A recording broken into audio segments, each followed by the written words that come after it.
AI peace. We back, man. Damn. We back, y'all. Fellow panel members, the link is in the chat. Fellow panel members, the link is in the chat. Okay. Nah, YouTube ain't cut this. That was you, OTK, but drop the damn thing, because he got control over my little stuff, so he can, he got the power to end the stream. So my fault, y'all. We pulling back in though. Peace to everybody. We on our way back. Yeah, we back. Come on, Copper Goddess. Everybody who was up here, pull back up, because we gotta keep going. Mm-hmm. That was deep. Yes, killing it. That was deep. What was going on over here? That's what I'm saying. Like that's why this whole thing is tricky. Mm-hmm. This whole thing tricky. There go A1. Boom. Yeah. Yes, let's go. Who else? Somebody else was up here. Copper Goddess. All right, sis, come on. Yes, hit the like button. Yeah, you see, OTK, we back. OTK, click this off. That's the first thing.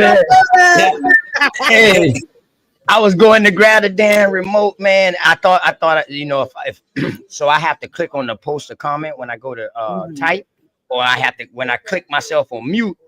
I'm not in the chat no more. So if I mash buttons, I'll mess around and end the screen. I thought I was in the chat. I was about to type to somebody inside the damn chat, and that's how I ended that shit. But I did that shit so many times on my damn show when I first started. I gotta change my keyboard. I'm so sorry, sis. My apologies, y'all. Good, bro. No, sis. Maybe I was just telling you to start this fire shit over. Shout out to goddamn A1, man. A1, love. That's crazy. Right ahead, you click the panel. Let me put my fair use up. Peace. Right.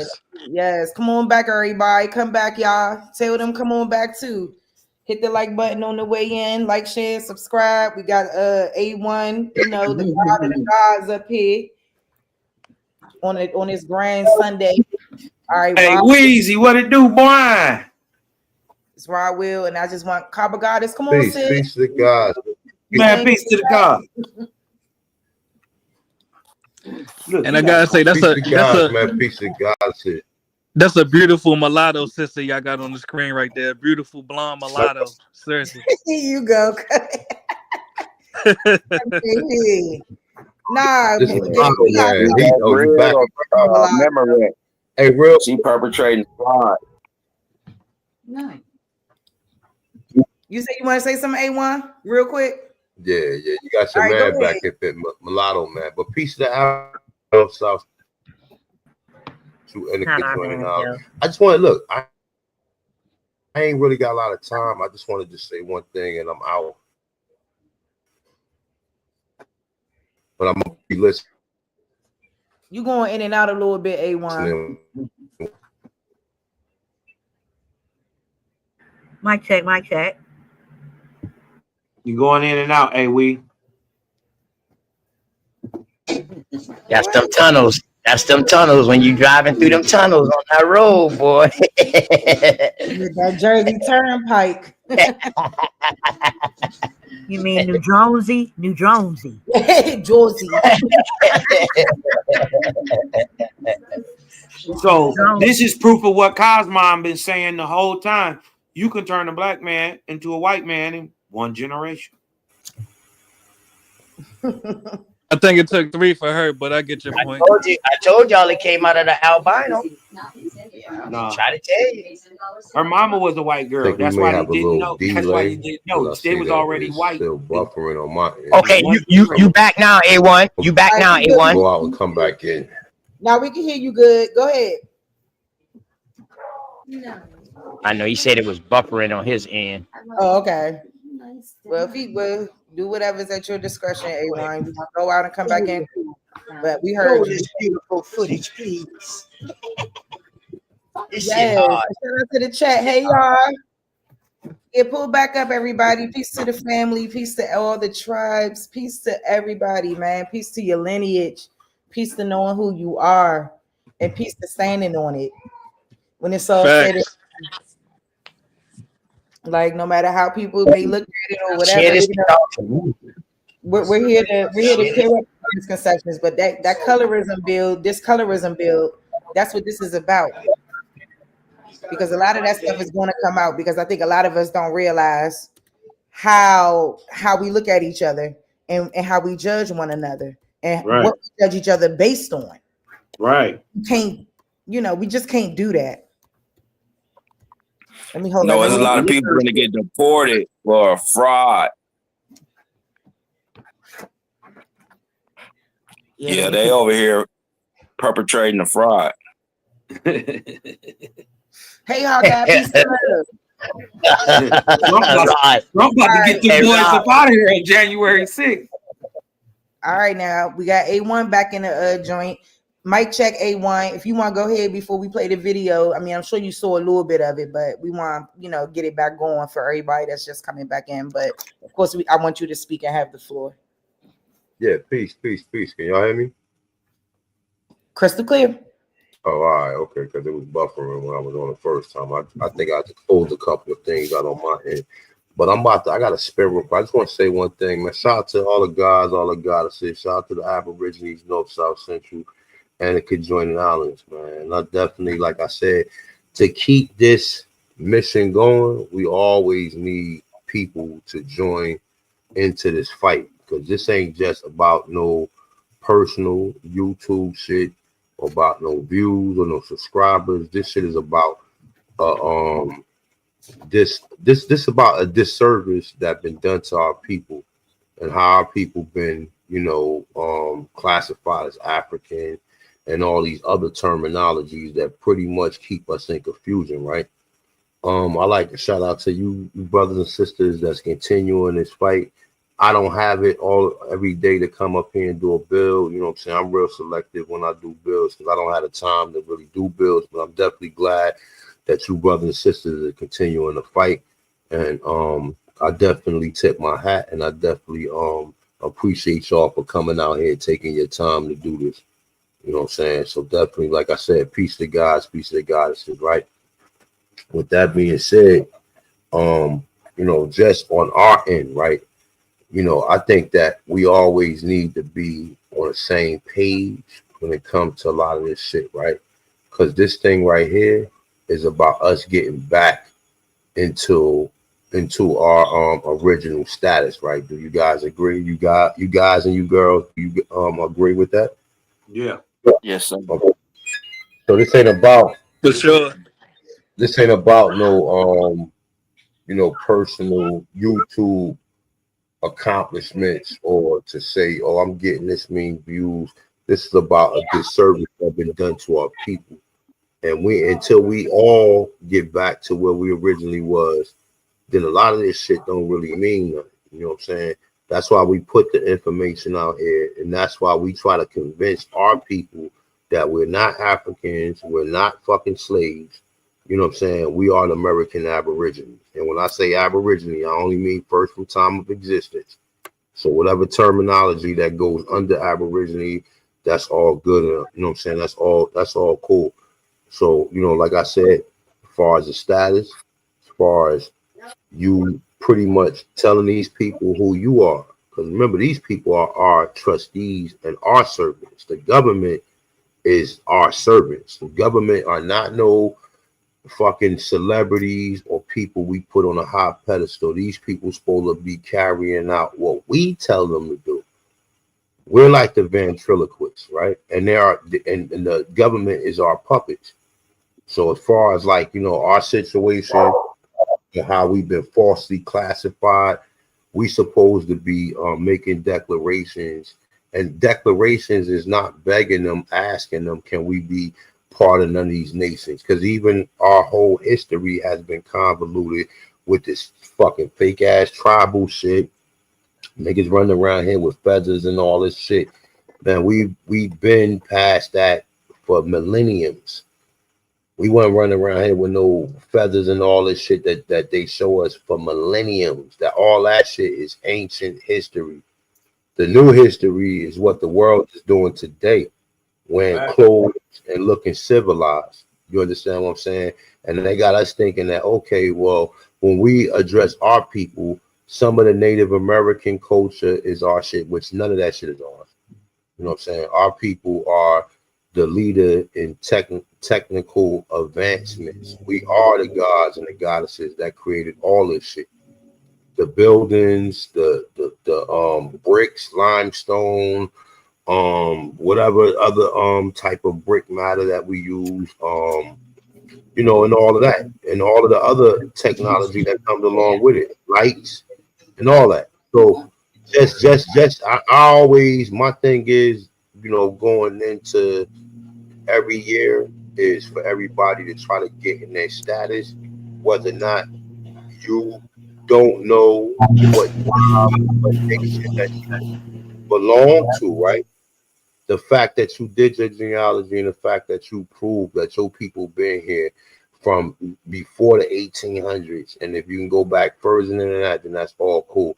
But everybody, we all need to get back into our original status. Now, like I said, original status is not no tribal shit. It's more nation, and it's more just claiming the fact that, just solidifying the fact to these people that we've been here.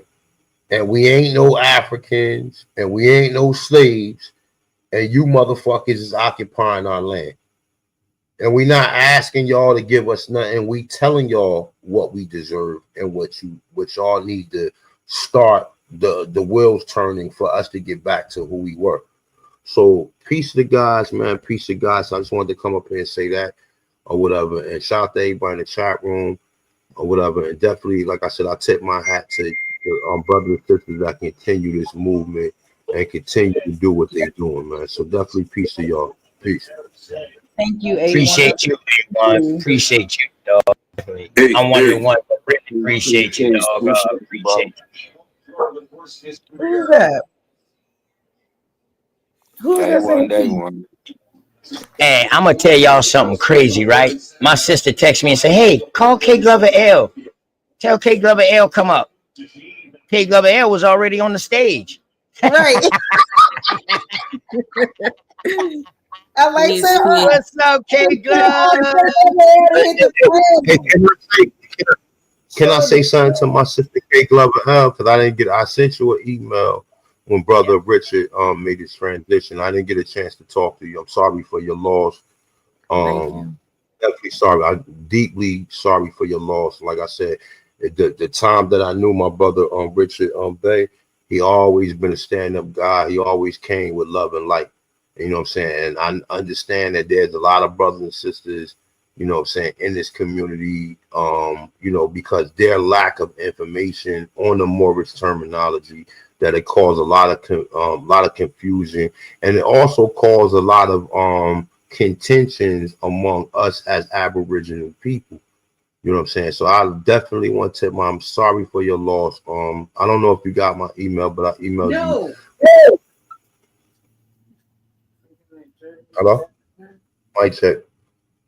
Yeah, but I emailed you when it first happened, and I definitely, like I said, I think I left my number up there. So if anytime you want to come, you want to call me or whatever, you want to talk or whatever, I'm always open to talk to you or whatever. Like my brother Richard Bay, that was my brother. Sorry for his loss, sorry for your loss, and I'm sorry he made his transition in this time or whatever. And like I said, and the rest of the Indians that got contentions with my brother Richard L. Bay, come holla at A1. And I don't really care who you are. If you got disrespect or you feel as though, like I said, because like a lot of this shit, too many people with egos. This shit, it has become a shit show. There's too many motherfuckers with egos who think that there's somebody who they not. And when people come up here and share that information, all information is something that we all need to, we need to get past our emotions and past our egos, and we have to accept everybody. I can't help for your lack of knowledge on certain terminologies. I can't help it. And I'm not going to continue to keep on trying to convince you. I'm not going to try to convince you on facts that I've been researching throughout my duration in this so-called community that I helped establish. Was I Was I actually said, oh yeah, we need to build a community. No, it's just the gatherings of people who have the same common belief, and we could all see how our people was done disingenuous and put us in this state and going back and forth, arguing, all the hatred, all this other shit, man. This shit has become like it has went too far. It went too fucking far. So I'm always, like I said, I'm always in a peaceful moment or whatever. And even though people who I got contention with, I've always look past or try to look past, their disagreeable lack of understanding, you know what I'm saying? If for so better words or whatever, right? Lack of understanding.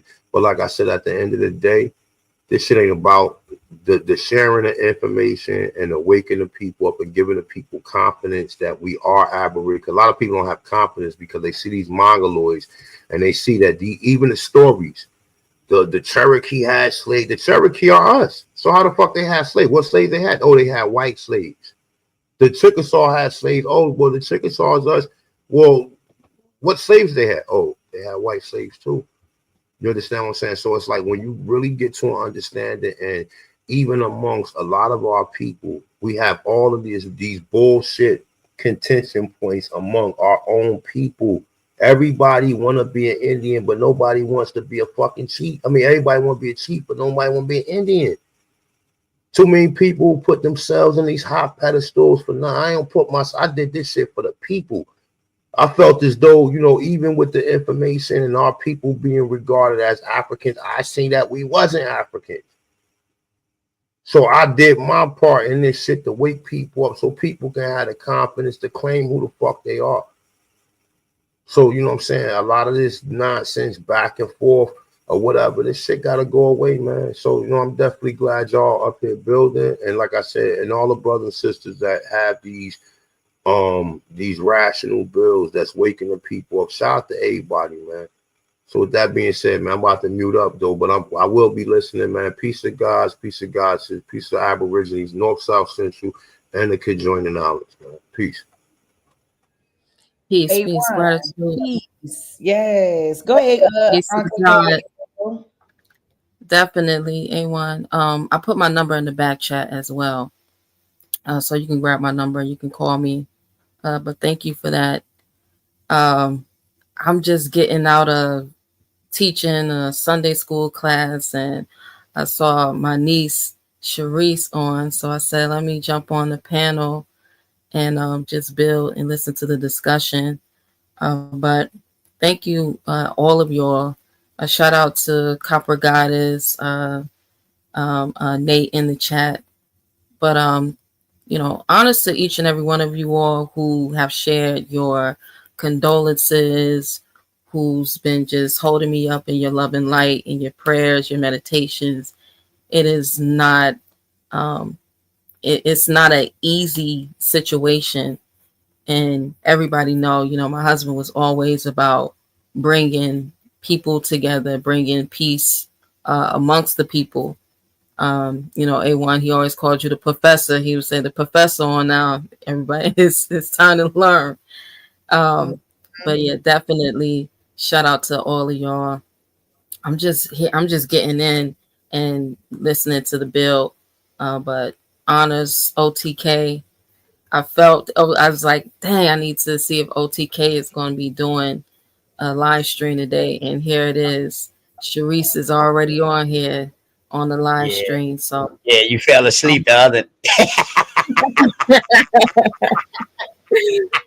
I said, damn, thank God don't fall asleep on this bitch again, y'all. Yeah, look, I'll be up and then I'll fall asleep and then I'll get back up, and if y'all still going, I'll jump back on. But yeah, we've been doing this for some time now, OTK. We've been doing this for some time now. Yes. Right, right. Food, clothes, and shelter, man. Long live Rich Neil, baby, man, and kick up forever, man. These are my spiritual mentors. And they was guiding me spiritually just I off don't of even them like being being who they told are, that. man. And I they don't didn't know that they were spiritual, but I took it as spiritual just by the way they used to talk to me and how they used to talk to me outside of this, on the platform and outside of this platform. So I took it as a spiritual mentoring because that's what it hit. It hit my spirit and soul with y'all. And I mean, you my sister for life. You already know. Rich and Obey, my brother for life, man. You know what I'm talking about? Word. Word, man. he Love was Yeah, y'all, just, man. and you I hold love on, y'all. Coach UK. Let me get in there because he was just such a genuine spirit. And it didn't matter if you were an Indian, which you felt like you were more, whatever. He embraced you, and he always let it be known that there's only one true American, the true Americans. That's it. yeah. All the other shit we sit around and Yeah. argue about before not. You can follow whatever ideology you want. It don't take away from being the true American. Who was here first? Who built this bitch? Because that's what it boils down to. And whose people, regardless of whatever you choose to follow, is being impacted the most by a reluctant welfare system that we call the government. That's right. So it's like I just want us to stop because it's such a, even Mulatto with his shit, the same thing. It just drives a wedge. It just drives a wedge. And that's why I keep telling people it is some people who is related to white people like this woman on the screen. Yeah. That's the reality of it. Yeah. And guess what? Some of them gonna be with you because it's a part of their bloodline. Big What can fact. you do about it? We have to stop. It's low vibratory, y'all. Ain't nothing good about being racist, biased, prejudiced, None of hateful. that shit. I'm sorry. There's Go nothing ahead, good Carl. about it. There ain't no spiritual aptitude, no knowledge you can gain from it. Being hateful Huh? and weird. Y'all gotta stop. And remember what they used to tell us: don't become the monster you hate. Because a lot of y'all got stories just like this and don't even know. Because a lot of y'all ain't looked into y'all genealogy. There's a history of white slavery in America that predates the 1619 story. Right. And we know we were here. So what was going on? A lot of hunching. A lot. A lot. I'm sorry, and I know people don't like it, but I mean, and I feel like especially applies to people who got descendants from Virginia, anywhere along this eastern seaboard. It just is what it is. Some hunching. And then, and when you see European, that don't mean pale skin. Yep. You got to prove they pale skins, even if they European. You got to prove that. European does not denote pale skin. Just the I ain't same. gonna lie, boy. We been some rocking up people, boy, back then. I ain't gonna lie, boy. Boy, we been some rocking up people on this eastern board, boy. I ain't gonna lie, boy. Yeah, the southeastern board. You think it wasn't going down? People got we had like to rock up now. Now look, I'm gonna just tell you like this: if you was pretty and you was soft and you had that wagon dragging behind you, you got hunched on. That's just it. You got hunched on. And it didn't matter what color you was, that was never our issue. No. That was their issue. How could it be our issue and everybody looked like us? It wouldn't have mattered if they was African or not. They didn't look just like you. If it look good, smell good, feels good, soft, it got to be you good. Was soft, and you was dragging a wagon. You don't. I'm telling you, you have some little cosmonians running around. Little cosmonians. You dig what I'm talking about? Always win. They always win. It's always somebody for somebody. Always win. Hey, they need love too. Them ain't the regular ones. Yeah. We know we're the original people. And this can only come They from us. always win. My granddaddy was just your If granddaddy. you can read hunches. between the lines, always win. Everybody ain't like us, family. You know what I'm saying? So you know you gotta have something for them too. It's always somebody for somebody. and don't be acting like granddaddy ain't had 2-3 families anyway. Yeah. Talk about it. Leftovers, the Let's scraps. just be real. Let's talk about it Let's because just be real. hey, and grandma Granddaddy too. had 2 whole I had families. a daughter that wasn't her granddaddy's baby too. The same way. Come on now. Now you finding you're black with 15 extra cousins.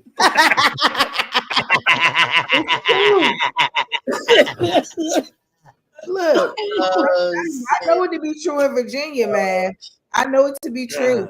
I know it. I just know it to be true, and like we can't discount this when we talk about everything. See, then we're talking about people who was passing and being able to get away with, this identity change and create a whole new life. That's why this girl now she confused about her whole life. I got two. I got will never two be the aunties. same. I'm gonna bring this picture of my family and my 2 aunties that initially came up here. Both of them could pass, and they passed as white women and got jobs. But the brothers and all the family would send them with the money to go buy the land and the houses and the plots. Yep. They could pass as white women. Right. And then they moved the whole family up here in the rest of the family in the 20s. Right. I ain't even gonna lie to you, dog. I'm at that point now, sis. Well, we don't know how much of the shit happened, but it's not about that shit no more. I'm glad you hitting this shit though to bring awareness to these other motherfuckers. You know what I mean? But to me, I'm like, man, okay, we know, and we got it in our history and all that. So now it's about where do we go from here? So like A1 said, man, that shit is gonna be another tiring thing if they try to separate themselves from us, knowing damn well they either one out the two. You know what I mean? Those ones that claim mulatto like that. You understand what I'm saying, sis? That can cause a fucking problem. You know what I mean? Where we already got a problem fighting out some African American shit. Yeah, that's bad enough. Now we gotta fight with a mixed motherfucker. Exactly. That got us in them. That's crazy. And then, come back. Right, you could be mixed, and just because you look like us, don't make you got a lick of American in you. Exactly. Correct. But this brother named everybody in the goddamn world, not one American. Not one American. And he calling himself African, mulatto, and Latino, and European. Yeah. He's a trans-African mulatto. And he said he a mongoloid, a goddamn Cherokee. He's a translotto. Translotto. That's nasty work. He fucking a translotto. That's nasty work. Ooh, man. Hey, but look how the spirit worked though.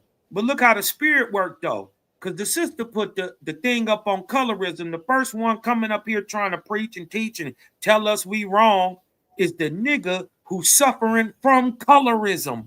Himself, yeah. He is the perfect example of a dupe. Right? Don't look stupid with this brother. Let him stand out with his mulatto people by himself. That ain't got nothing to do with you. And I'm going to just go ahead and put it out there. I wouldn't even let him up on the panel no more. Now that we know what you about. Yeah. I mean, because you ain't us. Yes. You ain't us. Well, that's a G. So call. you don't have whatever you talking about. I don't care nothing about what no mulatto's doing. You dig what I'm talking about? I don't care nothing about that. Because even it wouldn't matter if I had a white baby. She an Indian. Because she got raised by her Indian nigga daddy. You dig what I'm talking about? So it's nurture over nature. You is just what you is, and you is who you raised around. Mm-hmm. That was That's the what's not problem. on Sitting over there. Highlight bad Saint comment. Sitting over there trying to separate some shit. Getting weird. Yeah, You know what I'm saying? crazy. And that's what I'm saying. It's like that's why I gave him that example about me being brown skinned and talking about the reclassification in my family. So what do that mean? Am I a mulatto too? Because they Let ain't me gonna twist get your that cap. Let me twist your cap, Sharice. We about the same color. Me and you just about the same color. We got a little copper color with that little peanut tone on that thing. Put that peanut butter jelly on Here that you, thing. here You you ain't go gonna with the talk about racist jokes. Now here you go with the no, colorism. no, but look, Now if here you go with the when I colorism went to now, the islands, do you know they called me light skinned? What? What?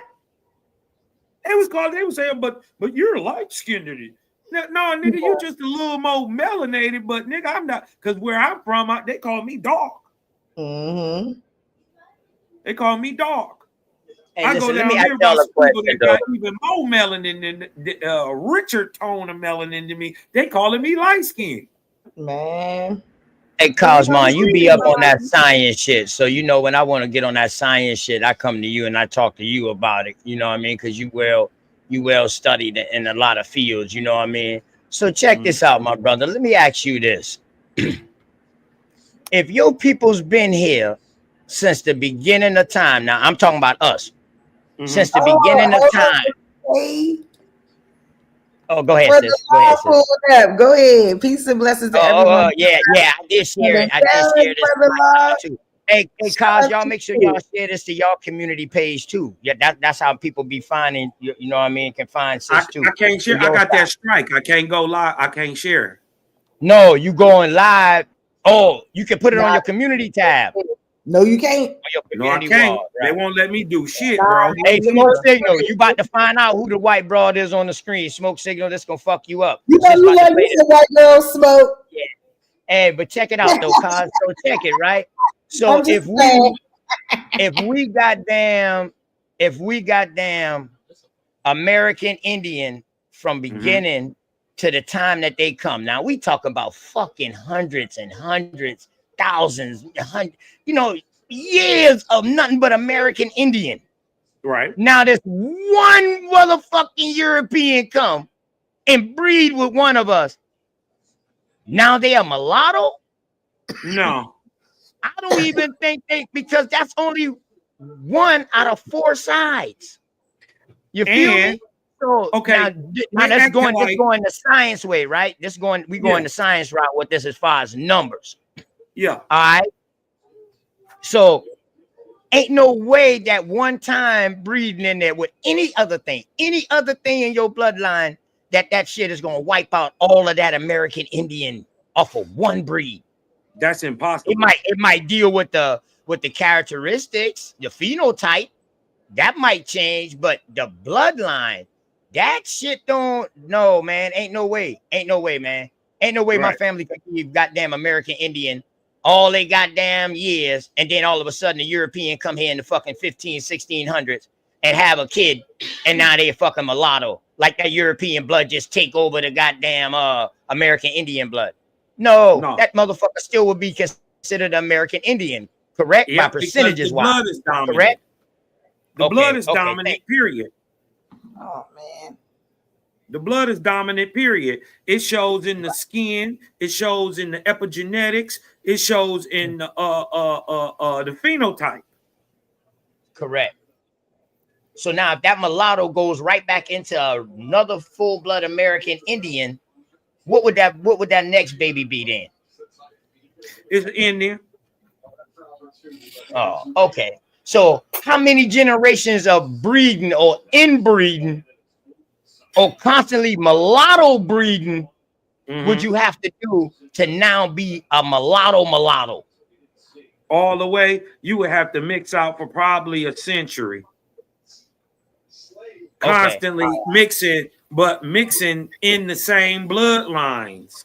Right. How's that work? Right. How's that work? You dig what I'm talking about? To stay mulatto. Mm-hmm. You dig what I'm talking about? You had to move mulatto to mulatto to mulatto. How's that happening? You don't even know what the other half of you is. You don't even know which part is black. Is it the European part that's black, or is it the African that's black? Oh shit, the Is it the African European white that's white, too. or is it the African that's white? That's white, right? Is it the Indian that's black, Yeah. or is it the African that's black, or is it the They Indian all that's fucking white? confused. You don't even know what the fuck you looking at or what you're talking about, but we know this is simple genetics. It don't matter if I got a line of red boy dogs. I'm breeding red boy dogs. I ain't bred nothing but red boy dogs. It don't matter if I cut in one Eli dog. My line at that point does not turn Eli at most. It could be a 50-50. But since we know how the genetics have been stacking up on top of each other, because I am a red boy, right? So I got nothing but red boy behind me. When I put the Eli in, it only turned into a quarter. It's not even half. So you will have a 75% red boy, 25% Eli dog out of a red boy Eli dog. That readily happens. And it can go the other way. You can throw a dog and it'll turn a Eli dog and have the 25% be red boy. Or it could be 50-50. Or it could be 60-40. Or it could be 63-37. You see what I'm saying? And it can flip and flop both ways. But what it never stopped doing was being a red boy dog. And then you cut that back into the same family of dogs, another red boy dog, even though it got the Eli pocket into it. What I just did was keep my genetics open without tightening them down so I don't lose any of that good blood that's behind me.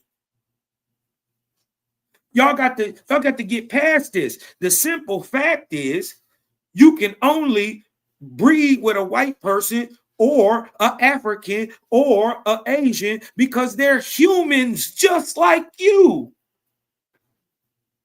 The only difference really between y'all is your largest organ called your skin. Huh? They put that shit up in front of you and they thought Hold on, y'all. It made them different or better. Because at one time, their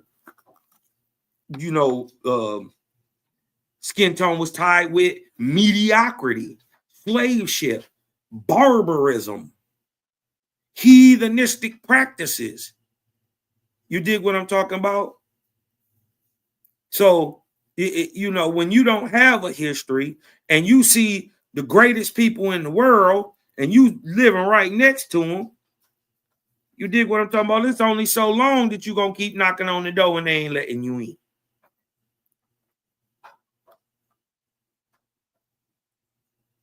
You dig what I'm saying? Don't act like y'all ain't some haughty ass niggas. Y'all was whooping them niggas ass and slaving niggas.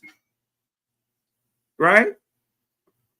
Let's not see the stories start to change when you ain't the slave, when you master. Nobody enslaved. Who the hell gonna enslave 1,000 Cosmons, 1,000 OTKs, and 1,000 A1s? Ain't gonna happen. That ain't gonna happen. That's a smoke signal. Smoke signal stupid. Talk about. So is she a race traitor? Because she definitely a white woman. Hey sis, you back yet? You back yet, sis? Let Smoke check this shit out, man. So Smoke can trip, man. Hey, Smoke about to blue. Hey, yeah, run it back a little bit. He about to lose his trip out, man. That's your sister, Smoke. Right, pretty much. Sister. That's a beautiful black queen. That's a beautiful black queen. Yeah, we just doing this shit for this DNA thing. You know what I'm talking about? Oh shit, I can't mash play. That's sis got that up. But She had brought step away real quick. The little makes mama. sense. I mean, but when you look at her, now I'm thinking because I could see it. Don't let the blonde hair fool you. That shit brown as fuck. Yeah, like her nose, and I was just looking at her nose after I found out about this. I started looking at her features, and I was like, I'm trying to tell you, listen, somewhere. Her hair dark, OTK, her name is Rosita.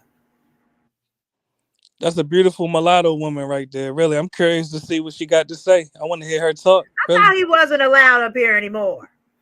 I'm here. Yeah, hey, chill out, bro. We got K Glover L up here, dog. Don't come up here with none of that, for real. Yeah, bro. I'm here in peace, family. Just chill out. Yeah, I know. I'm chilling, family. All right, bet everything good. Word. Did you just have some good questions when you really be talking? You ask some good questions sometimes, but not when you get in your little chest. Well, playing. I do want to say this. This will be brief. And I'm not here to cook nobody. Yeah, that's what I'm saying. Look at her lips, right? Look at her lips. I said that too, right? Focus mind. Like, look at her lips, right? Like, just a beautiful woman right there. I look like the nose, like, too. God damn. Yeah, like, you know what? You know what's crazy, right? Is this how they? This is the prime. I keep telling you, it's a three-way mix. OTK. They don't want to believe Cosmo. It's a three-way mix. It's not a two-way mix. She's a Melungeon. She's a Melungeon. It's almost like, man. It's almost like now I'm seeing how shit got whitewashed back in the day. You see it? You see it, OTK? Exactly. This is one generation. Her mama woman and people that look like us favor us, but then they skin lighter than they're supposed to be. That's right. And this is why I said we need to separate. And this is why I said we need to. I mean, she's definitely what I would call. She's definitely what I would call a white girl. Now, don't get it wrong. Don't get it twisted. Now, I don't give a fuck. But she's a mulatto, I would though, definitely brother. call her. Nah, shut up, bro. I would definitely call her you a acting white like girl. a hoe, brother. Definitely. Now, but she came from black ancestry.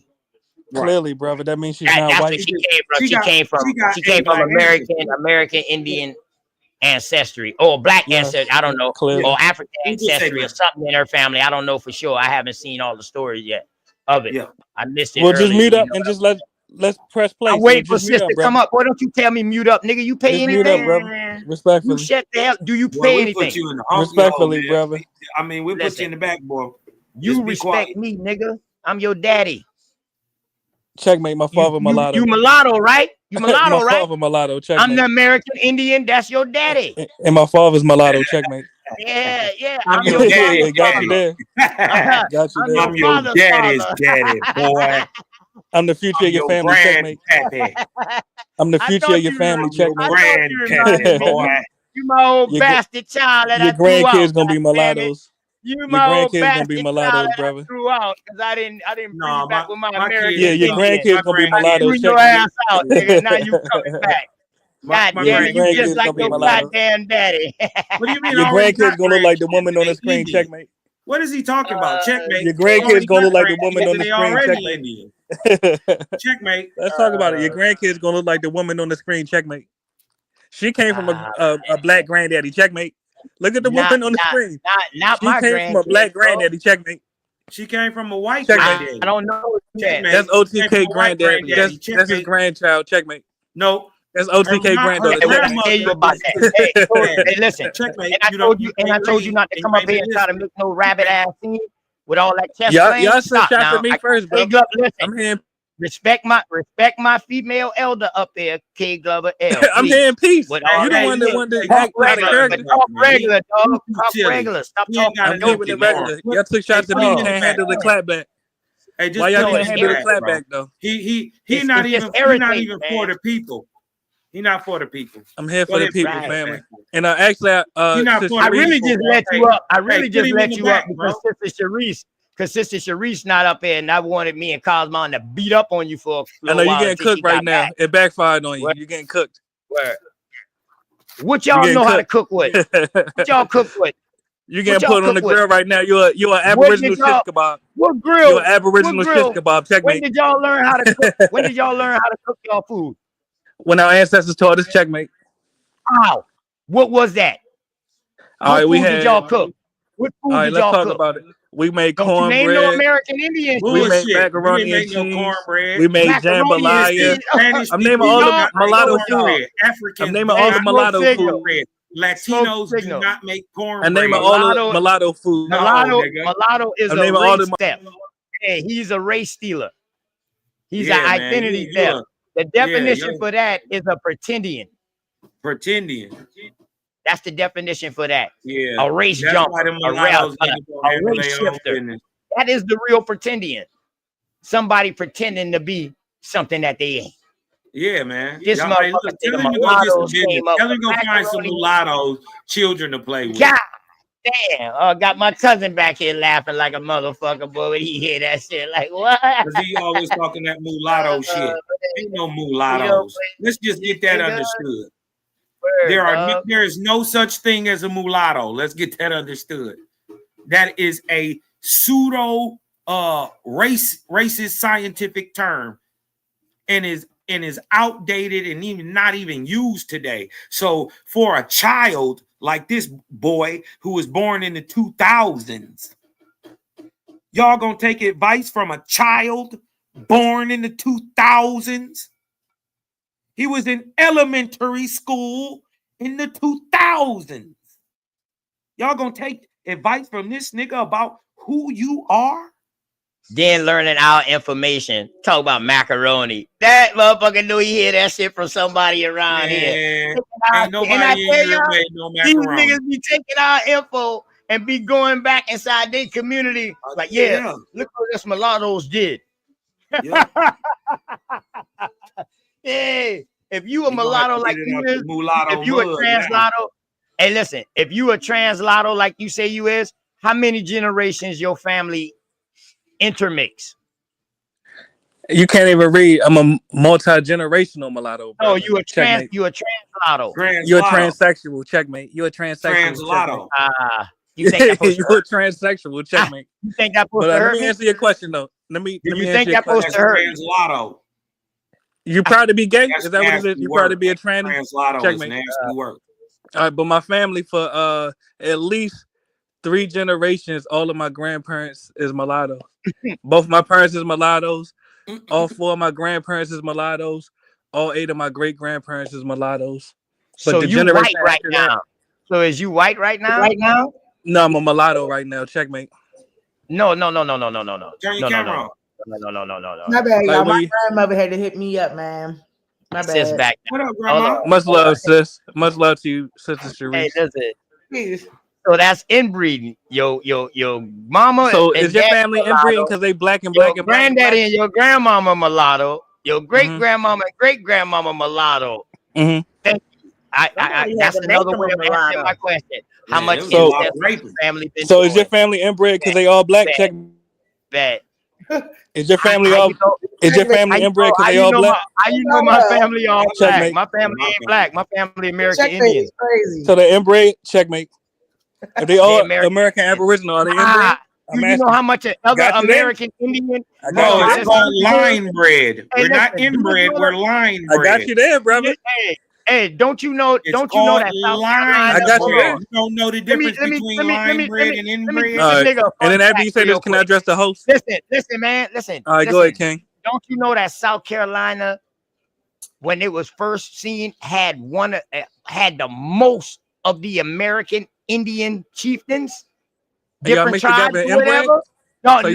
It's different. That's how big it was. That's how big it was. That's how big Carolina was. So let me tell you, bro. What's that telling you? What's that telling you? That we was married. You can't find not one incest story over here. Not I don't believe you, but all right, let's move forward. Find one American Indian incest story. You're the product of it. Checkmate. You know why? Because they never said no form of deformity. No form of deformity was over here. I can't tell by talking to you, brother. I can't tell by talking to you, brother. You know where deformity come from? You know what deformity come from? Inbred. White dude? That's where it come from. You sound inbred, That's where brother. deformity Respectfully. come from. bro. Where did deformity come from, bro? Who has All right, deformity? and let me Does address the host. Africans It'll have be brief. deformity? Does Europeans You have deformity? you got a Does deformity all the other mentally. nations have Checkmate. deformity? Boy, nigga, you ain't never find no Deformity. deformity over here. Boy, Deformity. what's wrong with you? Boy? Fuck wrong with you? Word, bro. Yeah, basically, You I'm adding inbred, brother. phony in there. Actually, I'm adding phony in the word. I like to make up words like translotto. Yeah, I can tell, I make brother. up shit to describe tell. people. That's what you Your are parents right was now. cousins. That's Checkmate. this. You back? You back? You back? Your parents was cousins. Checkmate. But respectfully, let me address. Respectfully, get Checkmate. your bitch ass up out of here. Yeah. Checkmate. Motherfucker, get your ass. And I kicked you. Checkmate. Nah, sis might want to deal with you, but fuck that. Too excuse my language, goddess K government. Forget my language. But I got, well, yeah, he sound gay as a bitch. Yeah, I know. Yeah. I know, cuz. My cousin in the background, like, man, that nigga sound gay as shit anyway. He's still talking. He in the background still talking. No, he kicked from the studio, so he talking to his damn phone or computer. He need to be blocked. Damn. Look, so what happened? He just started going The off. nigga, I asked that nigga, we told him, like, for you to be claiming mulatto the way you do, dog, it has to take a long line of mulatto inbreeding. So I said, how many lines have your family inbred? He said, my family didn't. He tried to deflect. But then he turns around and said his mother, his daddy, his grandmama, granddaddy, great-grandmama, or great-granddaddy is all mulatto. Back, so now he just explained his inbred right there. I know everybody Go want to ahead. get back to this video. My Go bad, ahead, y'all. sis. So I had to, talk to my grandmother for a second. My baby was happy the Redskins won, but pissed off they lost by a damn point. Oh, the Redskins lost? Now they won, but they lost by a point. Huh? They lost on the gambling. Gambling. Oh, on the Probably. gambling. Oh, yeah. Probably. Yeah. I ain't gonna call it, my grandma, she a gangster granny. She different. Man, I'm about to tear their ass up in a parlay. I got Christmas. Oh, yeah. Washington gave New Orleans 7 points on the card, but six in Vegas. Yeah, 6.5 in Vegas. Yeah, because Vegas do halves. They do halves. Those slash marks, those hyphens after the number, those means like halves. That means like 0.5. Yeah. Yeah, she was pissed. Go ahead, sis. I'm glad you back. We was just entertaining and warming it up till you got back. Oh, it's all good. All right, let me. And you got to run it back a little bit. Smoke didn't get to see the early part. This nigga wig about to fall off. You silly. But in this one, we are sharing different family members, different creators sharing their experience of finding their different family members that they did not know exist. And some of these cases, guys, are pretty shocking. So you are in for a good video today. So let's get into the video and let me know what your thoughts are. Have you ever done one of these DNA tests? Have you thought of doing one of these DNA tests? I was always hoping that I would be gifted one of them. Right. My grandmother took a secret to her grave, and we just found out what it was. She passed back in 2002, and at the time we thought she was born in 1933. We knew her name. We knew that she was an orphan and she was an only child, that we had no other family connections to her whatsoever, and that her family line lived and died with her. So find me confused when our family gets results back from a 23andMe test telling us that we are African American when my grandmother said that we were English. And I know looking at me, you're going to be very confused because I am too. And currently my family is still figuring out all the details, so I don't have all the information. 23andMe matched my family up with a family in Virginia, which isn't too strange because my grandmother and my grandfather both met in Maryland and got married and ended up moving across the country. So when this family starts pulling out pictures of my grandmother and her 15 siblings, safe to say we were a little shocked. It turns out that Millicent Vaughn was born Mammy Vaughn back in 1927, not 33. She was born to a family of 15 children, all African American, living in Virginia. While her parents did die when she was young, she was not an orphan and an only child like she said she was. She had people taking care of her, and she had a whole family. It turns out that she had decided to run away from her family and completely exorcise herself from her identity. She picked up a new name, she picked up a new race, and she completely erased who she was. So now I have a whole new family, and it's surreal and it's strange, And there's this part of me that doesn't really know who I am. And I think what surprises me the most is the fact that her story is not uncommon for the US at that time. Because she was white passing, she chose to completely reinvent herself and go by a completely different name and racial identity just to create a better life for herself. And while I'm incredibly grateful for the privilege that her decision provided for me, I'm also incredibly sad and confused and excited because I have a whole new family that I didn't know that I had. We're still uncovering details and we're still learning so much, but sharing her story, I'm hopeful will bring other people to find out about their families and maybe uncover similar stories. No one should ever have to feel the need to completely change their identity and step away from their race and their entire family just to find a better life. That is heartbreaking and that is so sad, and that was so common at the time. I'm heartbroken for my grandmother since she never got to actually live her life as herself. But I'm so excited as for what this means for my family moving forward. As for anyone with similar stories, I would love to hear what you've experienced because this is just the beginning for me and I just thought I'd share. Thank you, everyone, from just the bottom of my heart. I did not expect this to blow up the way it did. I went to bed with 14 views and woke up to hundreds of thousands. So thank you for all your support. I'm just so excited to take you along this journey with me. Just like you asked, here are some pictures of my grandmother. For starters, I will say she is just a stunner. I think she's one of the most beautiful women that's ever walked the earth. Oh, look at her. Giving very much Lena Horne vibes. Just a movie star. Wow. This is her a little older. She'd gotten a nose job. Definitely lighter hair. She's very vain. And I went to bed with 14 views and woke up to hundreds of thousands. So thank you for all your support. I'm just so excited to take you along this journey with me. Just like you asked, here are some pictures of my grandmother. For starters, I will say she is just... Wow. I mean, just stunning. I don't see, I kind of, the crazy part is, I don't see how she got away with it. Me either. Bad Saint. I think that she just used African American to use that, but you absolutely correct. What would the birth certificate? But they didn't have birth certificates in 1927 because my grandmama didn't have one. Yeah, my grandmama didn't have one. My grandmama was born in 1913. She had one. My grandma was born in the house in the South by a midwife. They didn't have no birth certificate. My grandmama went to get her birth certificate. She lied about her age so she could get her driver's license. You know what I mean? My grandma was born in 1930 something. Yeah, my great grandma was born in 1913. My mama didn't have no birth certificate in 1959. She was born by a midwife. We wasn't dealing with hospitals. My mama was born in 58. We wasn't dealing with hospitals around here. We had midwives.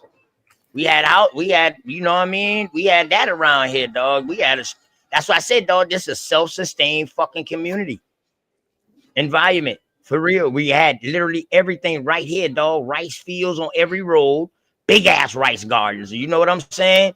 On every road, a big ass garden on every road. You know what I mean, dog? I'm trying to tell you, man. The midwives, dog. It's bunch of bloodlines still around here. You know, our cousins, them boys still around here. But yeah, that's who was doing all the delivering around here. So my grandmama didn't get no shit. Probably didn't get no birth certificate till she went to get her license.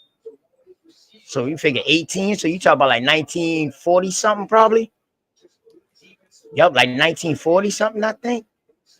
That's crazy that it depends on where you at. You know what I mean?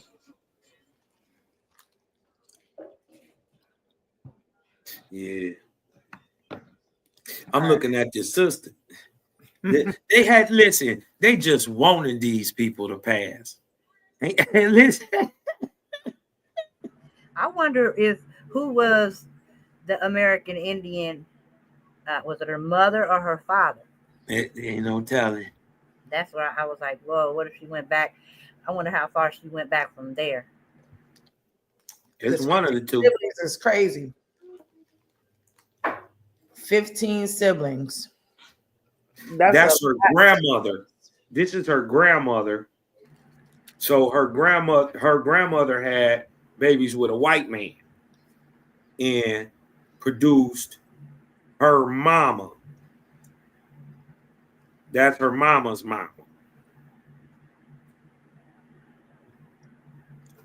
A stunner. Right. I think she's one of the most beautiful women that's ever walked the earth. Oh, look at her, giving very much Lena Horne vibes.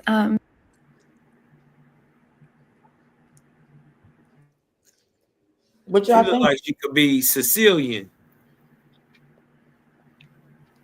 She could be East Indian. She could be Egyptian. She's just racially ambiguous. She could be Greek. She could be French. She could be American Indian, which she probably is. She changed. The older she got, she looked more Indian, don't she? right. She looked more like an Indian. She sure do. She couldn't hide it. But It that was hair no is just conceiving white it when she woman got realness. older. That's crazy. That hair only is, so much I'm trying to ammunition you gonna pass. put on your face. This hair is giving, I'm trying to pass for white woman realness. Have y'all How seen much that funk movie she got up in Passing? that thing? No, she had a good grade anyway. But sis, you remember now, that goes back to the title of your first show. That lets you know what colorism did. Make them want to get out of that where she picked up a name in a new race. Yeah. Because of the colorism that was going on at the time, sis. That goes right back to your show. Great topic today. Damn great topic today. Absolutely. Just a movie star. Wow. This is her a little older. She had gotten a nose job. Definitely lighter. Getting a nose job is crazy. It's crazy. But here you can see, I think her hair got a little more texture here. Got a little more thickness to it here. Let that engine hang out. Just let your soul. This is crazy. Smooth. Hair. She's very vain and dealt with a lot of body issues as well, which I can get into a little bit later. Her with my mom. They're so cute. Just beautiful woman. This photo was provided by her family. I believe that's her, but don't quote me on that. And definitely my favorite photo, her and my granddad. I feel like you can tell so much here, the difference in skin color. She was just so beautiful. Let me know if you want more. This is the comment right here. Thanks for sharing. I have a similar story with DNA. I found 9 siblings with my mother. She raised them, but not me. I feel your trauma. And that has to be very, very, very traumatic. And I have a similar experience. Maybe not to that extent, but it just shows how DNA tests can open up a can of worms. So I took my DNA test in 2019, and I took it because my mother was always very secretive about my father. So I've never, I just know his first name and last name. He had a Muslim name, so not easily traceable. And she just refused to tell me anything really about my dad. Like I would get bits and pieces, but then it was like, oh, he's dead, right? So she's like, oh, he died when you were 1 year old. I take a DNA test. I find a half brother that's 3 years younger than me, and he looks just like me. So apparently my daddy wasn't dead when my mama was saying my daddy was dead. I guess he just disappeared from her. But however it worked, my father wasn't dead. Here goes another web of lies that my mother has created. It's interesting because when I took my DNA test and I found my brother, she was shook. Like she never asked to meet him. Like she never asked, like, oh, do you like him? Is he a good person? Like it was something about her that was so shook that I took a DNA test, right? So I'm thinking it's over me finding my brother and, just her being deceptive when it comes to my father. That is until I go back and I look at my results, because once I found my brother, I kind of shut the app down. I didn't pay attention to it anymore. But then I found out that my grandfather wasn't my grandfather. And I carry my mother's maiden name, and that was his name. So this man that I've grown up my entire life thinking is my biological grandfather is not my biological grandfather. And I carry a name that I have absolutely no blood association with. And I've actually, played around with, whether or not to change my name. But then beyond that, I also found an uncle who happens to be the same age as me. So when I tell you that test just opened a can of worms for me, so then I understood why my mother was so shook by me taking it, because she knew like all of these secrets would come out and that she couldn't cover up anymore. But then it also made a lot of sense about just the dynamics between my mother and my grandmother, because they never had a good relationship. But considering now that I'm aware that my mother was a secret child, I could see why my grandmother would treat my mother differently than her other children, because this was a mistake seemingly she had to look at every day. Put a finger down if you've just found out that your dead husband is your real dad, and that your mum knew all along that there was a chance that he could be your real dad and let you get married anyway because she's selfish and didn't want her best friend finding out that she slept with her husband 40 years ago. What? I've just been to my mum's house and gone through her photo albums and discovered pictures of her and my husband together. Knew all along that there was a chance. Taking it because she knew like all of these secrets would come out. Wait, she's talking about some put her finger down, girl. What? And that she couldn't cover Damn, up anymore. I'm glad you went back one time. That's made a lot of sense bad, boy. just the Damn, dynamics she's between sexy. my mother and my grandmother, because they never had a good relationship. But she looked like that. She looked like the girl that plays. You ever seen Black Lightning? She looked like her. The older sister. Okay. So that plays in my dreams. That plays in my dreams. That's the lead actor in my dream. Now I'm just tripping. Since we're talking about colorism and this beautiful American Indian woman right here, maybe that's what she is. I'm not sure. I'm just assuming. Looking at her phenotype. Now, would you all consider her dark-skinned? No. I think me and her about the same complexion. Yeah. I say that's about like cocoa brown. copper. Yeah, like a pecan. That cocoa copper brown right there. That's that pretty brown, yeah. Yeah. That's the copper. That's the copper. That's the copper. Yeah, that's copper. Let's just put it like that. Copper. Let's say it's copper. You know what I mean? Yeah, Sister Cherise, Copper Goddess, Bad Saint, goddamn Miss Parker. You know what I mean? Dots, Dosey. You know, all of them copper.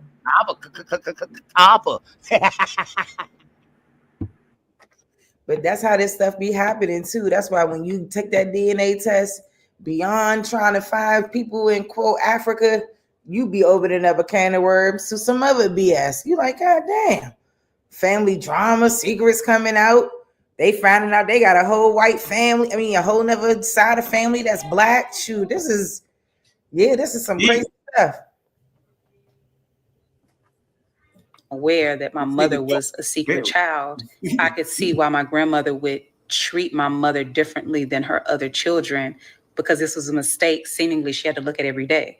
Put a finger down if you've just found out that your dead husband is your real dad, and that your mum knew all along that there was a chance that he could be your real dad and let you get married anyway because she's selfish and didn't want her best friend finding out that she slept with her husband 40 years ago.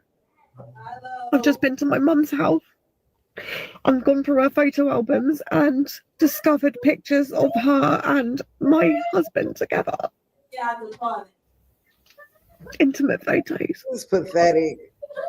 I confronted her about it. Said that there's a chance that it's my dad.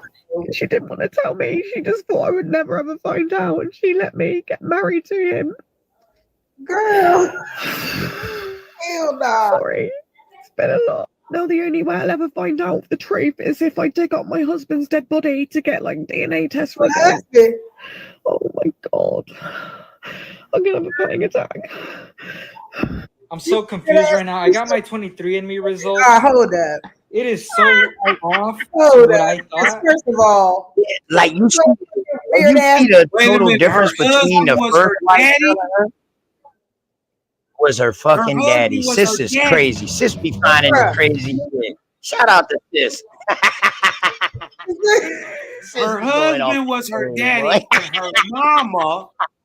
her mama Knew it. knew that and still Knew it. let her marry this man.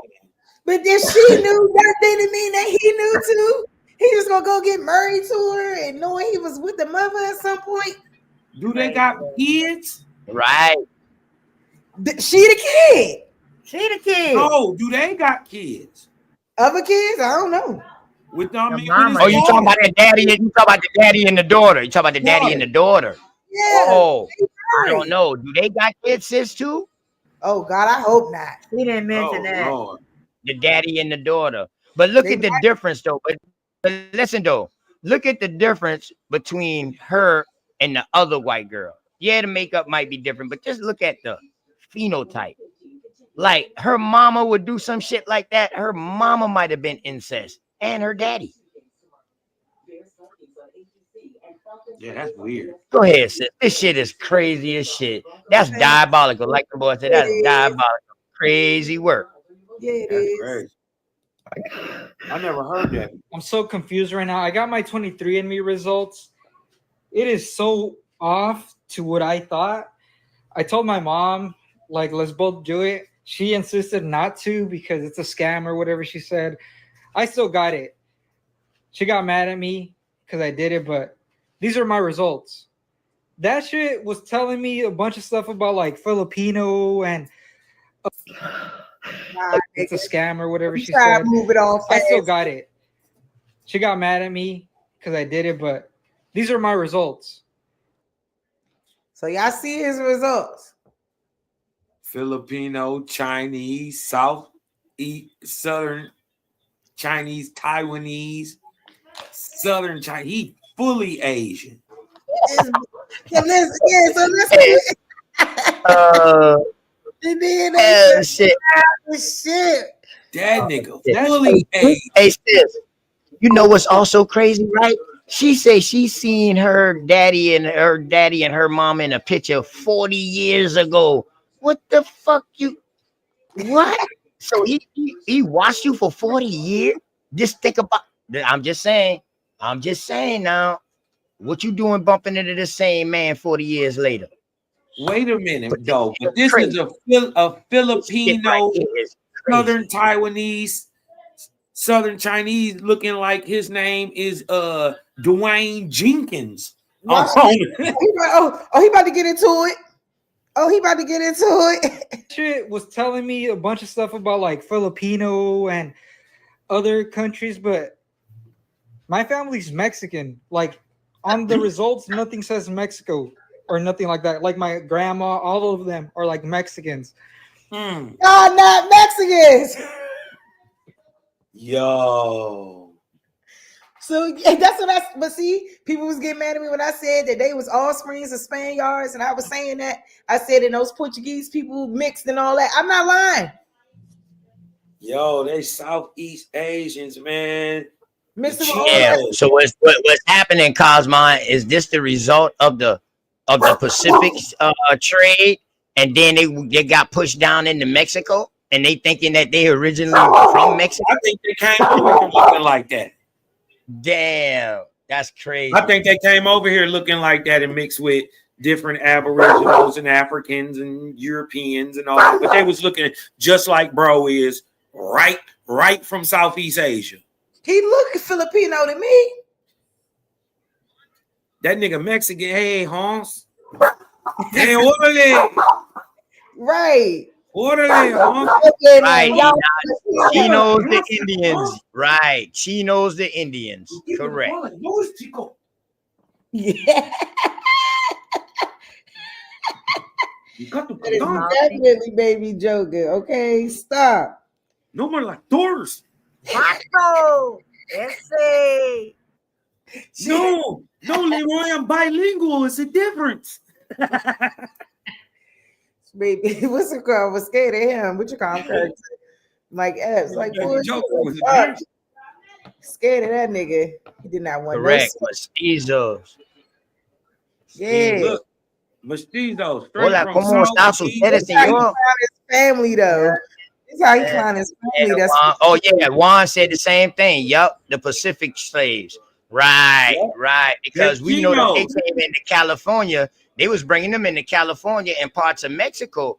Now, you Bro, know what I mean? those For are a the while. Chinos. That's the You know what I'm Chinos. saying? Yeah. And we see they Those get are the from Chinos. Chinos to And Indians. the, Yeah. the Chinos turn into what we call modern day Mexicans and Native Americans. yeah, them niggas is not 100% Chinese. yeah. They're not like us. This is We funny. just say Asian. We just say Asian, man. We just leave it like that, cause let's give them the Once whole upon a country. time, Yeah, all of us they all Asian. still double Everybody down else. calling us. All that Filipino and what's this Austronesian? Yeah, he got that's Philippine. Southeastern nigga mix. Filipino. Yeah. I had my ex-girlfriend was Filipino and black, and her mom and them boys was from Manila. And the reason why her mama had to stay in America because she messed around and had a child by a black person, which you know, that was it. So she had to stay. The rest of the family still was living in Manila. You know what I mean? But she taught me a lot of Spanish. Yeah, that black A child. lot of goddamn Spanish, dog. A lot of Spanish. A lot of their words are the same. Full Tagalog and shit like that is a lot. It's a lot the same. Where that's crazy. This shit is crazy, sis. You killing them. Damn. A bunch of stuff about like Filipino and other countries, but my family's Mexican. Like on the results, nothing says Mexico or nothing like that. Like my grandma, all of them are like Mexicans, but none of that pops up on my results. It's like so weird. Dog, am I somehow Filipino? My mom didn't know she's Filipino. How? This is confusing. Like, how is my ancestry Filipino? That makes so much sense. Generations are Filipino, but I know my generations. I know my mom's grandma and her grandma all lived in Mexico. So this is like creeping me out. And I told my mom, she got mad. She's like, I told you not to do it. They're a scam or blah, blah. That's fake. Dog. I'm kind of afraid to say it, but I think my whole family's Filipino. I have the proof right here. They think they're Mexicans. Oh, how they live in Mexico? I've been seeing all the TikToks about how 23andMe and Ancestry DNA are out here exposing family secrets. I was never going to submit my DNA, and not because I have any family secrets. I am the family secret. So I was diagnosed with breast cancer last May and just got done with treatment, which is my hair's growing back. And I thought it would be the responsible thing to do is to do one of the Ancestry or 23andMe DNA test. But before I could get around to doing it, my sister gets a message on Ancestry from someone, and they're like, I think I just found out you could be my half sister. And then the next message said, what do you know about your mother? And then the third message said, I just found out my mom received donor eggs from an anonymous woman. And on 23andMe, I matched with 2 other brothers whose mother also had donor eggs. I'm sorry, what? So my sister screenshotted and sent it to me because I donated eggs in the 90s. So she gives me her login. I log in under her and I message him back. And I said, my sister donated eggs in the 90s. And I can't remember what else I said to him. But then I logged in under my own Ancestry account and I was like, my name is Margaret. I could be your biological mother. I just ordered my own DNA test and we'll find out. So he's asking me questions. I'm asking him questions. Come to find out he's a twin. He asked me for my phone number. So we exchange numbers, and me and him and his twin brother are group texting. And they're asking me, did you know my parents? You know, blah, blah, blah. How did this work? Was it anonymous? And all that. So while we're texting, I get a text message from another number. And he's like, hey, my name is such and such. I'm looking for Margaret. So I'm like, how can I help? He's like, yeah, I heard you donated eggs possibly. And I know my birth mom went upstate, up north to get some eggs. And I'm just trying to figure things out because my birth mom passed years ago. Like, are you serious right now? Is this real life? So we're texting and comparing information. Well, I'm taking notes and trying to figure things out to see if these kids are really mine. I keep really good records. I have these old books. So I went back to when they were born and I confirmed that I did egg donations around 9 months prior to when they were born, the twins and him. So what? So Ancestry didn't even need to confirm that. My own records were able to confirm that. Okay, but I did do Ancestry and I did do 23andMe. 23andMe is really quick. 19 days from the day I got the first message till I got DNA results that confirmed that, in fact, I do have 4 sons in the world. I gave birth to 2 daughters, but I have 4 sons out in the world. And the most amazing part about this whole story is that the one who reached out, the one whose birth mother passed away, he lives 10 minutes from me and he looks like me. God is. That's crazy. Look how genetics work. They use the egg. That's crazy. That's good. Very freaking annoying. So this is my part 2 to the egg donors. Why are you even talking about this lady? Making me mad. I don't know. I don't know. Just play it. It's interesting though. Yeah, it is. Story. First, I would like to apologize to anyone that I offended when I called them my sons. But 23andMe does list them as my sons. She look like she could have some. And I can't even lie about it. I am excited to know that they are in her blood while you playing. And I'm even more excited that one wanted to meet me. And yes, I understand they have families. They have their mother who birthed, raised, and loved them. That's their family. I get that. But it's still exciting. No, it ain't. Yes, I did meet with the young man that lives close to me. We met for lunch. And then he came over last Sunday and met the rest of the family. We embraced him. And we will be in his life as much as he allows us to be. But no photos. I have to respect his privacy. This is a lot, as you can imagine, and he is still processing all of this. And to those of you who said I need to get genetic testing done, good looking out, but I already did. After my breast cancer diagnosis last year, I did have genetic testing done and I got the all clear. So yay, I wouldn't pass anything down to them. And I cannot thank you enough for the compliments on my hair. You guys, seriously, I feel like George Washington or Dorothy from the Golden Girls most days. Seriously, thank you. I'm breastless, so I don't feel pretty all the time. So I really appreciate it. I'm getting new ones in May, though. I get my expanders in May. So hopefully I only have to have them in for 3 months, and then I'll have new ones. So yeah, this is my story. Have I got a story for you? Hey, sis. For Christmas, You'd made a good point. DNA Sis. Huh? Y'all made a good point. Y'all made a good point right here. If she didn't know that those kids was made from her eggs, and these kids turn around and meet up with some of her kids, would those be inbreds? Yeah. They be lying bread. Oh. Lying bread on the mother. Oh. Oh. Sheree. I had dropped this 50% inbreeding. this That's funny crazy. video in the back chat. I don't know which one it is now. Let me see. It kind of goes with the colorism and how they Say kind that. of My dad walked me down yesterday, so I'm only a little stanky. Hold on, Cosmo. Huh?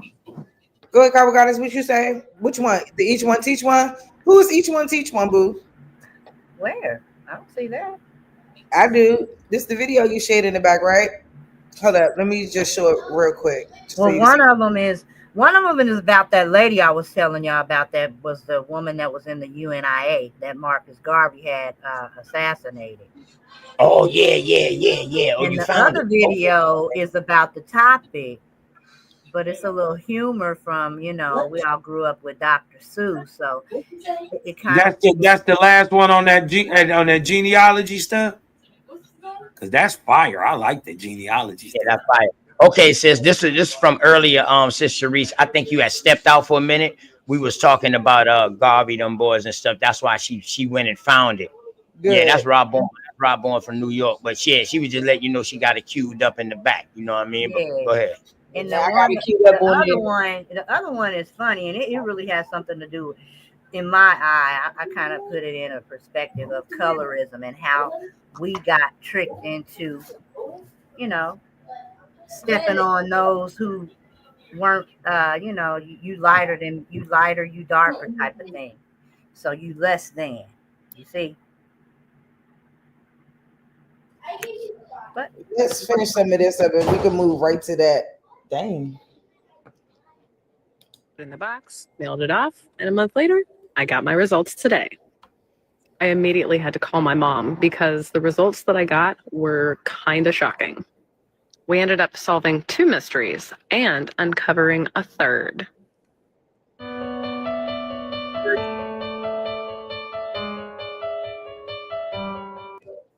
Mystery number 1. My grandparents were high school sweethearts, but my grandpa went off to fight in the Vietnam War, and my grandma stayed behind and ended up having a couple of different relationships. One of those relationships resulted in my mom, but my mom never got to know her biological dad. My grandpa, her stepdad, raised her, along with her brother and sister. So imagine my surprise when my closest match is a half aunt that's not my aunt. You should never do one of those DNA tests unless you're prepared for the results. So my sister had gotten that 23andMe, I think it was, and like she got it as like an Amazon Prime deal of the day. This was back in 2018. So she wanted to see like what we were, you know, what our origins were. I have one sister and 2 brothers for reference. And so she did the ancestry DNA, gets the results. She's like, yeah, you know, I don't know, we're English, you know, white, Dutch. And then, so on the ancestry DNA, when you do it, you can like be notified if you find any relatives or anything like that. So probably like 6 months later, I want to say, she gets something pop up, and it was like, hey, you match with so-and-so as a cousin. Now, we, to our knowledge, did not have any cousins. This matched as a first cousin. My dad's sister never got married, never had kids. And my mom only had one brother, and her one brother got married and like had a stepkid, but didn't have any like biological kids. So my sister reaches out to this person and this girl and was like, hey, you know, do you, you know, this is what it matched with and all that stuff. And so the girl was like, oh yeah, you know, do you know John Allen? And my sister's like, well, yeah, that's my dad. And so this girl was like, oh, well, that's like my grandfather. And we're like, wait, what? So my sister contacts her and starts messaging with her, and then ends up calling me and was like, hey, I have something I got to tell you, you know, how I did that ancestry DNA thing. I was like, yeah. And she goes, well, you know, that person that we matched with as a cousin. And she had sent this to my mom and was like, hey, do you know who this person is? And my mom's like, no. And so she's like, well, that turns out to be the daughter of our half sister, who we did not know that we had. So, and my sister, my biological sister, was like, it gets better. She lives in Colorado, and she's not too far from where you live. And now when all this started happening,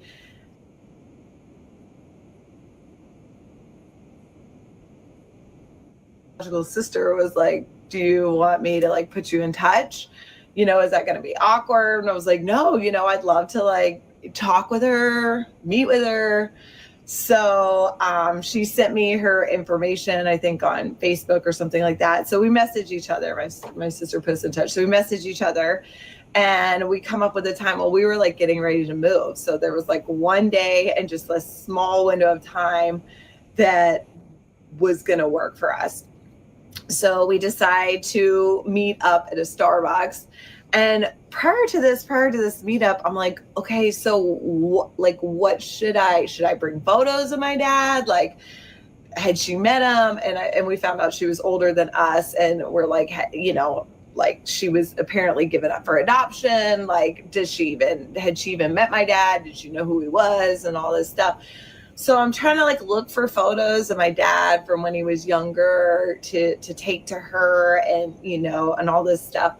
So I go and I show up at this Starbucks and she's sitting there and she has like the same hair as my dad, like that side of the family. And she's got this binder of like photos and letters and stuff from my dad. And so my dad knew about this daughter that he had and didn't tell us, didn't ever think to tell us. So she's showing me these letters. She's showing me these photos that he had sent her, like stuff that I like knew nothing about. And so as it turns out, like her biological mom and my dad had been together in college. They were like boyfriend, girlfriend, whatever. Her mom got pregnant with her and got sent away because this is in Alabama. So that's what they did with unwed mothers. And my dad claims that he didn't know like if it was his or not because she was dating like other people too. So I guess he didn't think anything about it, like knew she had a kid, but like he was like, oh, she just got sent away. And then I didn't know. And then she was back and wasn't pregnant anymore. So she had apparently been sent away and had to give up this child for adoption and went back to college, and her and my dad like lost touch. And so then, you know, later, several years later, I don't know when my half sister was like 16 or 17. I'm not quite sure on that timeline when she found out like who her biological mother was. And when she met her biological mother like told her like, well, like your dad is this guy. And, you know, and then she later redacted that and was like, oh no, it's okay. She's long-winded.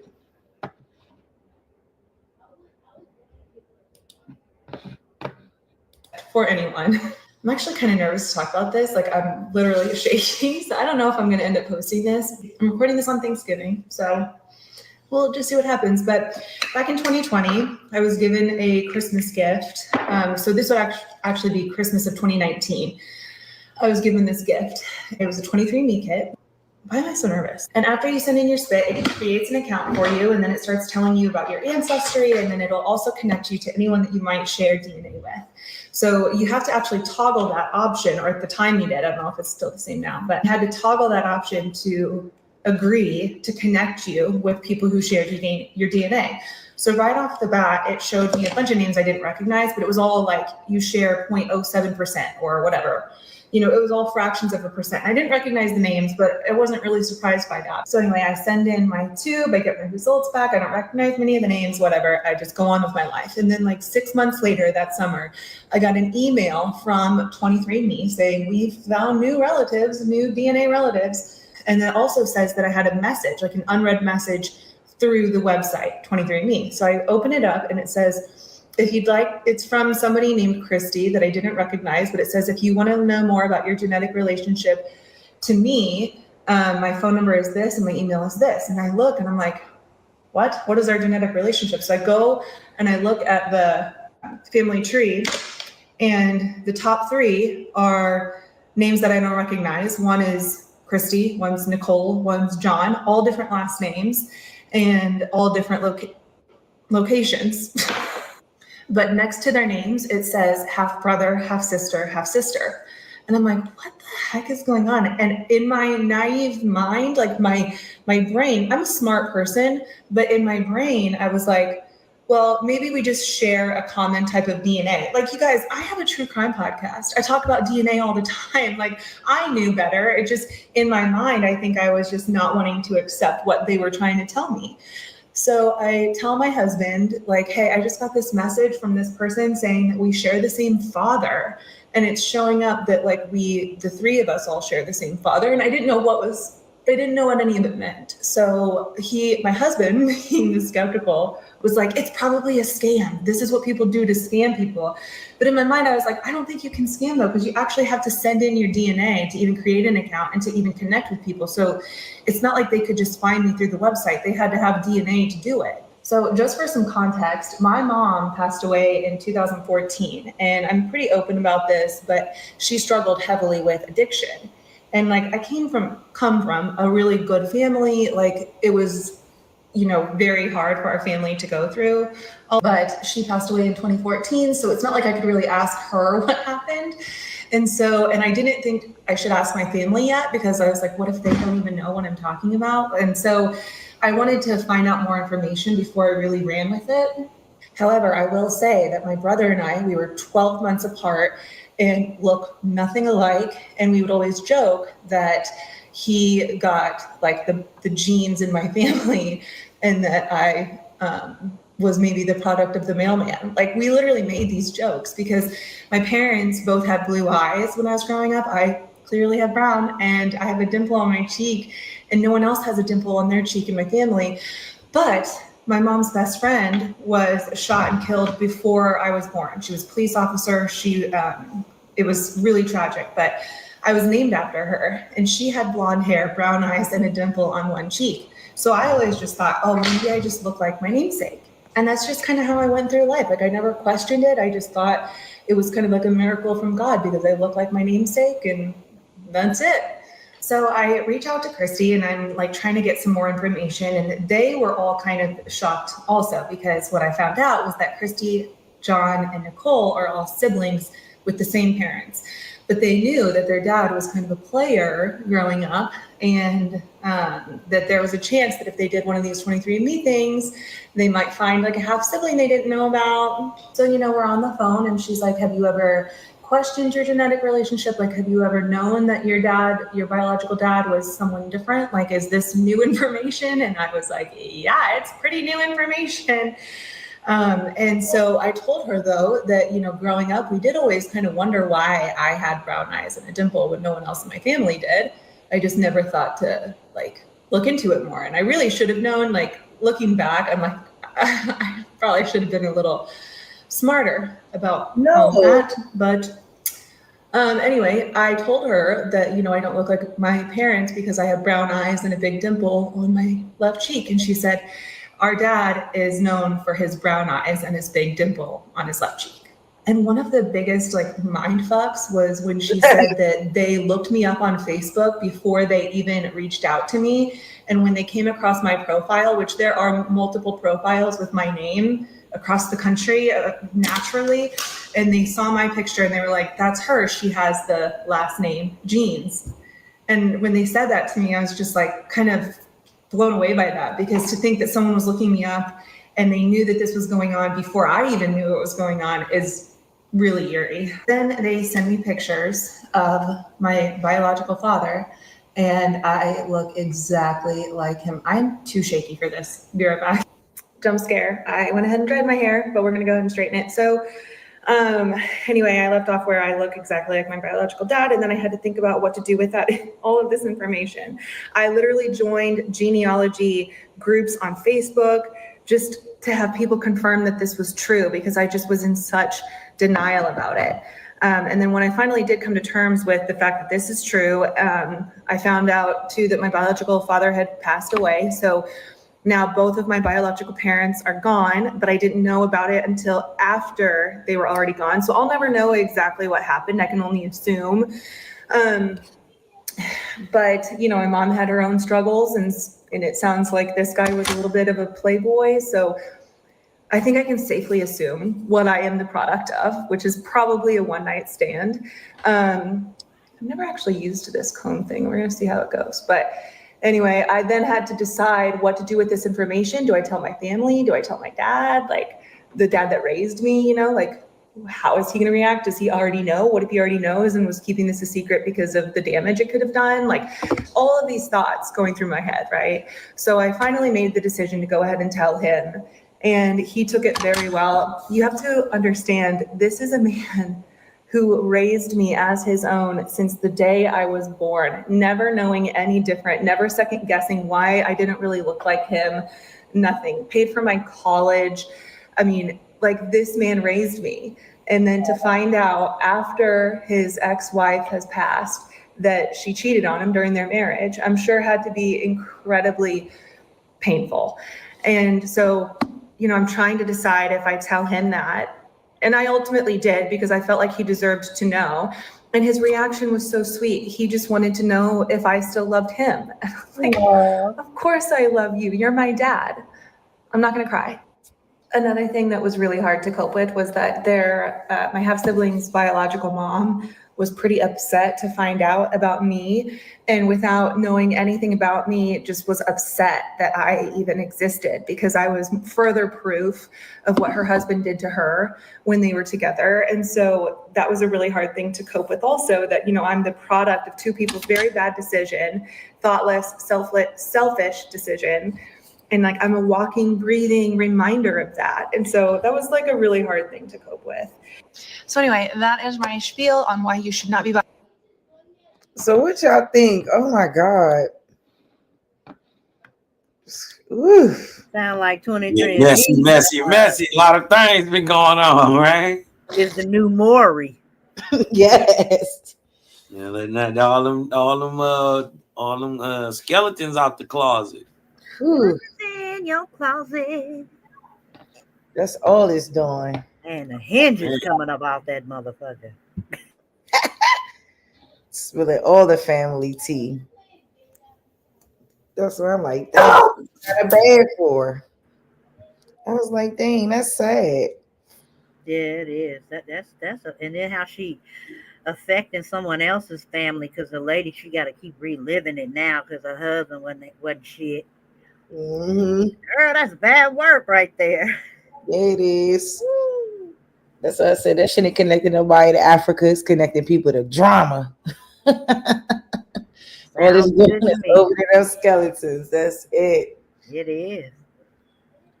But like, I think a lot of those stories was very, very interesting, especially the Filipino boy or the Mexican, whatever he, I don't know.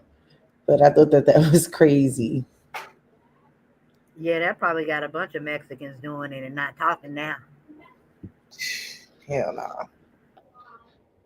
Especially because they think they some type of Aztecs and Mayans. Yeah.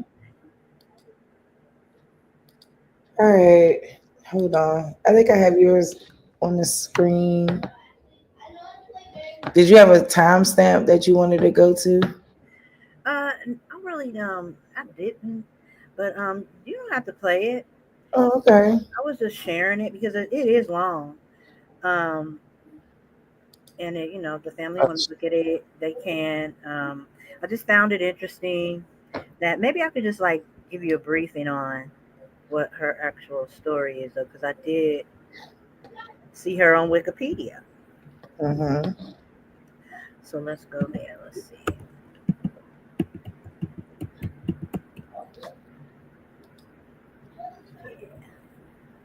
Okay, so this lady's name was Laura Adorco Kofi. Died March 8, 1928. Wikipedia doesn't have a birth date for her. Commonly known as Mother Kofi, was a Ghanaian minister and activist associated with the UNIA, which is the United Negro Improvement Association. She was assassinated while preaching in Miami, Florida. So they say Laura Adorco Kofi was born near Accra, Ghana, possibly into a royal family. A plaque at her gravesite gives the title princess in 1893 as a birth date. Other sources put her birth date much earlier. Some versions of her early life also say that she experienced visions, and voices, which encouraged her to go abroad and teach Africans in America. Her detractors in her last years spread rumors that she was born Laura Champion in Athens, Georgia. But religious history scholar Richard S. Newman compiled evidence to confirm that she was, in fact, Ghanaian by birth. Kofi moved to North America around 1918 and lived in Detroit for several years. She worked as National Field Director for Marcus Garvey's UNIA. What up, though? During the Deep South and attracting large crowds as a prophet in her own estimation, with her base in Jacksonville, Florida. In 1927, she founded the African Universal Church, with herself as its head. Warrior Mother of Africa's Warriors of the Mighty God was her self-chosen title. Garvey soon decided that she was building too much of a following independent of his cause and announced, this woman is a fake and has no authority for me to speak. And he also encouraged his followers to have her arrested for fraud. In 1928, Laura Kofi was shot while speaking from the pulpit at a church in Miami. She died from the gunshot wound to her head. A Jamaican follower of Marcus Garvey, Maxwell Cook, presumed to be her assailant, was immediately beaten to death by the congregation who witnessed the attack. 10,000 people are said to have attended her funerals in several cities. Her remains were dressed in robes of black, green, and red, placed in a bronze casket, and entombed in a mausoleum in Jacksonville's Old City Cemetery.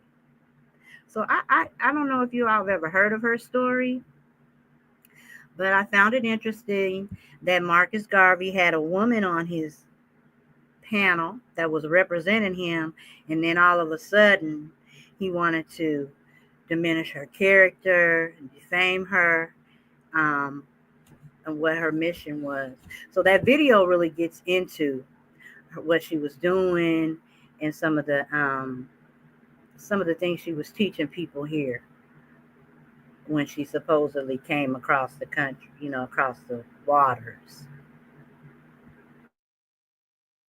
But I used to live with this lady who really, she moved in her house. She bought one of her houses, and I guess she was trying to kind of conjure up this lady's spirit by living in her home and speaking about her legacy and keeping her legacy alive in Jacksonville. So at one time she told me that when they had the woman's services in Jacksonville, they had her in the middle of the town so everyone could come and give their respects. But the first couple of weeks, I think they were saying that there was moisture on her casket because Garvey, he requested that she be in a clear see-through casket so people could see her because she was supposedly a treasonous to him. But this lady was supposedly not dead in this casket while people was coming to view her. So when you go down in Jacksonville, there are some people who still talk about her legacy and stuff. And I just found it very interesting, since Marcus, we found out in our studies that he is the biggest tether of all, a part of a lot of the genocide that has happened to our people here in this country is because we believed in his lies and what he was about. So I just wanted to share. Appreciate y'all's ear.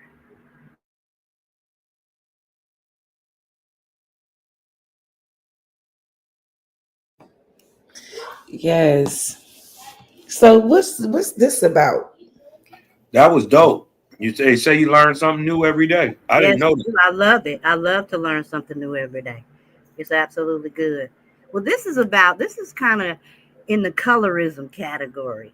Okay. This is something that I remember watching as a child. I'm a 70s child, so of course, I'm a latchkey kid. I was watching all the TV shows and all the innuendos in art. So this Dr. Seuss, famous Dr. Seuss with all the rhyming and what have you to basically teach us how to rhyme words, really. But this one I found particularly interesting because it's similar to what we went through as a people and what we're going through right now.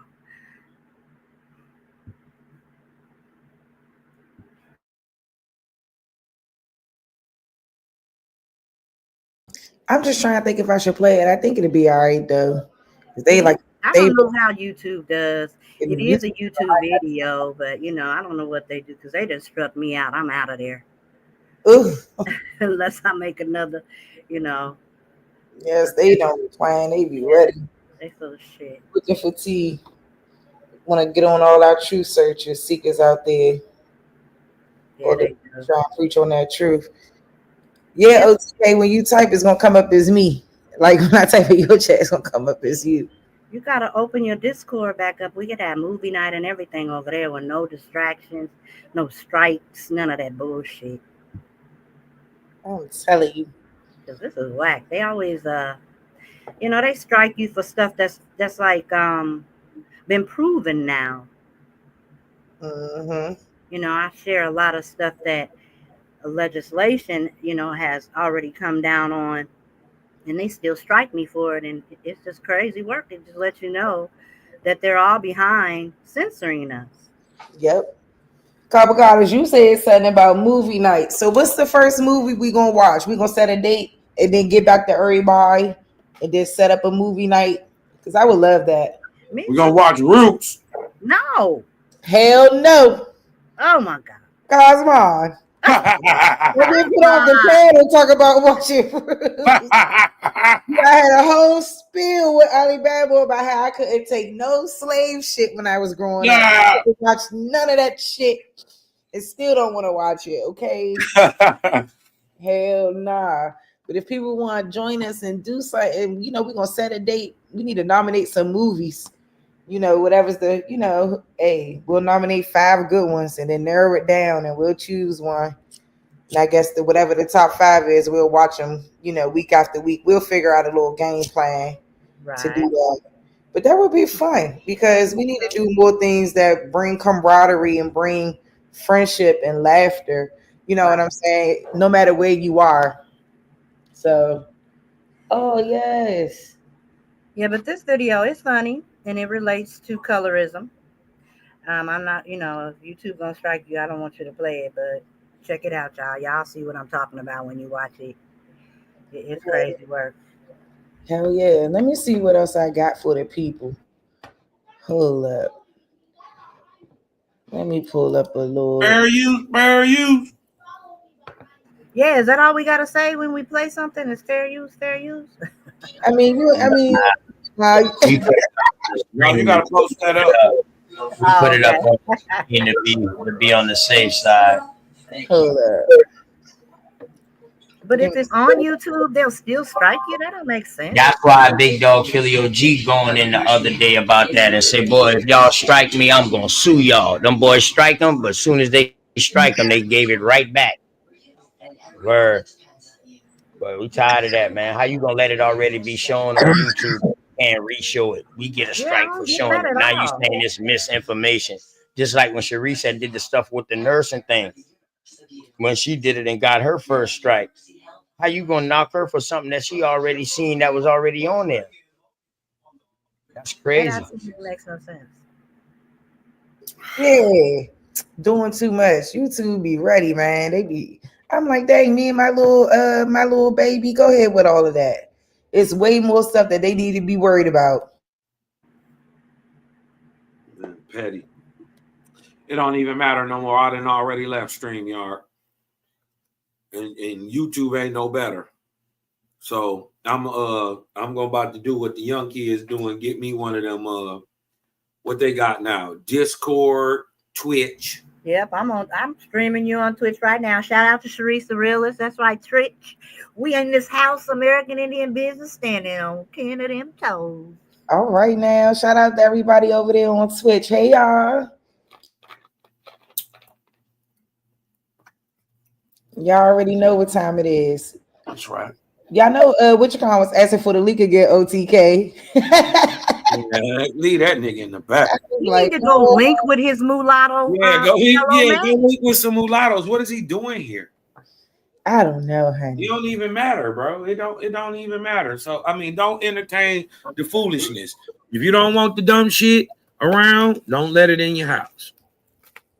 I don't know what be going on. You know, I always try to welcome a little contention, but it's just like it's a point where it's contention, or is it just you just want to start confusion?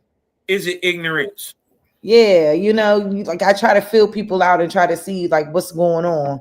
Yeah. You know, like, are you trying to see where I'm at with things, with my way of thinking, or are you just here to run amok?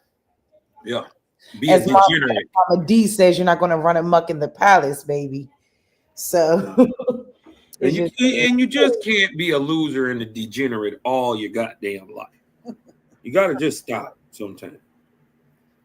Yeah, and I'm telling you, I just really hope that we do get to a point where we get past a lot of this, because like A1 said, it's really, man, it's been up in 2024 over here, just like it's been everywhere.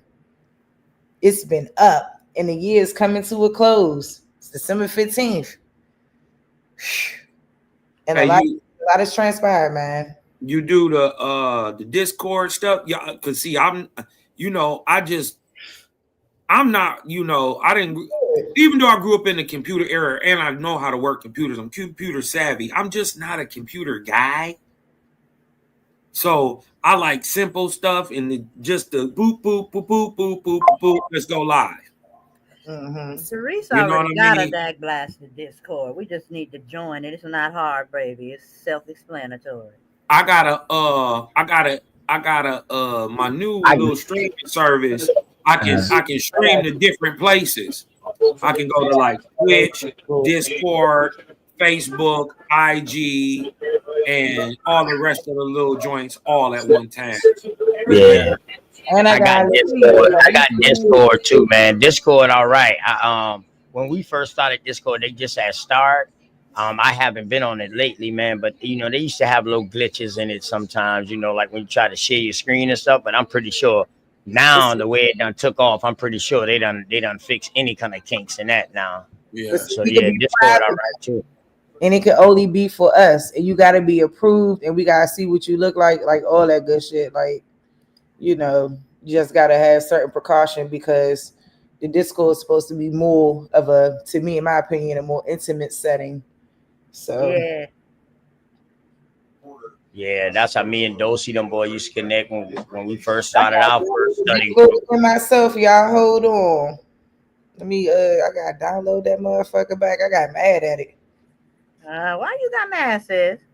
Girl, I don't even got a Twitter. I never even tweeted. I got your link up here, but I didn't want to push it out there, Yeah, if you want to put the link down there for them. Let me see if they take you to it. Well, hold on. Just wait a second. Yeah, I will. Yeah, just wait. Hold on. I'll find a later time, and we'll create something. Right on. Yeah. Take it off back there. Take it off. Take it off.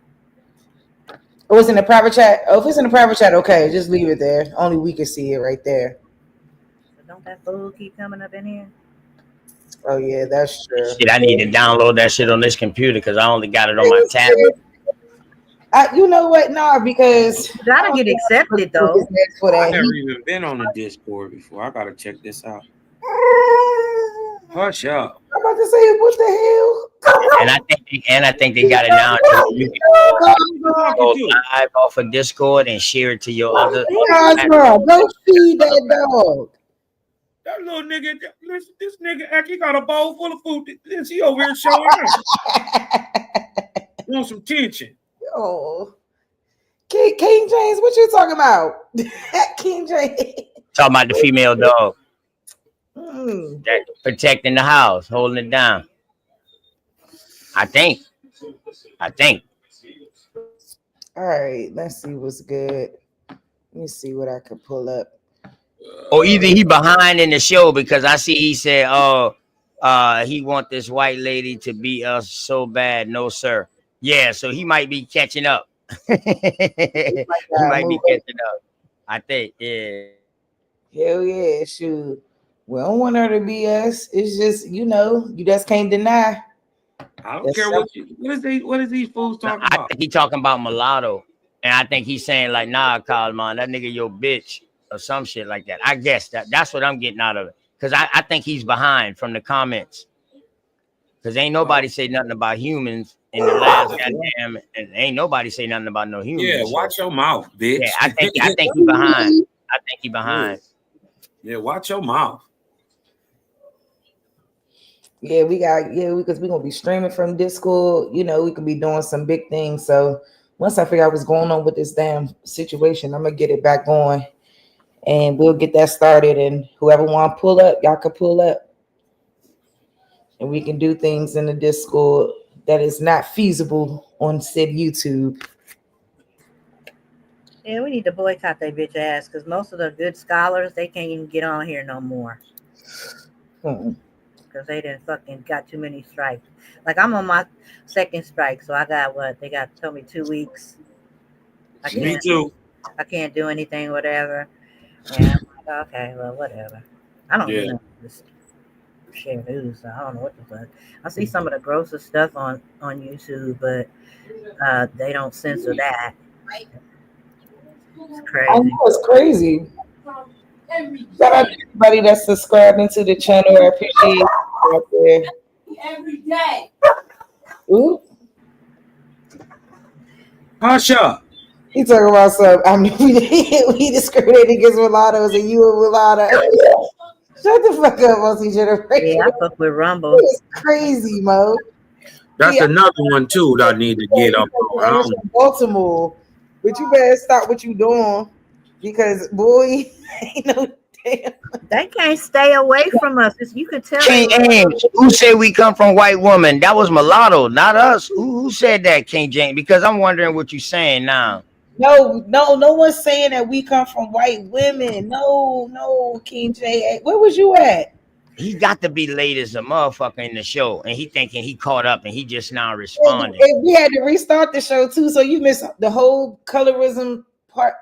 Oh, it goes into so much. Like we've been through so much. Everyone that came back, they're caught up. They know what's going on. Like literally, we was talking about colorism, and like we were showing ancestry DNA results and how her DNA results put her to her grandmother, who apparently had 15 black siblings. She was passing as a white English woman. The whole time she is black, light skinned and all. And you are what your mother are. So she went and had babies with a white person, and all the kids is pretty much white. You know how that go. So nah, we're not saying that. We just saying white people come from us, not the other way around. And we can't say that it wasn't. King James Ams, man. I don't know who you is, dog, but you got a TV show. But niggas don't come from white people. We ain't never say that. Word, dog. We never say that. Contaminating the chat. We ain't never say that, y'all or people. We ain't never say that. We said people had sex with each other, white people and the Indian. Then they call it African Americans, Negroes, coloreds, blacks. I don't know. How you know you don't come from no white woman? How you know, nigga? Ain't no white people in your family in the last 10 generations? Ain't not one? How you know? Stop with the cap, man. Stop with that lowly nigger shit. Raise your fucking vibe, bro. Come out that colorism. Now that Willie Lynchism. That self-victimizing shit. You crazy. Yeah, you crazy as fuck. Shout out to the good white folks out there, nigga. It's white people, man. They be in our families. Yeah, fuck you, bro. I'll turn on you before I turn on the white folks in my family. What about, it's not tainted. It's just what it is. Where's your family from, King James? Do your family descend from Virginia? Or where y'all from? South Carolina? Where y'all from? But anyway, you want them hardcore bro, racist niggas. bro, you should quit all that cussing. Yeah, people be lying about that though. Yeah, Captain. Nah, but I'm gonna tell y'all though. You know, depending on what area they peoples then was in, they might not find that in their line until later on, like down, you know what I mean, like in the 1900s, 18 after the cousins them started doing it, but they might not find that. You know what I mean? You know, in some spots, because you got to think now. They say the European or whatever didn't explore no parts of the other side of the Appalachian and really start the what they would call colonies or whatever. DeSoto went, but he got ran out until like after the 1800s. I'm willing to guarantee. You know what I mean? So in some areas, 20 years, somebody got a European in their family, whether he melanated or pale. Right. That's what I'm saying. 1800s, you probably got it. That's why I say later down the line it probably came. Before that, but before that, some areas weren't touched by the Europeans until a later date. By no white Europeans. This is OTK. We were the people that were already here in this land. Yeah. They were being sentenced over here as slaves, as criminals, prisoners of war, whatever they were doing, the children being swiped off the corners. We heard what the man said long before 1619. So us being the people who were already here, you don't think that nothing was going on? No, baby. Listen to what I started with. I said in some areas. I'm talking about all over. They didn't the come 13 all colonies. You know what I mean? I'm talking about the East Coast. Yeah, we can say that. Some places in the Midwest, they can say that. But the Europeans, the so-called European that we see today or whatever like that say they came across here, they did not touch every place until later on. You see what I'm saying? So some people might find it in their family like goddamn 1700s, 1600s, but some people might not find it in their family like Ka said, the last 200 years, which would be the 1800s, 1900s. Yeah. You know what I mean? But that's when they started going all over. And we noticed when we study Lewis and Clark's travels, this is when they start mapping out the rest of this motherfucker. But they didn't get no farther than the Appalachian. The point is, saying? Because you got a European in your genetics somewhere, don't make you European. No, it doesn't. Hell no. Hell no. You got all this goddamn Indian on top of it. I was just saying that because King James said he ain't got none in his. Okay, you know what I mean? We gotta respect that. I'm just saying we gotta respect that. Not everybody got the same story. Yeah, everybody. I mean, we gotta respect that. That's what he said. And we gotta respect that. With all these that's what I'm saying. Yeah, and with all these mulattoes that somebody wasn't hunching on one. Exactly. Yeah. And they didn't touch every place. You think that because you don't know the history. No, we understand the history. It's just that like this is the part of the history that people want to leave out and want to negate and don't want to confront. Don't want to confront. And that's like me, I know the French. I know my peoples that mixed in with the French Huguenots when they came to Goose Creek. A bunch of Indian tribes came from Charleston too. Shit, I know that shit. You know what I mean? I know that a lot of people around this. Yeah, but I'm just saying, I know they did. If you were Aboriginal to America, I'm sure if you really looked into your family, somebody got with a white, a European. Somebody probably did. Probably married him. Probably a sister, or African, aunt. You just or East Indian, or running away together from on plantations with each other, running away. Oh, Waganu, Chuck Town. You already know. That's Chuck, baby. Why are they fighting in the Civil War with us? If this is about freeing just quote Negroes, why do white people need to fight with us? Unless they were slaves too. I mean, unless the labor was being man, they were slaves and family members. We gotta get out of that. They got to. It sound like the way I'm hearing them texting. It sounds like he got a white people problem. Dodge the slave. Yeah, that's a him. That's what it's starting to sound like to me. Yeah, that's a personal problem. Hold on, y'all. It doesn't, yeah, it doesn't make you compromise. It does not. Like, it doesn't take away from your original stock. So you can, yeah, you don't gotta be It here. sounds like a personal problem to me. You don't gotta Yeah, be one here. thing I don't deal with beliefs, faith, and personal Feelings. problems. You just gotta go off the history. And this the history y'all don't want to talk about when it's all said and done. The Negro is dominant. And The he Indian the fear. European, he the Asian, he the African.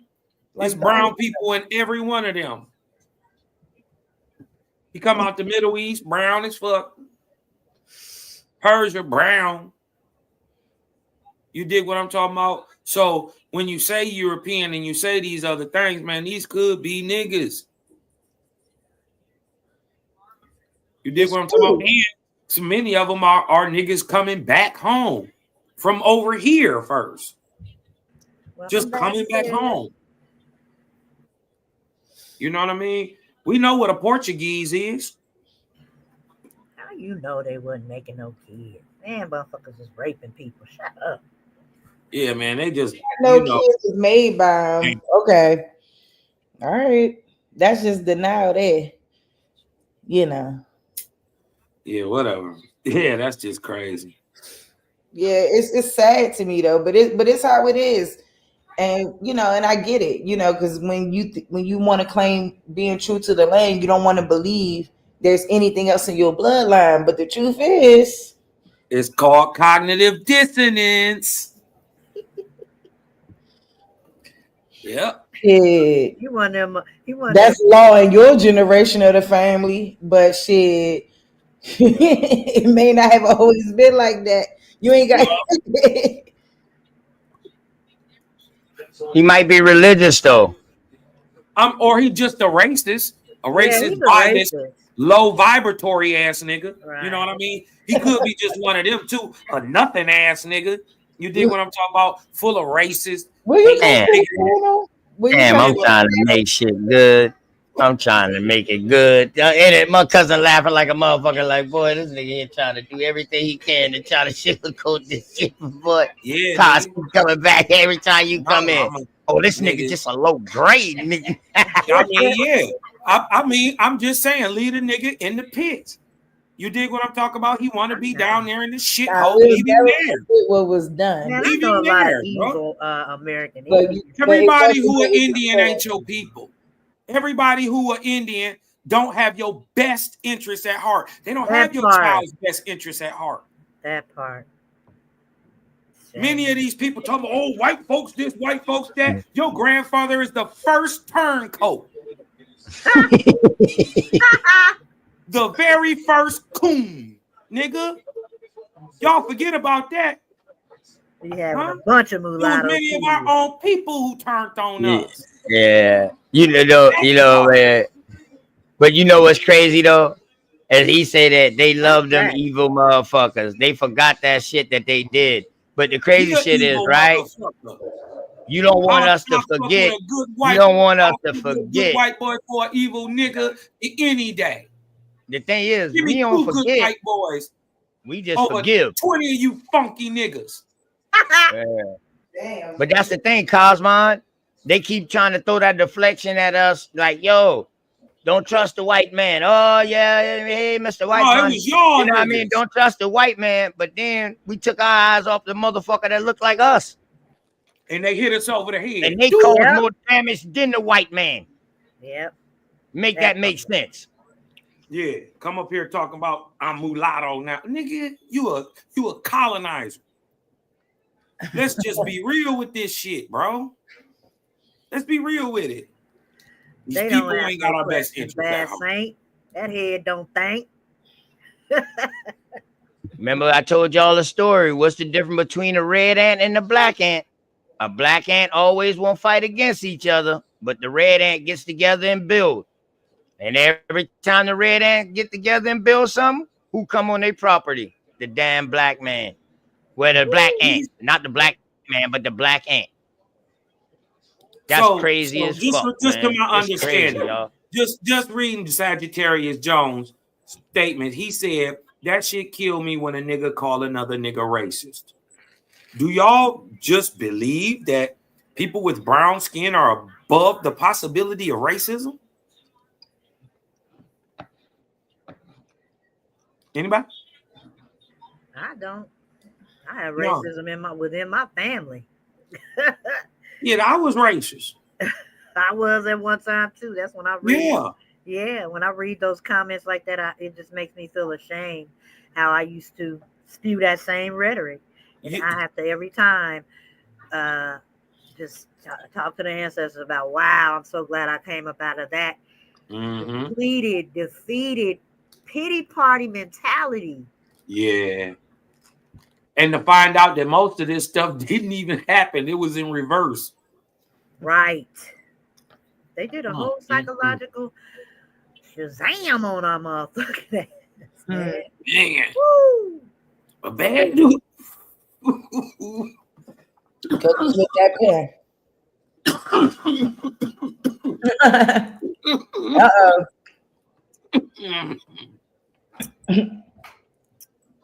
That gas is so they want us to forgive. They want us to forgive the people that look like us that did it, but don't and not forgive the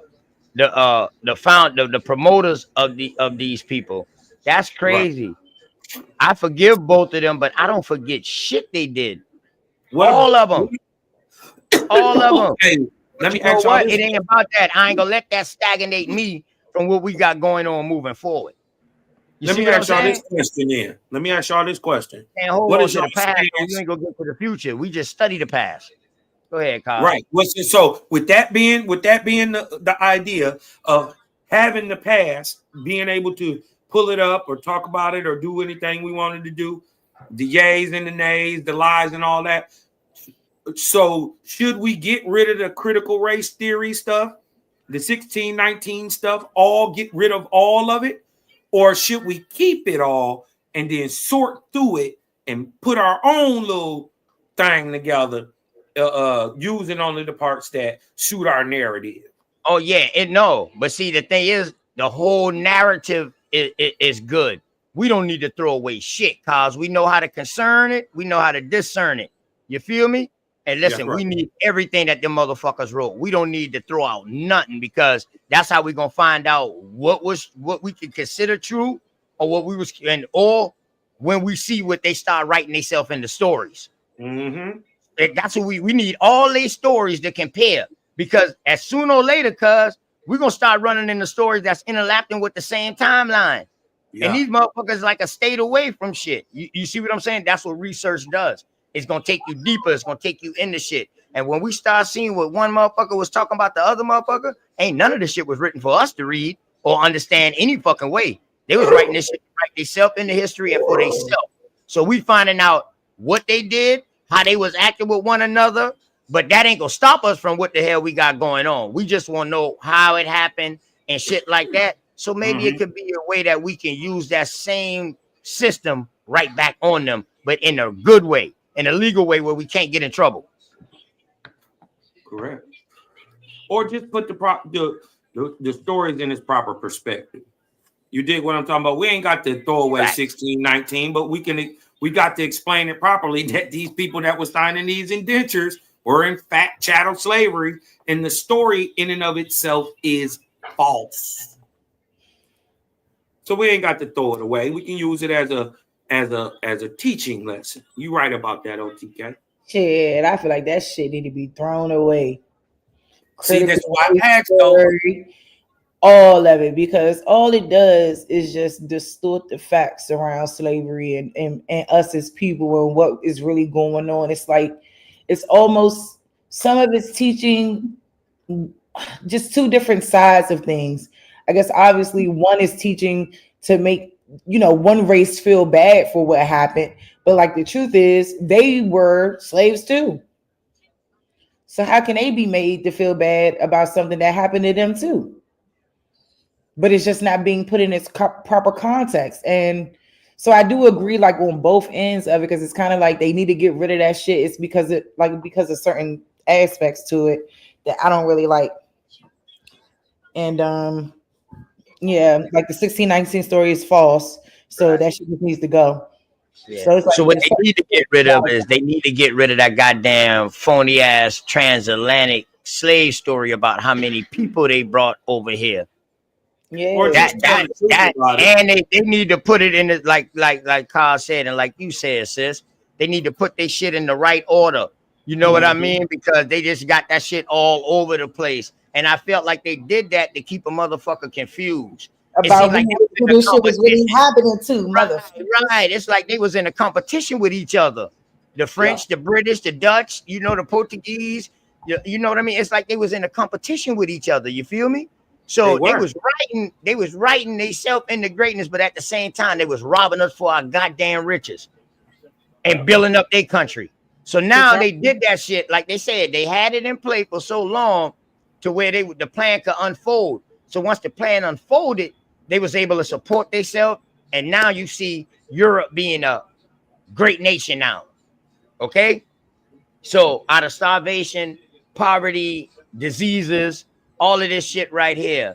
So now this shit is, man, listen, man, we done been duped and nuked. All right. And we just gotta stay focused, man. You know what I mean?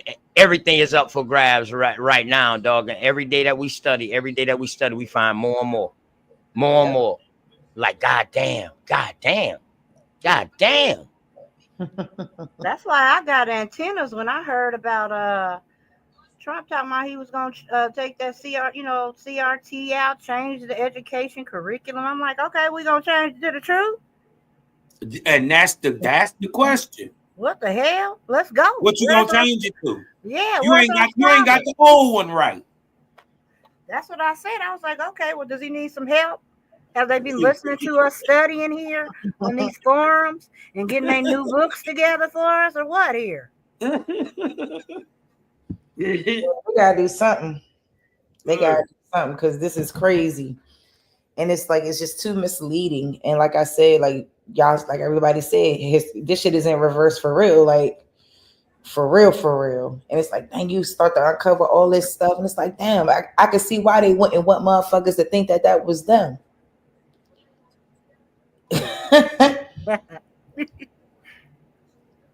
Like I can see why. You know, you got to embellish the stories. Like that's all they've done, and it's sad that they haven't really told the truth about a single thing in history. Just corny and shit. Yeah. It sounds like why would they? My kids and I are reading Top Cat's book right now. That is our bedtime story when they over here. So we got to start telling our children when they bring, if you have your children in public school and stuff, when they bring those assignments home, you have to read with them and contradict it with the truth. So they can get it into their subliminal when they hear it away from you, that they can themselves discern the information and put it in their minds. No, this is what it really went down like. You know what I'm saying? Because that's the whole thing, to indoctrinate our children with the lies, because we getting the truth now. But are we telling the babies? Because we old. So we got to tell the babies too. When we get excited and we see a TikTok, we got to explain what that TikTok was and why we got geeked. Because you get this light inside of you when you see all the brothers and sisters coming up with all this information. They got the receipts. They going back in the archives. They lining it out. They putting the beautiful pictures with it. We got to let the babies see this stuff so they can go to school and brag about it. Because they need that light too. It'll make them in turn start telling their peers, no, this is the truth. This is what it is. You're learning wrong. And then they're going to go home and tell their parents, and we can get a war started. Because everybody need to relearn it. We've all been indoctrinated. I'm gonna tell you something, Copper Goddess. I'm gonna tell you what I remember. It was 1986. I was in 3rd grade, and they showed Roots. I'll never forget that feeling. I'll never forget that feeling. I was enraged as a child. I was enraged. You dig what I'm talking about? I knew something was wrong right then. I didn't know what was wrong. I knew something was wrong. Yes, sir. I feel your pain. Mm. Yeah, it was something because that was a big propaganda agenda push because they kept pumping it up on the previews. I remember it like it was yesterday. They pumped it up on ABC. It was going to be this 3-day thing, big new thing for TV, 3-day series. They made us feel like it was special because it was about us. That Hollywood was going to do this 3-day series, right? So I never forget either because I felt like, okay, my mama, she was cornrolling my hair. She was like, yeah, let's sit down and do your hair. We're going to, this story is supposed to be, it's about us supposedly, right? Mm-hmm. So I'm sitting down, I'm getting my hair braided, and it started off. Man, my heart sank to my feet. I wouldn't whoop 3 white boys the next day. I got in 3 I fights. strung me some up too. They watched it, Anthony Williams. I end up having to apologize. I got a really good friend, a long time boy named Andy.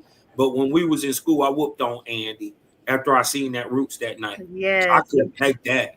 Your favorite teacher, you looked at her weird the next day. Yeah, man. Oh, I gotta show y'all something too. It was some mental stuff. It really was. Okay. Now go ahead. Y'all can still talk, but I just knew it was something else I needed to show y'all that I forgot to show on my last show. Oh, okay. I can show it now since we all here. Yeah. But yeah, if you show my nigga, you gonna show my nigga.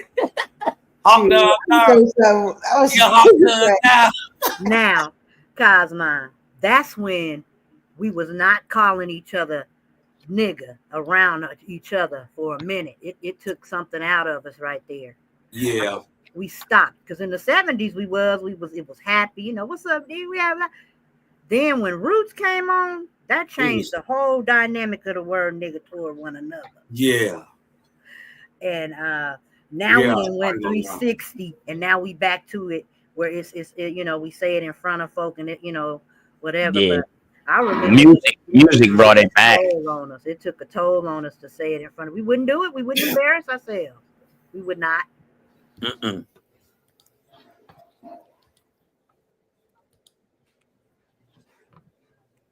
Hey y'all, sometimes I be texting in the chat when y'all talk to me. That's me. That's not Sister I didn't get to Cherie. finish. I didn't make the argument yet. Let me just finish it. Now, if we allow the person, yes, I am going to land it, please. You threw a lot of questions at me. I'm trying to answer one. Let me answer this one. Okay. So now, if we let this person speak and we all just be quiet and be like, okay, that's what your story is, and we be quiet. We allow them to keep speaking and keep talking without interruption. And that if they're lying, they will hang themselves. We will give them enough rope to hang themselves because we're allowed. If you let a liar lie, a liar will expose themselves because you're going to be like, okay, what's the more details? Give us more details. Give us more details. And we will be able to catch them. But we don't do that. The minute somebody says, this happened to me, we're like, liar. This is the problem. This is the problem. This is the problem. Y'all have been incentivized to lie. And who's y'all? Women. Oh, shit. Hold up, y'all. I think it's okay. So her energy is coming from another part of that conversation because I thought that, damn. Yeah, okay. that do look like the brick girl. That is her ass. She pissed me off. What happened to her? These niggas ain't fought no white boys. They do all they dirt to niggas, Michael. Anybody can answer. Ro, you can unmute. Anybody can answer. It's just as far as these little takes have been going, somebody's lying because it's not that many people going 50-50 in a relationship. But it's cute. It's real cute. And I mean, it's more people going 50-50 than not going 50-50. I'm sorry. Most women aren't having their way in relationships. For the women that are, congrats. For the women that aren't, don't give up hope because it's really all cap. But yeah. Why you say what made you say it's all cap? Why you say it's all cap? Because I forgot, what is it, like 70% of women are going 50-50 in a relationship? Wait, that's true? 70%? 50-50? I mean, that sounds about right, though. I ain't gonna lie. If 70% of Americans, Kevin Samuels taught us. I don't know. We can't forget our lessons. But yeah. Okay. Anybody else? Anybody? I mean, I think it's okay. I think it's okay to like do 50-50, especially if you're younger, if you're a younger couple starting out.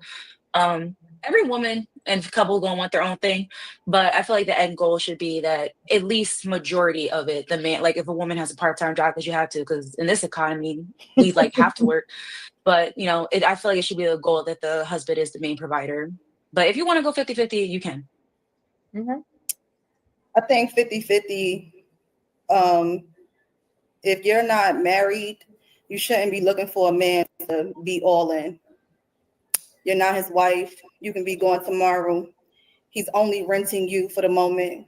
If he don't propose to you, then you should be paying your half and he should be paying his half. Okay. I personally wouldn't be living with anybody that I'm not married to. Me personally. I think those women on that TikTok trend, I think all of them were married to those men who were looking like you don't pay anything anyway. I don't think those men were boyfriends. I think they were husbands. So it makes sense. I don't know about that, Ava. Yeah, okay. Most of them were husbands, though. I didn't see a lot of boyfriends on there. Now there were a lot of boyfriends. The 50-50 side. So okay, so my question is, how long do you wait before you do your special little trick in the bedroom? I think this man changed the whole subject. But what I wanted to say is, I think that we also have to like think about whether it's a wife or a girlfriend, all of the unpaid labor that comes with having a woman in the house. You know, I'm you know, I've been married before. I'm single now, but if I had the opportunity to be a man, I would definitely pay all the rent because I know now I'm getting meals. Now I'm getting a clean house. Think about it. If you paid for a cleaner and you paid for a chef and you paid for a nanny and you paid for a therapist and you paid for that, that's far more than paying the bills. So my girl, unpaid labor is unpaid labor. I'm just thinking and then I think it all depends on what the woman is doing in the household. But if a woman is there for you, doing the therapy, cooking the food, taking care of your kids, washing the clothes, doing all that stuff, that would cost you probably more than your whole income. So Rhoda, so now you get a house to live in as well. Rhoda, this is a house that you got to build brick by brick, okay? You just don't get it because you do. All right. That's why I asked, how long do you wait before you hit that special Gok 3000? I feel like every dude should make a woman make a dude. Personally, I wouldn't date a man that's waiting for me to do something sexually for him to reward me any kind of way. I wouldn't date that. I wouldn't do that. And I will say this, okay? So me, I've been on my own since I was 16. I've been able to pay bills my whole entire life. I can pay bills by myself. To me, there's no incentive for me to live with a man if he's not paying the bills. I can take care of 100% on my own. But if I want to live with a man now, if you want me to pay, if you want a roommate, homie, just say that. Bro, now hold on. Hear me out, because a couple years back, I was watching this woman. She got hit with a brick, and she was saying she need protection. So if you had a man, he probably wasn't paying rent, but he had protection for you. So I think you're really trying to be funny. I think you're really trying to be funny, and I think that you try. How are you trying to be funny? I know exactly. I don't know why you would bring up something that happened a year ago to me, and you know, and this is not even the topic. But if you want to talk about that, we can talk about that. Have you heard about Ryoko Pro? Hey, he trying to throw a slick diss inside there. He say, hold on. What about if you got this lady who got hit by a brick? Hey, he trying to slide that in there, sis. Bring it back a little bit. He did slide it in there. He slid it in so smooth. That's why I just bust out laughing. I said he out of line. Oh shit! I ain't got no sympathy for Brick Lady though, because she tried what she did.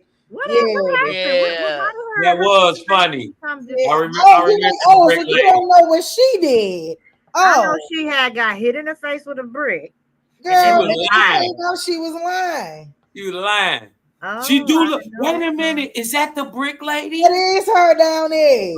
Look at how they take camera got her on a messed up. Yeah, cuz that's why he said that, cuz that's why he baited her in. He baited her in. Right. He baited her ass in with the question. That's why he switched the whole conversation and baited her ass in with the questioning. Yeah. So now he said, supposedly, you know, a certain lady, right? I knew somebody that got hit with a brick, right? So apparently she wasn't doing all the right things. He got mad because I ain't gonna lie, she was just like getting him a little bit, but she told him he wasn't on subject. He was a little mad about that. That little man. So that was what she had on, a mask with a big bruise on it? I don't get it. How she lied? Oh, you might need to. Have you seen the video, Copper Goddess? I've seen her with that big ass nigga knot on her damn face. Out there screaming and hollering. She already had that. Yes, Oh, I ain't see it neither. Okay, so it was a real wound. Yeah, but she had already had it. She was in the club. She had wore one of them little face masks that go over your face. Uh-huh. And so dog couldn't see that her shit was already swole.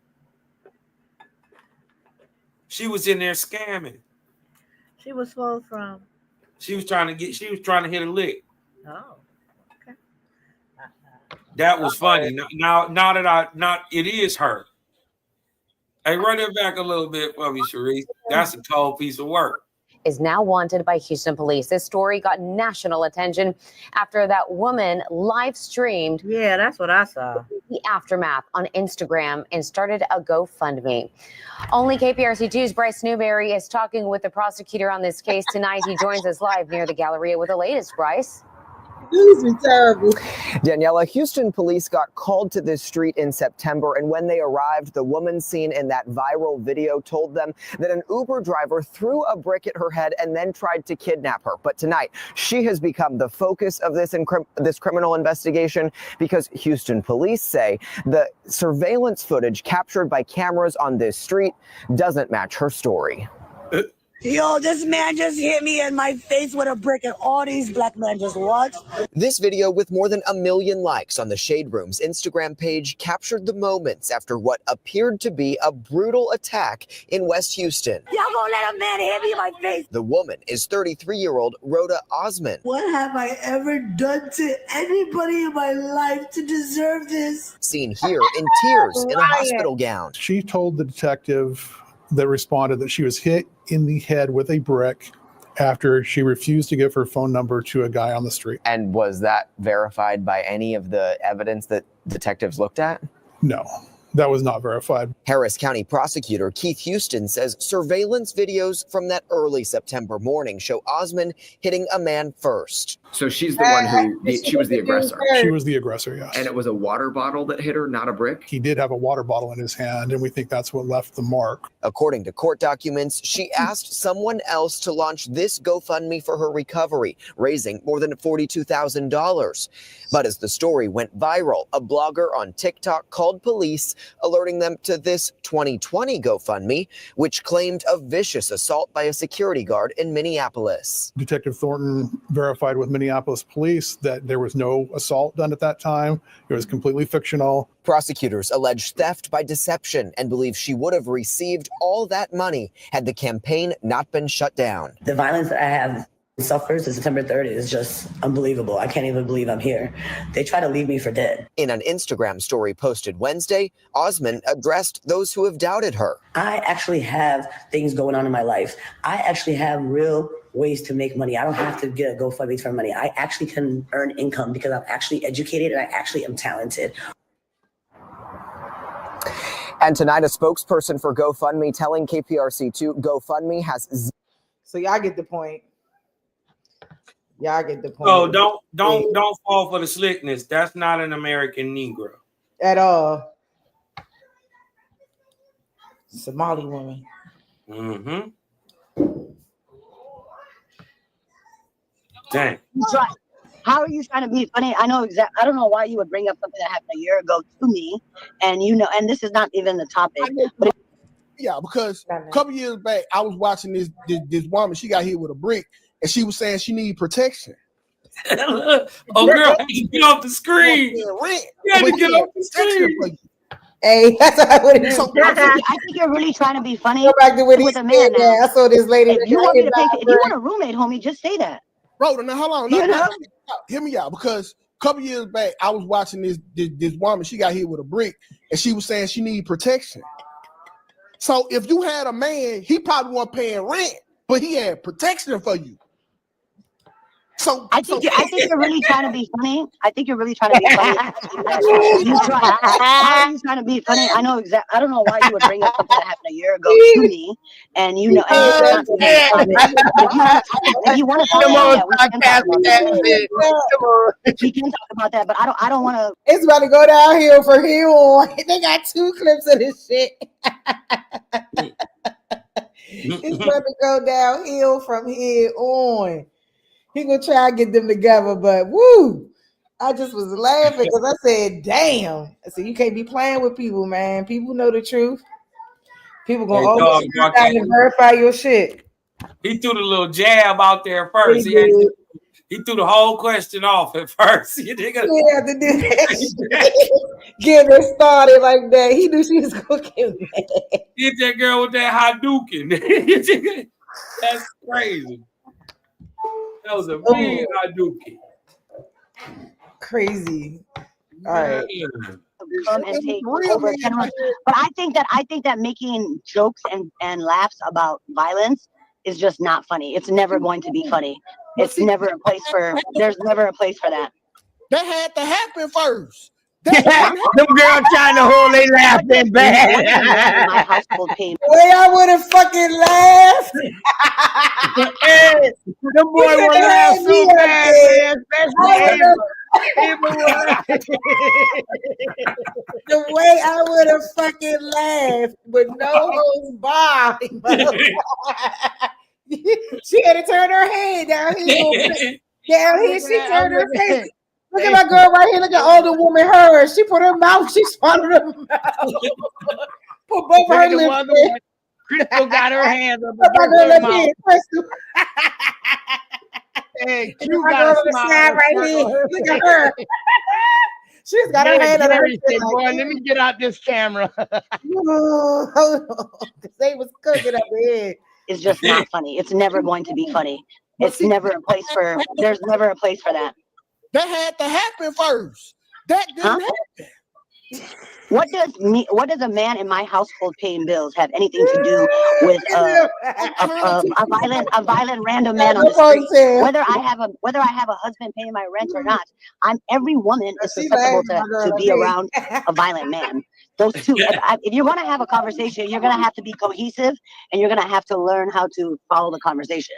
But if you can't do that, you're going from sex, and now you're going to violence.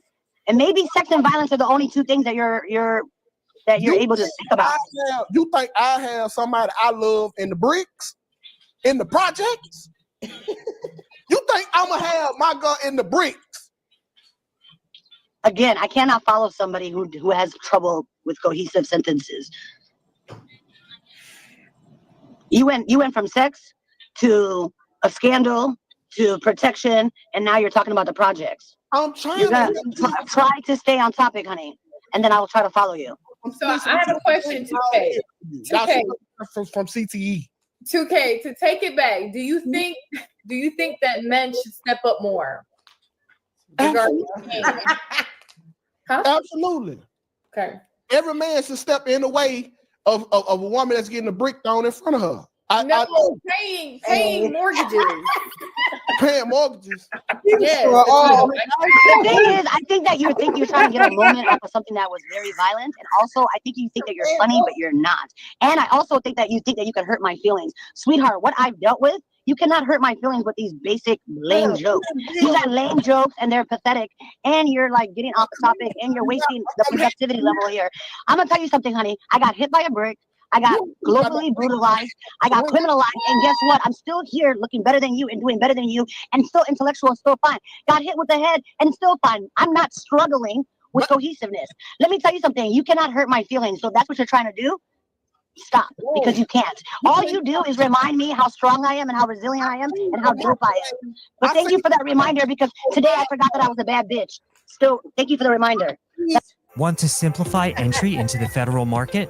Then review the free, practical guide to getting started in government. I'm a bad bitch and that I constantly survive men like you. It's not funny. You have sisters, you have daughters, I'm pretty sure you have daughters because you look like you don't fucking use a condom or ever heard of one. So let me tell you something. I have survived that shit. That was my trauma and I'm still dealing with it. And I survived it. I'm fine. But She said you look like you don't use condoms. They're not hitting, honey. They're not hitting. You think you're eating, but you ate too much. That's why you look like that. You ate too much food, and you should have been reading a book, and then you could have ate with talking shit to me. So I'm gonna tell you right now, if you're trying to hurt my feelings, baby, it's not gonna work. Every time a lame ass nigga talks about this kind of shit, all it does is remind me that I'm a dope ass, resilient, standing on business queen, and you're not gonna hurt my feelings. But you can look like a lame ass nigga and keep talking about this, or you can try to sit down and have a productive conversation with the other people in this room and respect everybody's time. Thank you. That ain't gonna go nowhere over here. Okay. That ain't gonna go nowhere over here. Because I seen on microwave. No, hold on, Q. I seen on microwave before this live started. She had little shit all on. Oh yeah, I like to eat. I might have a bite or two. But guess what? I can also read and read. Okay, and maybe the body's keys. I don't know why you're talking about what I eat or not. Who cares? But you look like you're struggling. Okay. But you know what? January, new year, new you. I'll see you in the gym. Yeah, shout out to y'all in the chat. Shout out to everybody. Shout out to everybody that's here. That was baby, I promise you, you cannot tongue tussle with me. I will hurt your feelings and have you out here crying. So just stop. I'm gonna tell you right now to stop because you can't tongue tussle with me. I'm gonna tell you right now, I'm stronger than you and more intellectual than you and funnier than you. So, but you want to do that? If you want to go there, honey, you want to make this a light roast, we can. But yeah, like I said, you're not gonna hurt my feelings. I stand on my shit. I'm very proud of myself and the way I handle that. And I know that if it was you, you would have crumbled. If it was you, you wouldn't even be here. Wow. If a man hit you over the head, you wouldn't be here. I was wondering if y'all had some brown sugar. Y'all got some bricks in the comments. I got a little. I was really hoping for a productive conversation with productive people. And like I said, you can pander. Do you have some brown sugar? Can you shut the fuck up?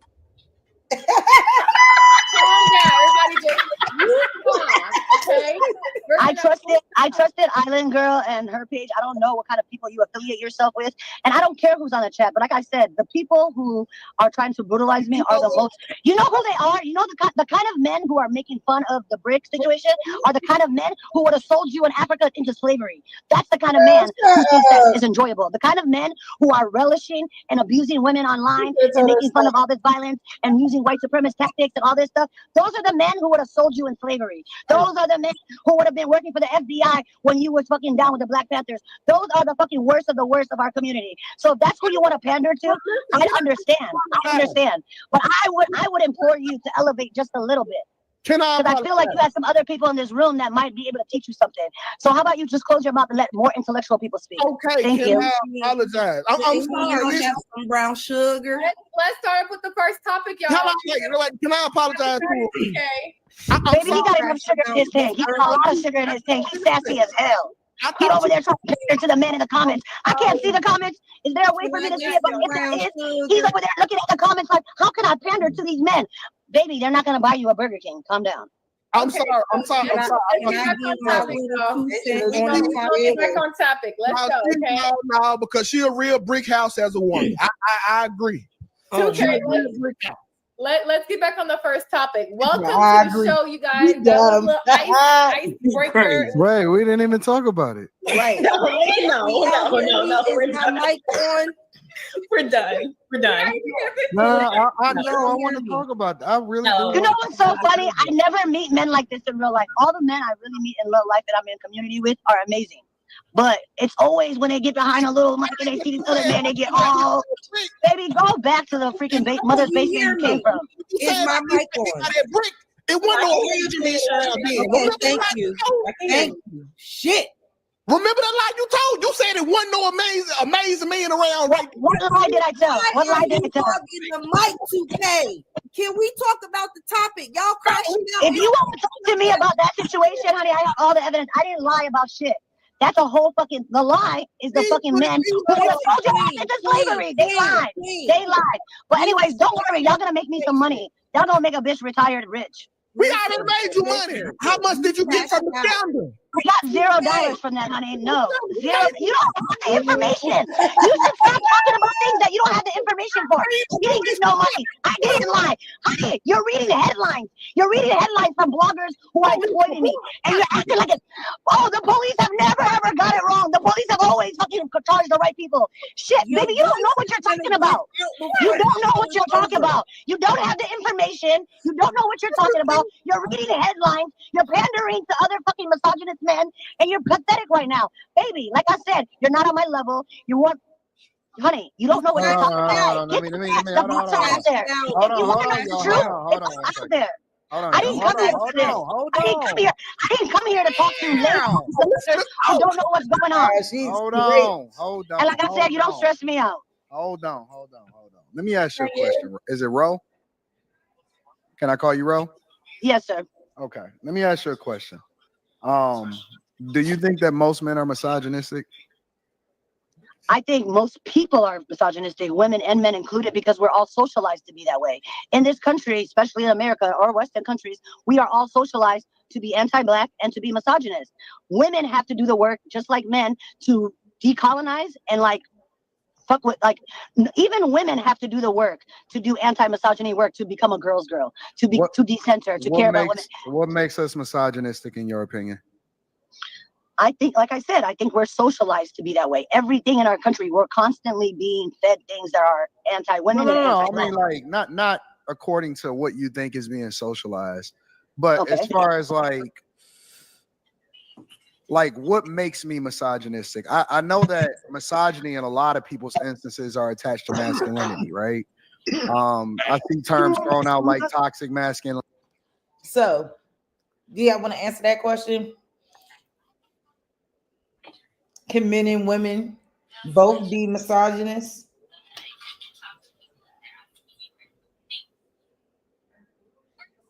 Yeah, the ones that act manly, right? Ain't misogynistic like, that's when you leaning more to one side than the other side. Like you more girl, you know what I mean? And you about your niggas first. Is that what it is? Like niggas over everything. And then when you were the other, it's the dislike or prejudice against women. Oh yeah. So how? Oh yeah, women definitely can be that. A sexist. Okay, Kylie, you're fit. Yeah, that's what I was hinting on. But yeah, definitely both can. Both can. What about you, Cosmin? Cosmin must have stepped away. Sister Copper Goddess. Thanks. She was stepped away too. Cake Lover Ale. Oh, okay. Who was that? Yeah. My bad. Go ahead. That's Cosmin. Go ahead, Cosmin. No, I was gonna say misogyny. If I'm just trying to remember what the word means. That means like a hate for women, right? Yeah.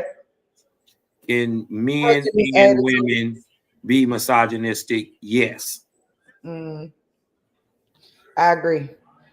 Yes, I agree. Because I'm about to say, women be tripping on one another, but that's a whole other topic. So so a sexist or a woman? What is it? A woman? What is it? A womanist or something? What is it when a woman is the opposite of what we just described as a man? When a woman hate men, a feminist. A feminist. So men can be feminists too. Yeah. So it go vice versa. We see it in today's world. We see it every day, damn near. On YouTube. Yeah, today's world ain't no joke. I think it's called misandry. Misogyny. Yeah, the other one when it's men. What was the question again? Misandry. Can women and men be misogynistic? Both. Women are misandrists and men are misogynist. Yeah, I was about to say. Yeah. Yeah, men can, but not women. Okay. When women do it, it's misogyn. Okay, they changed the word. What you say the word was, Copper Goddess again? Misandry. Oh, misandries. Okay, so that's why a woman can be okay. All right. And the So what you definition about of to say, misandry is lover? what? It's still the same definition. Hatred for men. Got it. Okay. Go ahead, K Glover L. I'm sorry. I was saying the same thing. It's still the same definition.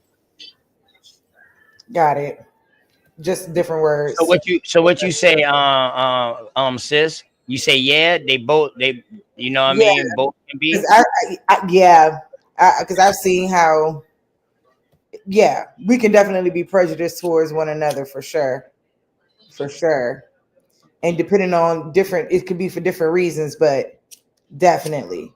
I mean, I think it's a whole nother level of being like envious or jealous. I think that's like a step up. Is it like super petty? Yes. Okay. But I would also say it's just it depends, because like I said, you got some women out here who believe, in pro-life, and then you got the women who believe in pro-choice, and then it's things like that that I think that we could clash. I mean, like they said, it's another word for it, so maybe I shouldn't use that, but I think in instances we both can hold prejudiced attitudes towards the same sex, whether you're a man or a woman. Right. But this was funny to me. It's almost over there. I think there's more to it, but this was crazy. That type of No, Nate, don't put no words in our mouth, mate. Nate, don't say we look at her like she's a Negro. She's Brazilian. What would that look like? Yeah, but they call themselves down there. That's what she is. Oh, we know she's Somalian. We know she's from she's from Eritrea, Somalia. Yeah, Somalia. Yeah, she says she's Brazilian. You know what I mean? She's not Brazilian. Look she at just her said like it in this shit. You hating on me because I'm Brazilian and all that. That was she said in this shit right here. She said it a little while ago. Yeah, we don't know what she's talking about. She said that shit a little while ago that she was Brazilian. No, this bitch ain't one. Let me stop. We know Slim ain't one of us. Hell nah. Shoot. Yeah, I thought she was Ethiopian. Yeah, I thought she was from Somalia. She looked like Somalian to me. Yeah, Somali, Eritrean. Yeah. Right, but that's what she said. She said that shit not long ago. She ain't look Brazilian though, sis. Even though she said that, she ain't look Brazilian at all. Not to me. Oh, yeah. Yeah, right. That was African. Right. That ain't no. Austin is a Muslim name, correct? Correct. I'm She looking was at from- she was up in I'm looking at her Minnesota. name on the screen. Raul. Or Ra. That is right. She was living in Minnesota too. Yeah, that's what they all up there. That told on her Minnesota. right there. That told on her right there. That did tell on her right there, Minnesota. Yup, she was in Minnesota. That's facts. Where all they ass be. Okay. Who they up there? And they said it was a lot going on up there too. Like it was some. I'm gonna find that video with some American black kids fighting their ass, and the mothers and stuff was up there too, fighting their ass from out there in Minnesota, not playing. So yeah, old girl on the Gitmo list. Shout out to Nanya Business. She might have a Brazilian wax, but that don't change her nationality. Hey, shout out to the Brazilian wax with the landing strip, man. Hey, shout out to the Nanya Business. Shout out to the Brazilian wax with the landing strip. Ouch! What With she the said, runway. You okay. got to have a runway with a land at. Awful. Ooh, can you We know that, Nate. You should know us better than that, Nate. Oh boy, you crazy as hell, Nanya Business. I needed that, Nanya. Boy, that was Nate sweet. That was right. Nate been in the chat too Well, long. your business is a comedian. I know y'all know that by now. Shit. Well, Nate been in the chat too long. I know that much. I know she's sweet and honest. She don't care who it's about. Goddamn, she gonna tell you if she don't agree, she don't agree. You know what I mean? That's what I like about Nanya. You know what I mean? And then I like the name because that's how we say it. None your damn business.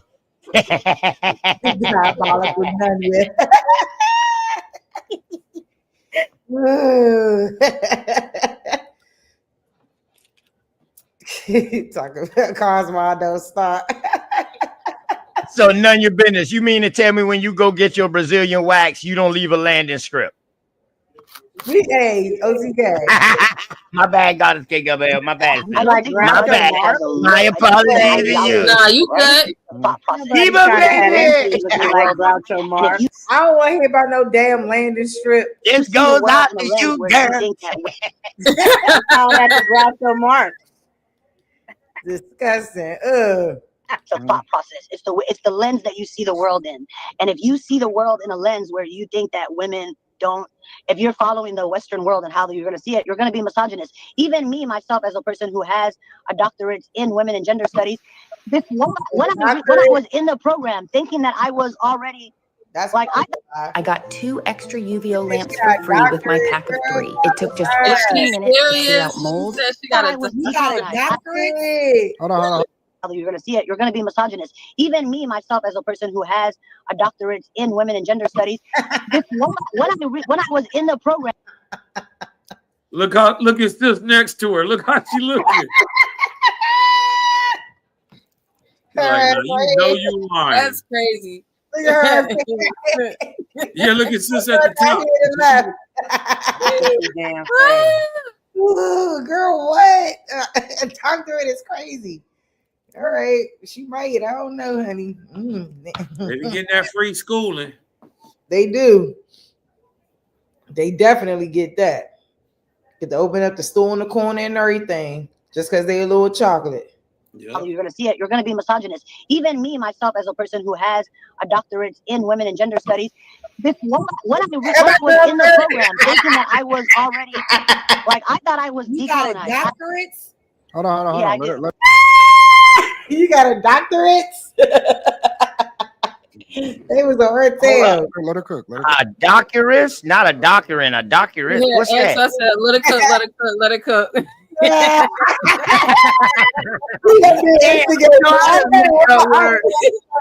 I just make up words. God damn. Let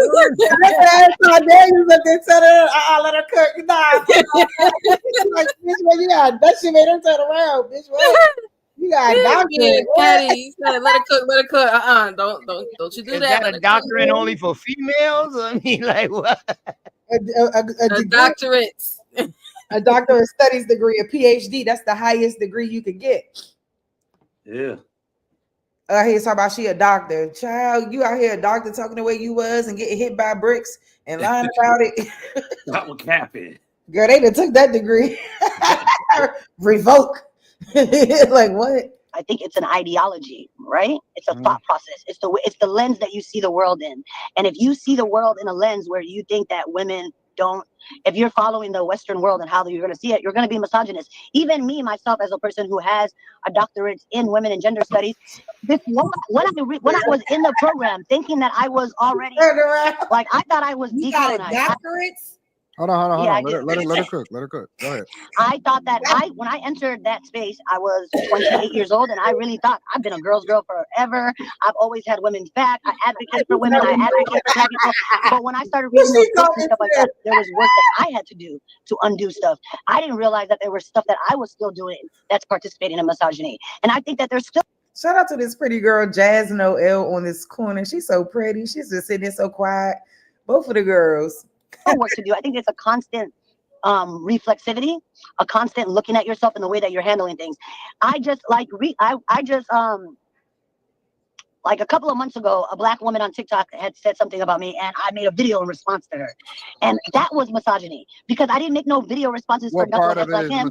What did she because say? I didn't make because knuckleheads like this guy have been bothering me forever, and I've never made a response video. No. See, hold on, roll. Hold on, 2K. Hold on, 2K. Is he a comedian? Because if he is, I just think that he should just choose Listen, better subjects. focus on me for 1 second. Okay, I'm sorry. What I was saying is like, so here's a distinction. There were so many men who were harassing me constantly, and I never felt the need to make any response videos for them. But as soon as it was a black woman, I did it. And I thought, the way that I told myself, because we always tell ourselves lies, right? When we're doing things, we don't want to be honest. I told myself, oh, I'm doing this because she's a black woman and I'm protecting other black women. So I'm mad at her for this. But when I started to do the internal work, I was like, why do I feel more comfortable responding to her and not him? Do you think that there's a That's level of misogyny. But hold on, but do you think that there's a level of accountability on your part, and that it's not that most guys are misogynistic, but there's a lot of guys that are getting out of prison every single day because of being accused of something that they didn't do, because it's a whole agenda behind believe all women by default, and not because they can actually prove that you did anything to them. And so do you think that it's valid for men to question everything the same way that we question each other, right? I don't by default believe anything that anybody says, but if somebody makes hold on, give me a second. If somebody makes an accusation, do you think that those guys are misogynistic because they hold you accountable? Because listen, we've advocated as a society, as a culture, for women to be equal. So how do we justify the misogynistic label when people hold you accountable? Okay, so that was very loaded. So let me try to break it down because I don't want to just overthink. So here's one. No, holding somebody accountable is not misogyny. And but I do believe that there might be an agenda to believe all women, but it's never been acted out. It's never been. It might be a theory that people came up with. It might even be an agenda. If you want to say, I don't think it's an agenda. It might be all of those things, but it's never been practiced. We don't believe women. You don't think so? No, we don't. We still don't believe women, and we certainly don't believe black women. And I think it's very important to understand that black women, we deal with everything that black men deal with, and then on top of that, we deal with misogyny. So when you say that people are accusing you guys of things, people accuse things of us. Black women walk down the street and people be like, "Oh, she did this," and everybody believes it. So we also deal with the accusations from people. So hold on. Black women, white women can carry us anytime. Hold on. Let me finish. Hold on, let me finish. Hold on, let me finish it out, darling, okay? So that's one thing. Black women are always susceptible to also be accused of things and without anybody believing them. And two, the system hates all of us. So me as a black woman, I'm gonna tell you something about me. Yeah, the system, there's police and all of that. Me as a black woman, when I go to the police, they don't believe me. And they certainly don't see me as a person that deserves protection. So I'm always going to have a higher level of scrutiny already from the police. So now if my people hold me down with a whole higher level of scrutiny, that's fine. But there's a difference between holding somebody accountable and then also choosing not to believe them because you're trying to protect an image. Most people were not worried about trying to find out the truth. They were trying to conceal the truth. Whether it was true or not, they didn't want it to come out because they were worried about how that would affect black men. You're making it personal back to the whole so I'm saying, I'm not because you guys brought it up and nobody was talking about that. It's not you guys. I'm not a monolith. I'm my own individual. Here's my personal. This is what I would do. If somebody, so guess what? Okay, how about let's make it general. If somebody comes out right now, any one of these women or men, I don't care, because I don't even think about gender that way. If anybody comes out right now and says so and so did this to me, what I think is the most practical thing for the society that we live in right now is just to believe the person. Why? Hold on. Let me tell you why. You want to hear why I think that? The reason why I think that is because if I decide, no, I don't believe you, and now I'm all asking all these questions, guess what? Now the truth is much more muddier.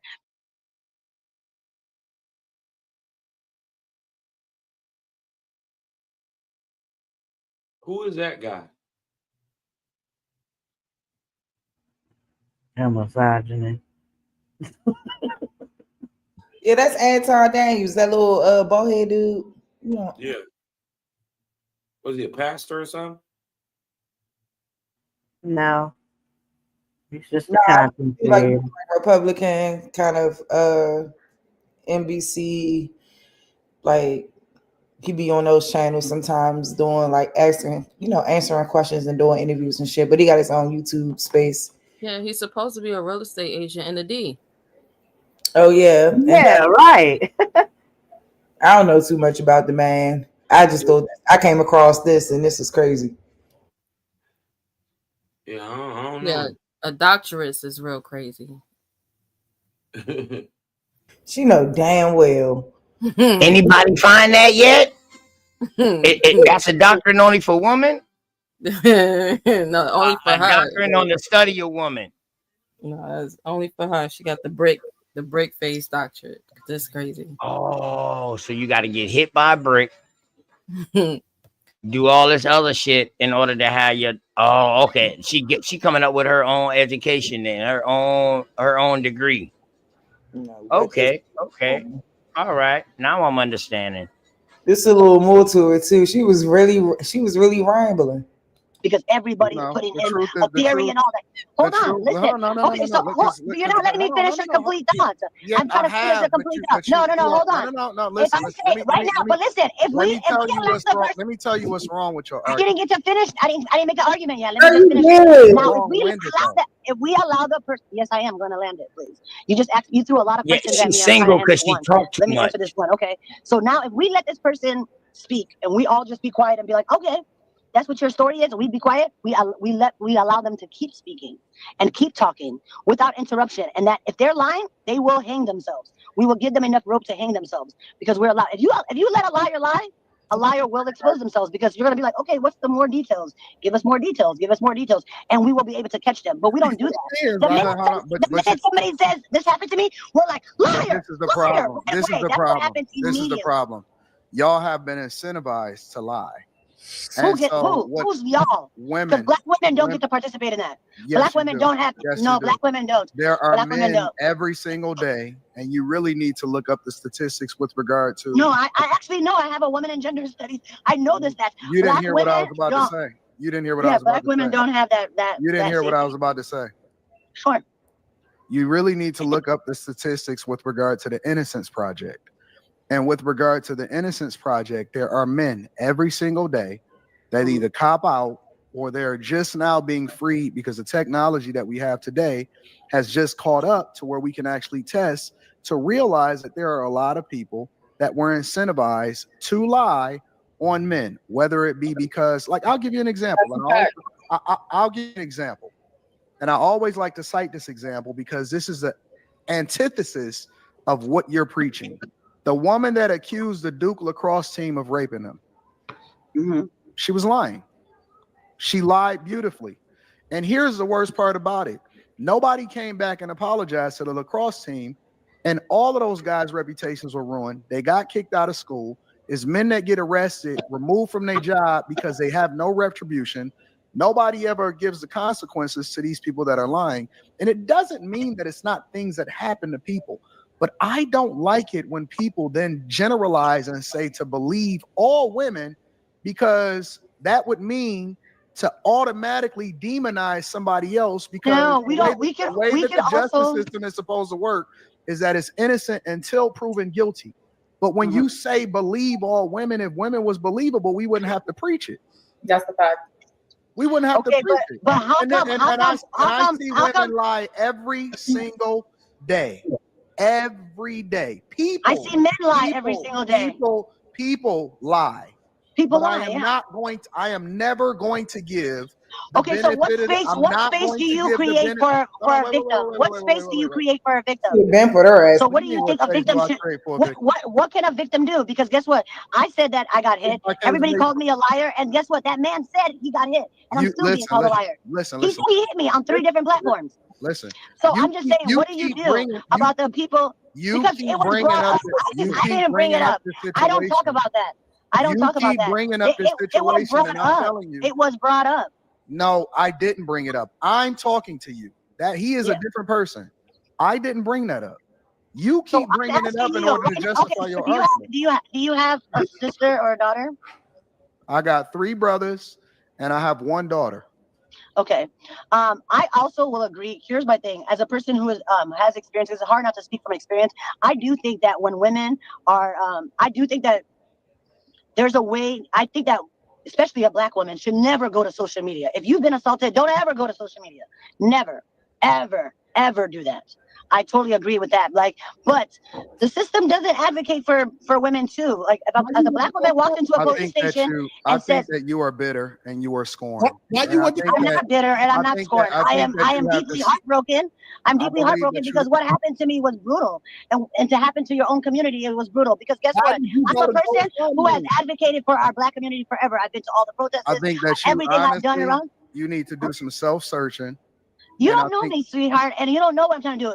That was a brutal thing that I went through, and this guy laughed about it. Offended at everything. You keep introducing yourself into the conversation in your own personal situation. So when I then speak to it, then that makes it valid. I never asked you your personal situation. I was speaking. He brought it up. You know what you're doing right now? You're negating the fact that I came here prepared to have an adult conversation about the topic that was at hand. The reason why you get the type of energy that you get. For me not to react to my trauma is crazy. First of all, I have done a lot of care about your trauma.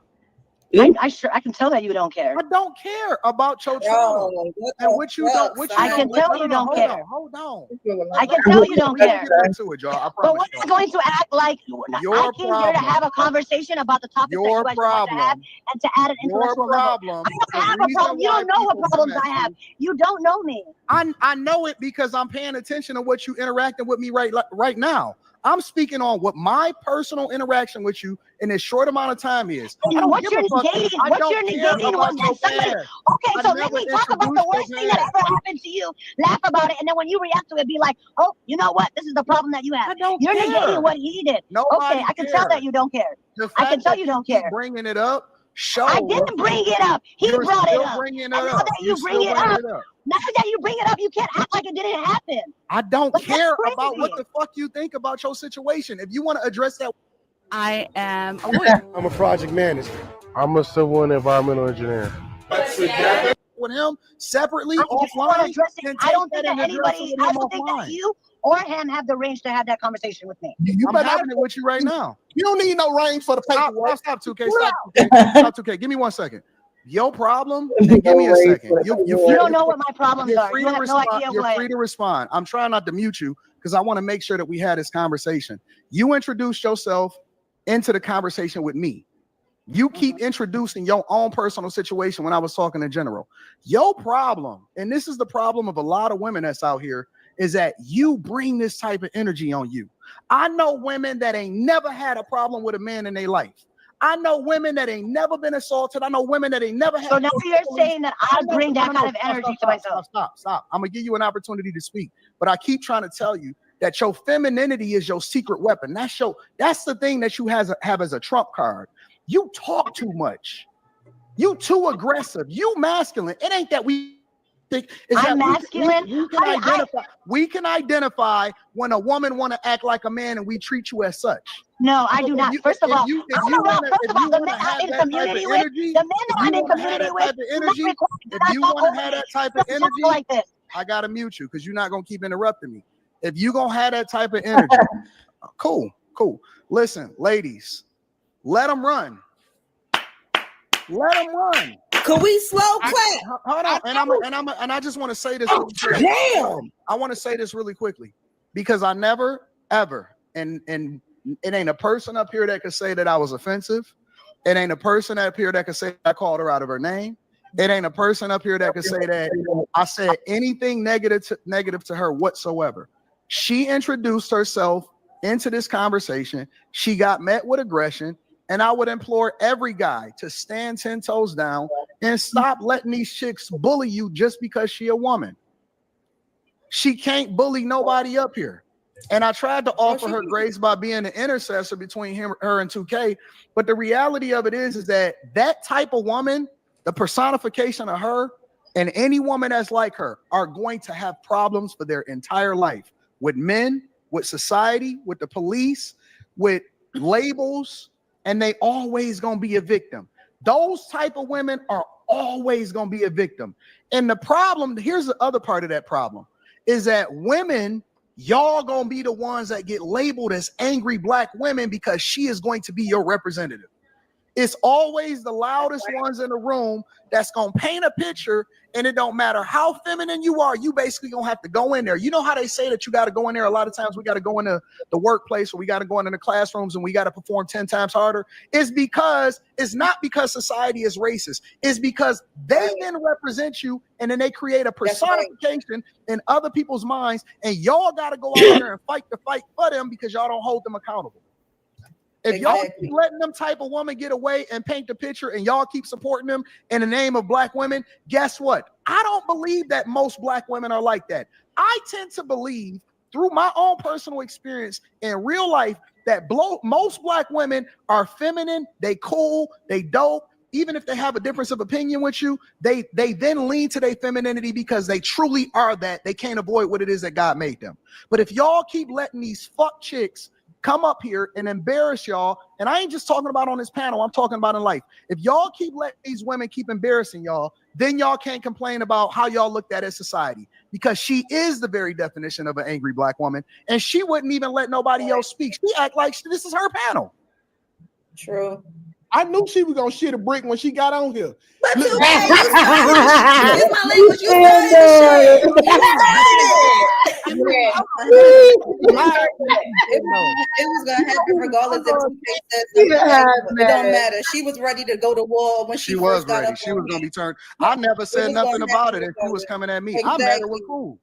It took me 15 minutes to realize who she was. I didn't know what the hell was going on. The chat figured out who she was before. Hold on. Yeah. In all seriousness, y'all. Chat I don't understand when that happened. Every time black men were under attack. Facts. Y'all don't help black women. Y'all let this happen. It was like the Kamala thing with a brick. They attacked me too. She was lying. And you know why you doing her live from a car. Okay. Okay, here's the thing. I just want to say something. I'm still wondering if I can answer the question. Hold on. I'm gonna leave. Don't leave, bro. Give me a second. We got a whole night. We're gonna get through this shit. First of all, Island Girl, thank you for the invitation. Hold on. Let me set the rules. No, I don't want to be muted. I'm just gonna. No, you can't fucking come up here. No. This is how we gonna do it. Either you gonna be cordial and you gonna participate the whole night, or you can't come up here and get your shit off and leave. Either you gonna give grace and be able to have a conversation with everybody and not run off as a victim and think you gonna get your shit off and leave, or you can just leave right now.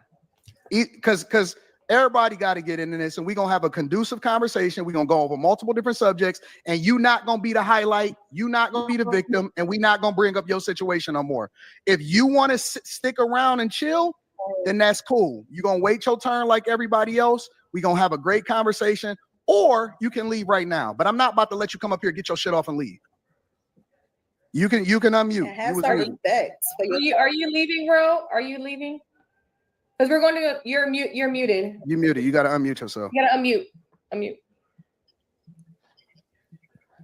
Oh, she can't. No, I don't know what she did. But she's not gonna come up here. She's not gonna come up here and get her shit off and leave. If she want to stick around for the whole show, she is more than welcome to. I am not gonna remove her. She had left on her own. But if she thinks she's just gonna come up here and say what she's gonna say, that's not gonna happen. Yeah, she don't even use Does anybody have any brown sugar? I'm still waiting. She don't even use USD. She use the BRICS currency. I'm telling you. Okay, we're done. Back to the topic, Jamisha. You have the floor. Thank you. To the more situation. I am married, and more or less everything goes into one account, bills are paid, and then we do what we want. That's funny. That whole thing to me, I think a lot of times with these videos, I be in the comments like, this shit is corny. This is like, y'all just you lying, you faking. I think a lot of people's situation ain't what they be trying to act like it is. Sometimes it's just for social media. Real life, you getting it, how you getting it together, you working that stuff out. It don't matter. Bills is getting paid. We good. It ain't no problem. I don't got times to jokes. So I just think Miss Harris, not Miss Harris. Miss Harris, not to be funny or anything. Are you married to a man or a woman? I'm married to a man. Okay. Yeah. You like women though. It's cool. Bad question. No, she's married to a man. I'm married to a man, and I do like women, but the Lord is delivering me from liking women. Oh. Bro, hey, shout out to them dog niggas. We don't dog. I think that's a good thing because she crashed out. No, I'm not crashing out. Here's the thing. If you crashing out right now because it ain't time for you to talk, boo. No disrespect. But I'm going to say something because I'm having things. I'm going to say something. But I'm going to let say other people I'm going to let other people if give everybody you interrupts me every time I speak, that's hard for me to But stop you because I'm not jumped in able to when get I a sentence was out. talking. Like We I don't said, even if you care create about a the space for violence, I was then still I'm going to. talking. You cannot I tell me was to be still feminine. we don't even You care cannot about tell me to this calm down and be horrible. feminine. but I was still talking. Hold on, I muted you, but you gotta let her finish. Still, for real. Hey, Ro, I muted you, sweetheart, but let Jamisha, Ro, you're muted, darling. You're muted, so we can't hear you. Hey, let Jamisha, hold on for a second, please. Let Jamisha finish. Bro, whatever. Like, yo, we don't even care about the story, yo. Like, nobody really cares, my nigga. Like, let that shit go. You gonna have to go heal because this not the time. You doing too much. Like, she you from the D. got hit in the head with a brick, yo. Move the fuck on. Let's go to Jamisha, and then we'll go back to Ro. Go ahead, Jamisha. No, the guy keeps making fun about the brick, so you of know, course she's and coming then back she to jumped rebuttal. on the mic like you got to chill out. That's it. That's so Jamisha, wait, you saying y'all put all of y'all money into one account, and then from there y'all. Yep, everything gets direct deposited into a joint account, and then once bills is paid, we do what we want. I mean, I don't miss nothing. My kids don't miss nothing. My man don't miss nothing. My husband, we don't miss nothing. We don't go without. And you know, I don't think there's anything wrong with that. She got a man I and do a husband understand in the 1900s where a lot of women want to be provided for. People may think that's testosterone or linebackerish, but I got a degree. I work. You know what I mean? I do what I do. I have businesses and things like that. Like, I'm okay with working. I'm okay with paying bills. Like, that's not for me. In that mindset of, like, you know, I just that's just not my situation. I don't judge anybody that has that situation, but I just think based on the TikTok or whatever it is, I think a lot of it is bullshit. I think a lot of them is doing 50-50. I think they putting that money in and having to pay them bills, and you know, it's all key. But I mean, let's be for real. That's how I feel. Okay. Anybody else before we get to the super chats? I just feel like that it's a right. Like, you gotta get to a point where I can even want to relieve you of that. I just don't give it to you because you pretty and you my girl. You know what I'm saying? You don't give me everything just because I'm who I am. So 50-50 is very necessary. Please, fellas, take your girl through the ringer. We don't got no girl. Not through the ringer is funny. Anybody else? I will say, for the women that are like able to rely on their man financially, it is a blessing, but it does come with other things as well. You know, not everything that glitters is gold. So they're having to deal with their own share of maybe infidelities or not being able to speak on certain things and this, that, and the third. So it all equals out in the end. Either you're going to pay for money or you're going to pay to play. Whatever it is, you're going to have to pay something. I don't think I ain't gonna agree with that. Just say that they got to deal with infidelity because they getting their bills paid. It might just be their situation. Now, do some of that probably happen? Absolutely. And then that's something that one of the great responsibilities say like that one that we have is to female need to check on herself, because ain't no way I'm gonna stay in a situation where you doing me dirty or I don't have no voice just because you paid some bills. It don't work like that. I'm gonna have a voice across the board as well as he's gonna have a voice. This is a type of thing. Where a man paid 100%, so you don't know. You don't. Say that again. Well, my man paid 100%, and we don't have that situation here. There's no struggle. There's no me. Diamond, you're a rare diamond. No, I'm not. It's other women out here that have the same. the same perks that I have. There's nothing special about my situation. They just not on the panel right now, or they haven't came to the panel yet. But to say that we dealing with infidelity just because we only pay, we not paying nothing, and the man is paying everything. You're not gonna deal with infidelity because you don't pay nothing, but you got to understand you have a you have a say so, but you don't have a decision. Okay. Now I have a decision and I have a say so in my home. Either y'all be so. Wow. So you just play. But he say goals. Let me tell you, he came to me today. He came to me today. That don't make sense. He came to me today and said to me, "I got an offer for our business. Somebody they want it for 7.5 million." He asked me what do I think. He didn't go and make that decision on his own. Listen, if you were to go against him, his word gonna overrule yours. I did go against him. I told him not to sell it. He want to sell it. He want the 7.5. I don't want the 7.5. Well, he must not want to do it. Because I'm telling you right now, like I don't work this hard to do regular nigga stuff. Now I'm gonna let you get your opinion off, and I might take your advice. We're not going to do regular nigga stuff if he don't take the 7.5. So, but your point, you said that going against him. Me and him don't have the same opinion on this. I don't agree with what he want to do. He want the money. I don't want the money. I feel like we got enough investments that's just going to surpass 7.5. So we not on the same page right now, but he's still paying 100%. He was paying before. He was paying 100%. Before I even became his wife. You understand? He proposed to me in 2 weeks. After he proposed to me, I was living in Jersey. He was paying my bills over there and paying his own bills over here. So I never paid anything since I've known him ever in my life. Your box glow in the dark. It's somebody. I get it. What they signing these niggas? Majority of the people. That nigga say your blocks glow in the dark. She got that glow in the dark, cat. Christmas light. Her. But I say, okay, you got that box that glow in the dark. Okay. What's her name at the bottom? Jerry? That's sunshine. That's that sunshine. He ain't going. Hey, Jerry ain't going. Oh shit. Hey, baby, where your mom? Son, where your mama? Put your mama on the phone. Hey, baby, I ain't coming back home. Hey, Miss Jerry. She got that sunshine, boy. You know what I'm talking about? Jerry will leave out with Cosmonian. Yeah.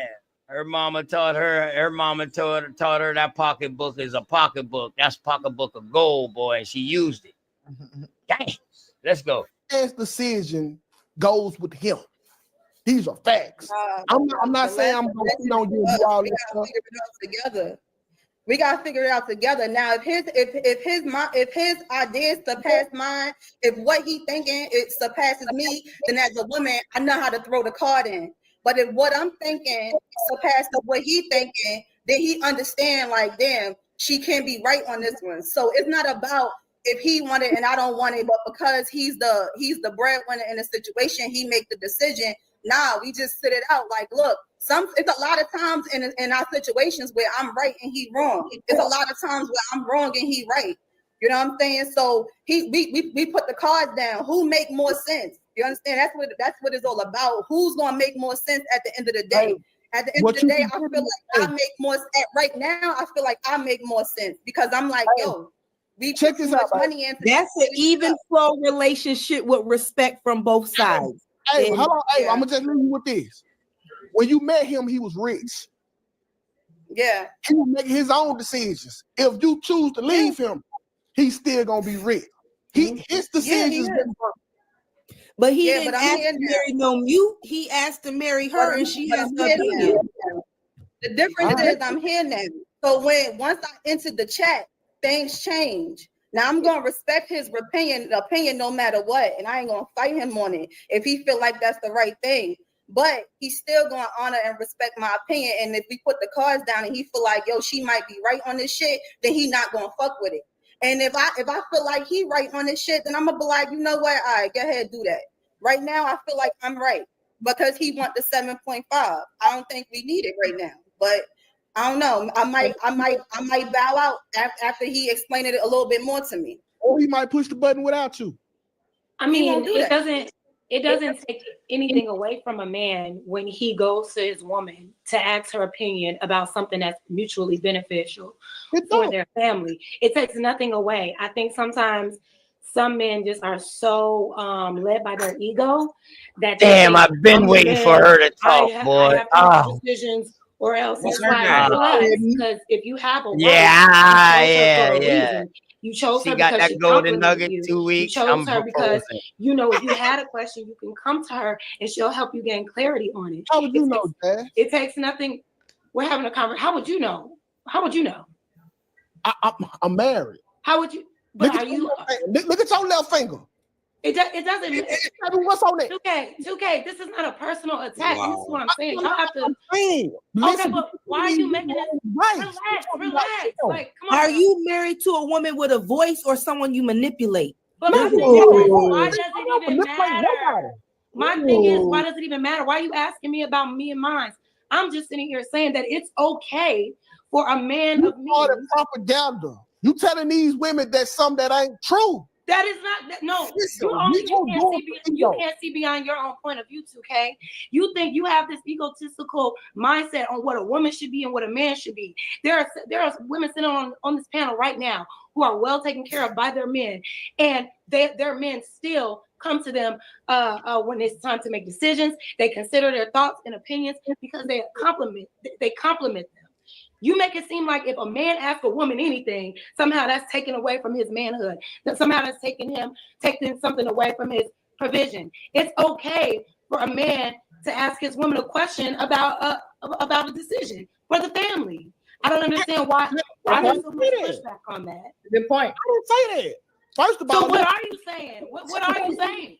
First of all, I'm get all close to his working on my skin. That's first of all. Barely. Second of all, it's not an ego thing. This is why I say this because everything get blamed on the man. So if you give me a decision and I lose everything in the house, they not gonna look at my wife and say she led them to the ground. Who is they? Well, 2K, it's always going to depend on what the subject is. Now, if we talking about the everything is on the line, because he built it from scratch without me. Well, not really without me because I was here from day one when we started it. But he is the mastermind and the financial bank behind this. What we have, if it gets to something serious like that, I will step out because I don't want to make the wrong decision on what he should do. So I will let him make that decision on his own because I don't have no money invested in anything that we have. Everything is from him. But this situation right here, I do have an opinion on it. I worked. Let me let her finish first because it's something she said. Hard to get it where it's at. I actually, outside of the finance part, I did more than him and I do more than him. When it comes to this business, he, like I told somebody before on the panel, he's the bank and I run the shit.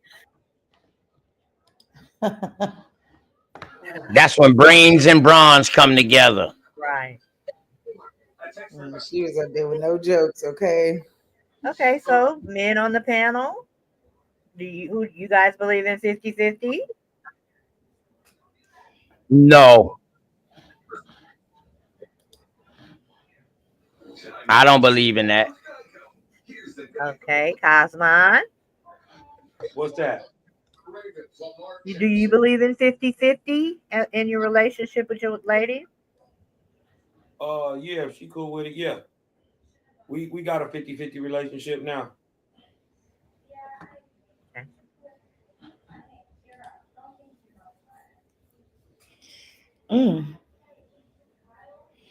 Yeah, I always say it's just interesting. Yeah, I think it's always like it's about the dynamics of what's going on. Always say we both bring in bread, so it's just going along, and neither one of us greedy or gonna do nothing stupid. Or I trust her with everything. You dig what I'm talking about? With my life. You dig what I'm saying? So, you know, this the person I know gonna always come through. So I ain't worried about that. You dig what I'm talking about? Them little extras just stack up. It makes the money stack up faster. You dig what I'm saying? So, you know, it's just about the dynamics in y'all relationship. You dig what I'm talking about? I never had a broke girl or a needy chick, or you dig what I'm talking about. But Cosmo come in and he play that role. But we got certain roles we play. You dig what I'm talking about? Mm-hmm. So it's certain stuff that just I'm gonna pay for. Like it's certain things I don't allow her to do. You dig what I'm saying? That's just it. You dig what I'm saying? You're not gonna take out no trash. You ain't gonna lift up no heavy nothing. It's just you know she got a role. I don't never try to and she ain't gonna let your ass cook. Oh no. But OTK I ain't never missed a meal. Oh. I ain't never missed a meal. I done came home 3-4 in the morning. Babe, can I get a whoop whoop whoop? She get up out of her sleep and cook your boy up because she know Cosmo go crazy out here. You did what I'm pop. Yeah, we done been through some stuff. Right. You know what I mean? So you dig what I'm saying? If I got it, she got it. If she got it, I got it. You dig what I'm talking about? So we don't look at it like that. And then what is you gonna tell a good woman and a good man? What kind of law or rule you gonna put on them? That's right. God, once kids come involved, that's why I say I don't believe it should be half and half. Once kids come involved, I don't believe it should be half and half. I believe that the man, because the woman already gonna give her 100, because she gonna do the shit you don't want to do. But I think a man should step up as far as financial. Hold on. As far as financially wise, a man should step up to 70-30 when you got kids involved. You understand what I'm saying? Yeah. That's what I'm saying. And financial wise, I'm not tripping on that. And my thing is, you can't stop her. She gonna work. She gonna do everything a super mom do. You did what I'm talking about, and she gonna bring that fatty home. I can't stop her. So even if I pay for 100% of everything, everything in the account mine. Mm-hmm. So it's like it wouldn't matter no way. It's just all in. Right. You did what I'm talking about? And, you know, that's a damn good thing. That's a damn good thing. Yeah, and that's just how it worked for us. I'm not gonna say that worked for everybody. You did what I'm talking about, but you know, we transparent. Right. You did what I'm talking about. I ain't got no problem. Like I sign my check here and tell her to go cash it. I ain't got to see $1 off of it because I know I'm good. Mm-hmm. And I'm already on my way to go get some more money. I ain't gonna lie to you. I step up a little more on the once kids get involved, because one thing I can say about a real, what I call a real woman, a real mama, the money that she make, she's willing. I want you to spend that on you and the kids, cause they you know what I mean, they be out way more. You know what I mean. So I that's why I say, yo, I handle more of the bills, because I know you're gonna work, but I know you like to go ahead, you like to buy this and you like to buy that, especially when you're dealing with a 14-year-old girl and a 14-year-old boy. You understand what I'm saying? So it's like, damn. Yeah, so I got to leave more lead room for her to make sure she's straight, to get them, because, you know, daughter with the nails, hair, all this shit here, son, you know, my son, he more with me though. He more with me now. I ain't gonna lie. You know what I'm saying? He come to me way more. But that's why I say once kids get involved on that financial end, it need to be 70-30. You wouldn't even know it's 70-30 though. You wouldn't even know. Because like you said, Cosmo, the shit that she do. I wouldn't know. Right. You wouldn't even know. It'll work like a well-oiled machine, but little do you know, though, that's a, you know what I mean? Every little bit helps. You know what I mean? Everything in a relationship with a real man starts with the man. Like the man can determine whether this shit gonna be rough, rocky, or is it gonna be smooth. Now, what happens during it in the relationship, that's what comes with it. That's when you find out that whether or not we should be together or not. But all reactions come off a man. Yeah, I just, we got roles in my crib. I'm gonna always wear the pants. I don't do damn cooking.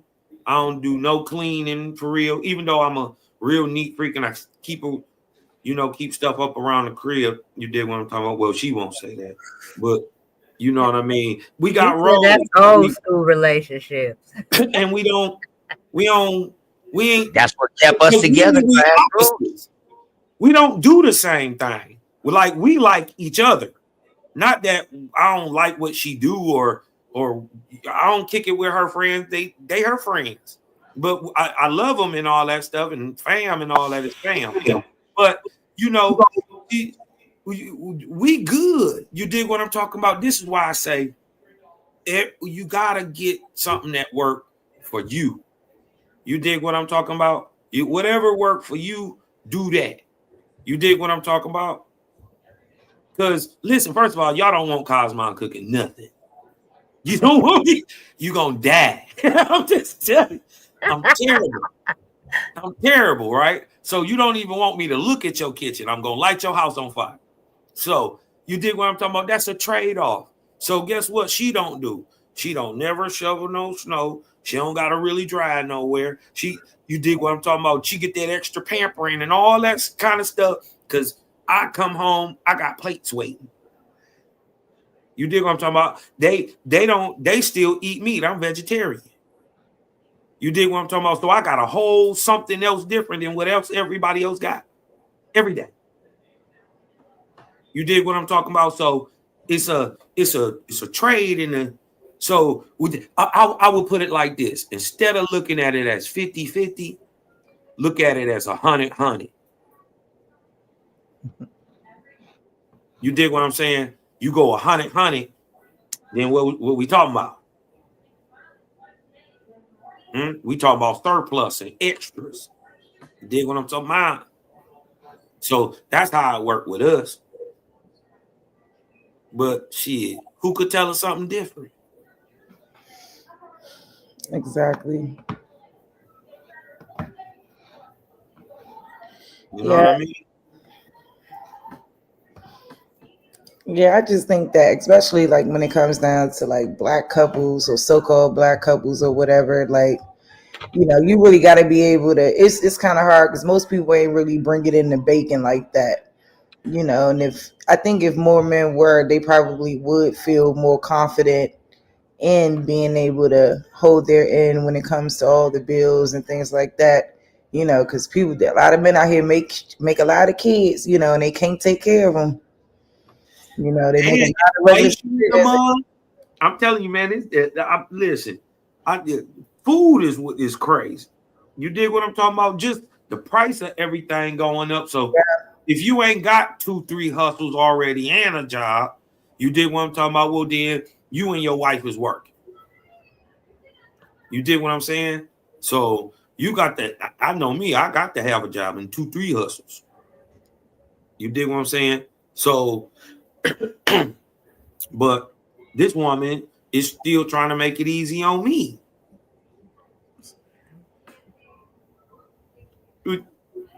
See how that go? Mm-hmm. So I can go that extra. I can do 130, 150, 200.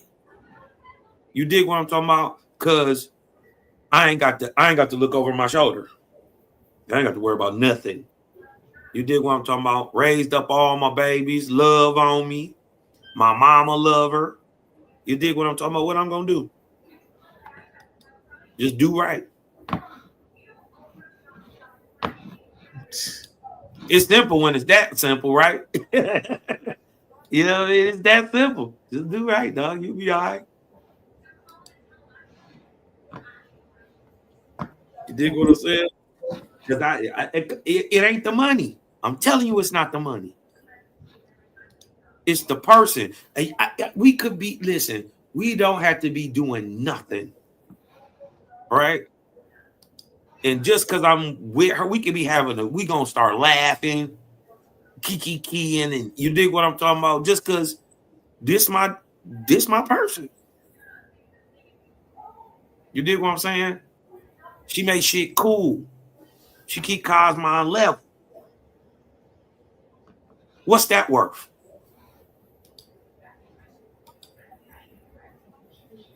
What's that worth?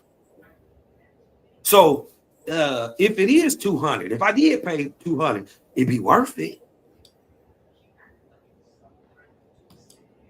And she's still gonna go get me some money. Still gonna go get me some. You see what I'm saying? So cause man, I've been up and I've been down. I'll tell you the truth. Detroit's been so good all year long. Let's get it. Let's get it, sis. Uh-oh. Look at sis. Just banging one after another. Banging. Let's go, sis.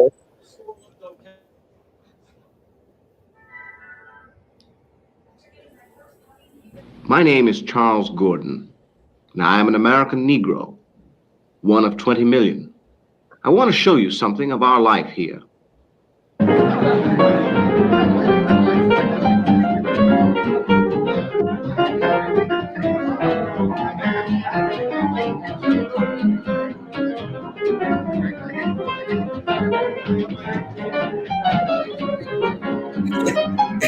Hey, look at Truth 111. Truth 111 on the page. About the Negro musician or singer. But here is an example of something that perhaps you haven't seen. Here in an operating room in one of New York's hospitals, a man's life is at stake. The surgeons are all Negroes. For many years now, Negro physicians and surgeons have practiced their professions in hospitals throughout our country.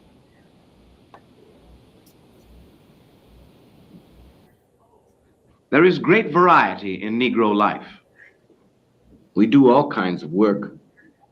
We certainly aren't all surgeons. In fact, many of us still do lowly jobs. But let's go out to the part of the country where I come from, the Midwest. Here, many Negroes own their own farms. This farm has been in the family for 3 generations.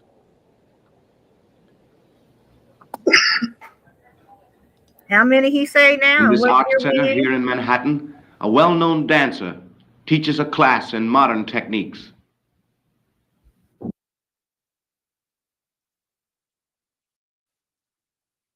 In this art center here in Manhattan, a well-known dancer own their own farms. This farm has been in the family for 3 generations.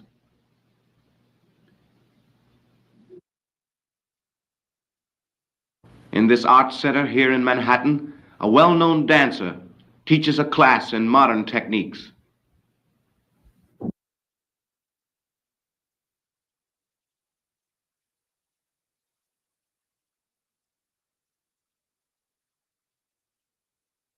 Here is a journalist who works for one of the many Negro-owned newspapers. More and more Negroes are becoming salesmen. For instance, this man sells cars. And here's a nursemaid. A bank teller. A draftsman. A machinist. A welder. A diplomat. In a Park Avenue skyscraper, the vice president of a major corporation. To show you how many of us live, I'd like you to meet some friends of mine who live out in Brooklyn. Roll them up, and put them in the pan. Some like hot and some like cold. in the fact 9 days ago. This is Walter Beltrop. Sometimes on a Saturday night, if they can get a babysitter, Walter and I take our wives bowling. As you can imagine, Walter's a powerful bowler. He practically throws the ball down to the pin. Walter's wife, Wanzer, used to be a secretary.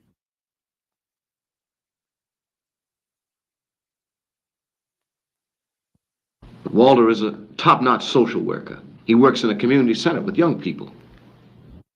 Tony's the oldest child. She already attends nursery school. She's 3 years old and has a great personality.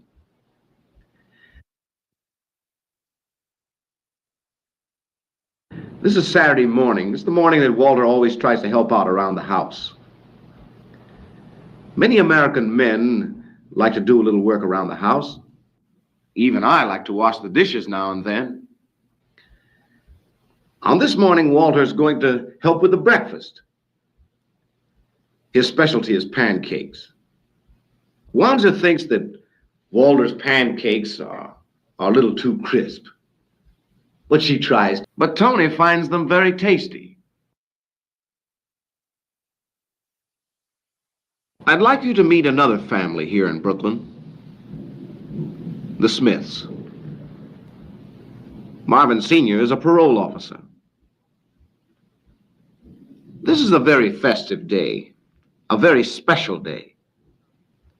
Their two sons, aged 9 and 7, are excited as they await the arrival of the grandparents. Today is Thanksgiving. Thanksgiving dinner is one of the great American customs. It is a day when families get together. On this day, it just wouldn't be right without a turkey. It's been a long day for Mrs. Smith, who was expecting a third child.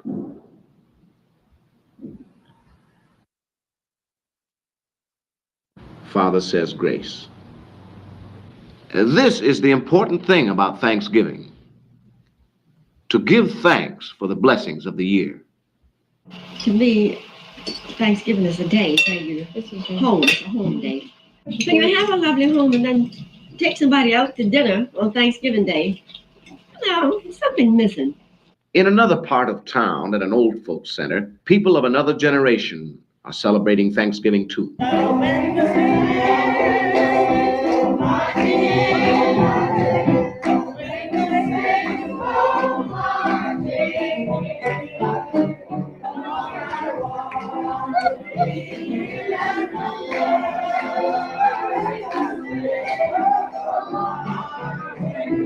This is Harlem. Harlem has always had the reputation of being a place of music, gaiety, and excitement. But to us, it has another meaning. Here, only Negroes live. How did this come about? The Negro was brought from Africa to be sold into slavery. A century ago, slavery was abolished, but a pattern of segregation took its place. Although there have been significant changes, we are still deprived in many instances of full rights and opportunities. For example, there are hospitals. But this is from the 1960s.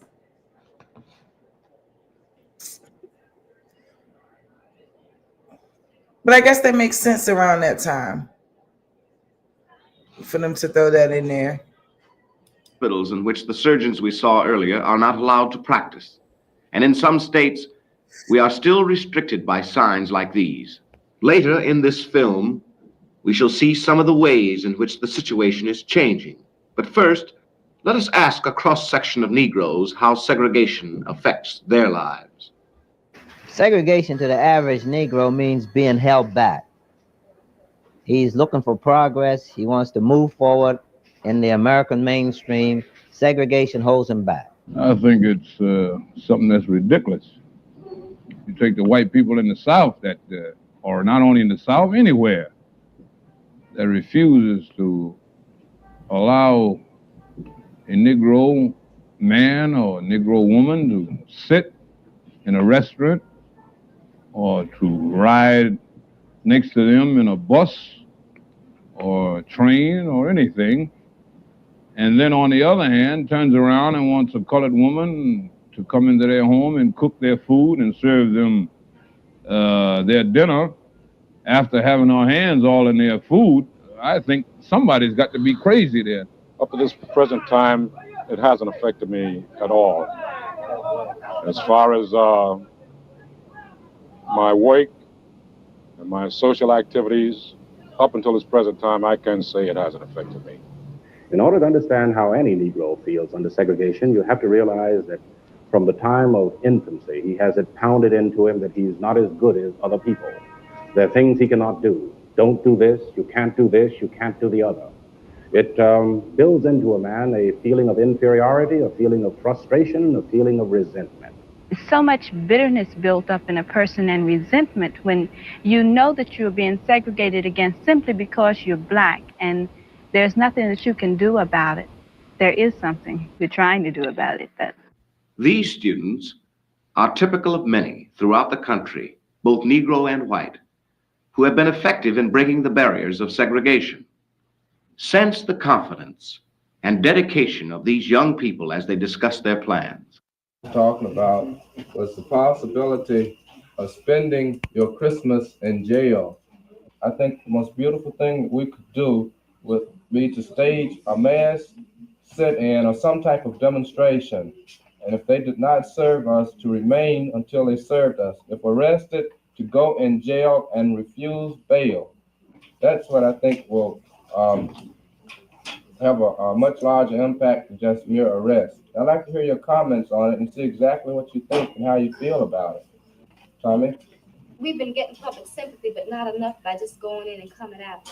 And if we decide to spend Christmas in jail, then I'll go. That's all. How many people would actually feel committed enough right now that if it came to this, they would spend their time in jail over Christmas holidays? Through the years, Negroes have always protested against segregation. But what you see here is an example of a new spirit. In 1956, Negroes in Montgomery, Alabama had come to the end of their patience with segregation. They refused any longer to sit in the back of buses, and in silent protest chose to walk until all public transportation was desegregated. By this simple act, they seized the imagination of millions of Americans. The man who came to symbolize this movement and to give it a philosophy was the Reverend Martin Luther King. He preached nonviolence as the means for Negroes to attain their rights. These were the principles of Mahatma Gandhi. Nonviolence proved successful, and the buses of Montgomery were desegregated. One of the most dramatic applications of the principles of nonviolence came with the Freedom Rides. These were organized by the Congress of Racial Equality, whose members, both Negro and white, determined to challenge the practice of providing separate facilities for Negro and white travelers in the South. From all over the country, mixed groups traveling by bus entered the South. They entered segregated waiting rooms and restaurants in many southern cities.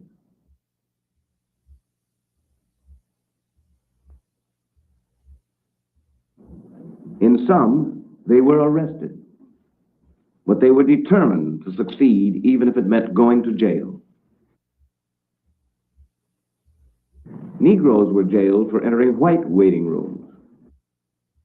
Whites were jailed for entering Negro waiting rooms.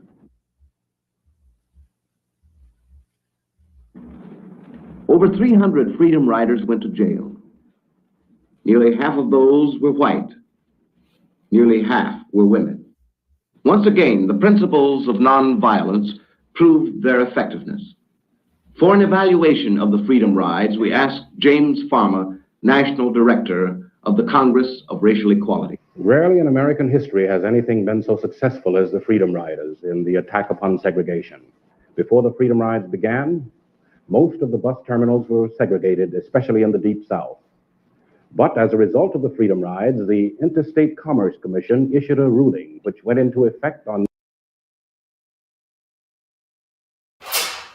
Yo, as portrayed in The Great Debaters, I believe that is James Farmer Jr., was an extremely smart man and went to school and college at a very young age, and just grew to be an extremely smart, intelligent man.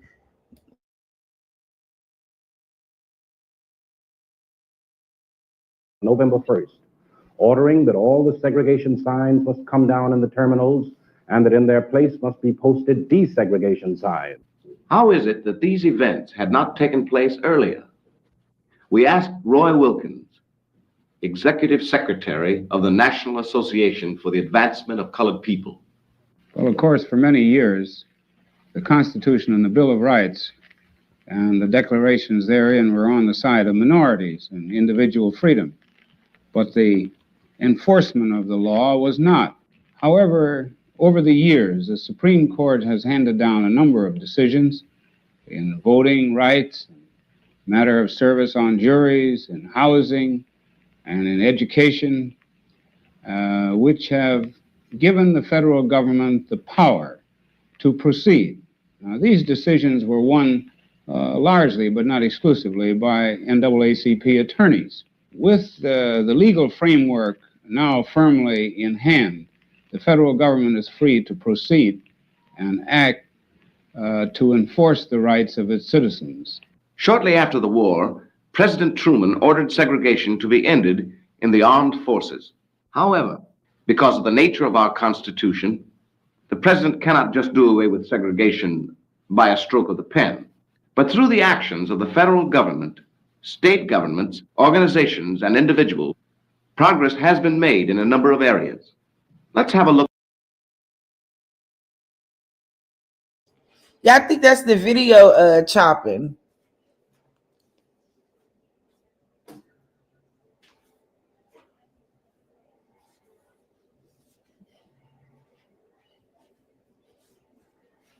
Hey, Docs. Yeah, we still going. We still going. I said, hey, people feel like coming in here hanging out on this Sunday night. Come on and hang out. Like, I'm just showing some stuff, and we keeping the conversation going. Shout out to Cosmo. Shout out to Copper Goddess. Is I'm really choppy?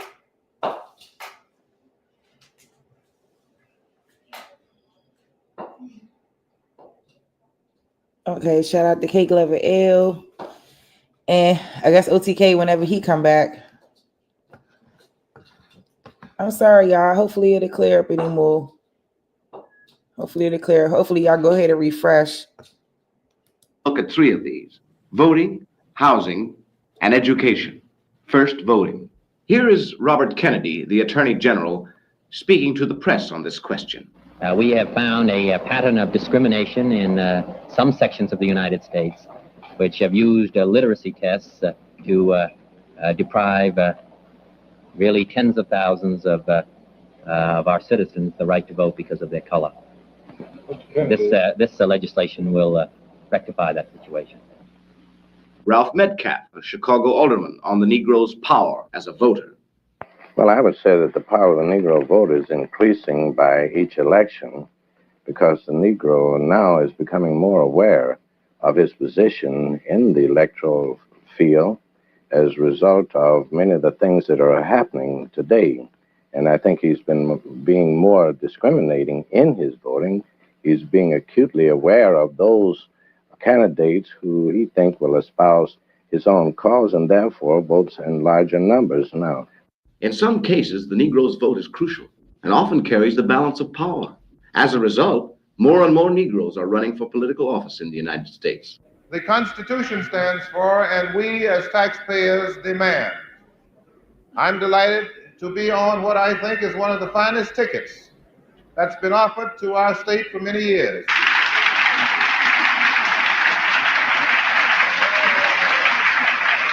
Progress in voting has been reflected in other areas.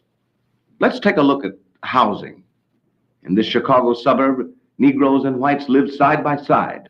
But for many Negroes, housing remains a problem. Whitney Young, National Director of the Urban League, discusses this. So many Negroes do live in substandard housing and slum housing. dilapidated housing, and it does affect the whole family constellation. It's hard to keep a husband and children in an overcrowded housing situation. It is no secret that in this country there is a disproportionate number of Negro citizens who are on the welfare rolls, disproportionate amount of total social disorganization. Although many Negroes still live in substandard housing, there has been a tremendous movement into better homes. To facilitate this, several states have passed laws prohibiting discrimination in housing. And recently, the President signed an order prohibiting discrimination in housing built with federal support. To most Negroes, the most important progress has been in the field of education. This is Little Rock, Arkansas, 1957, when Negro students encountered violence in their attempt to register at a previously all-white school. Traditionally in the South, schools had been segregated. So it is not surprising that there was opposition when the Supreme Court ordered schools to integrate. But violence could not be tolerated. President Eisenhower ordered in federal troops to support the rights of the Negro students. To the eyes of the world, the fact of violence tended to obscure the true meaning of Little Rock. Its importance was that it demonstrated to those who opposed integration that they would ultimately have to give way. Negroes' rights would be upheld by the federal government. Eventually, these students were admitted, educated, and graduated. Today in Little Rock, this school is peacefully integrated. Year by year, integration of schools has proceeded, but there have been some holdouts. One of these was the University of Mississippi. In 1962, the Little Rock story was repeated there, when President Kennedy sent in federal troops to ensure James Meredith's right to enroll and to pursue his studies. In many areas of our country, schools have never been segregated. For example, I went to integrated schools all my life. This is one of the high schools in the part of the country where I spent my youth, Indiana. Here, the students come to school at 7 in the morning. Already, the basketball team is practicing. The team is composed of both Negroes and whites. He kicked it out. It's Green's ball, boys. Let's get hustled down. That's the way to handle it, Willie. Gray a little tighter defensively. Get up on him. Move it, move it. Swing it around. Somebody got to get on Tom. Get out there. Help, help, Ben, help. We asked the principal to tell us about his school. In this school, we have about 10% of Negro students.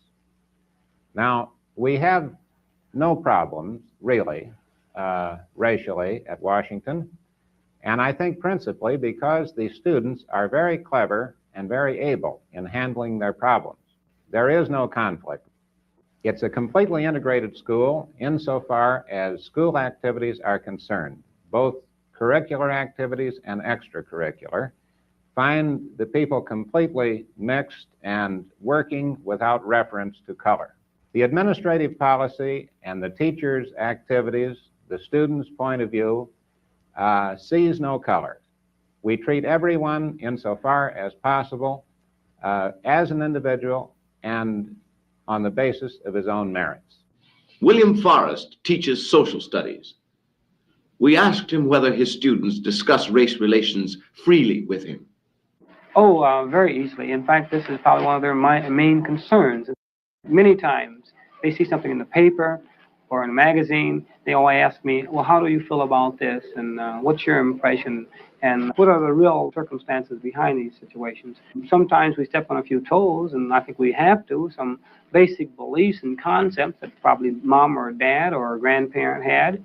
And perhaps they even believe this themselves until they get involved in a situation where the facts are put forth and they can realize for themselves that perhaps mom and dad have been wrong. I think this is a really true building step toward better race relationships.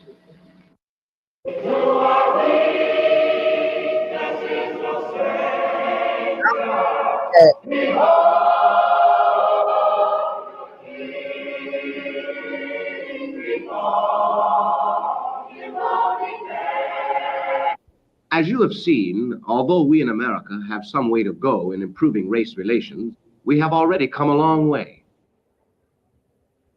How do we Negroes feel about ourselves and our country? I think that much of the change in the Negro's feeling about himself has been brought about as a result of the newly developed countries of Africa. I think that many of us are very proud now of our African heritage. I think black has come to be something that we're all quite proud of.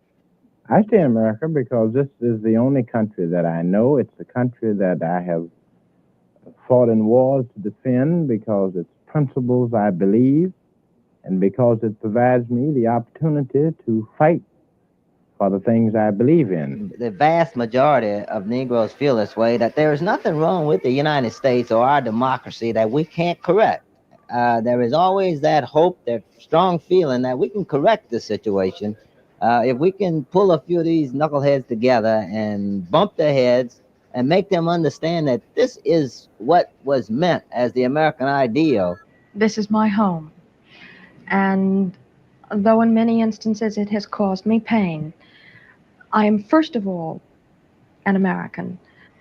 I think that there are many indications of extreme tension which produce hostility. The Meredith case at the University of Mississippi is probably the best example of this. It's been a long time since we've had anything that was this violent, this upsetting. But I think that this is because, on the whole, things are improving. But moreover, everybody knows that things have to improve.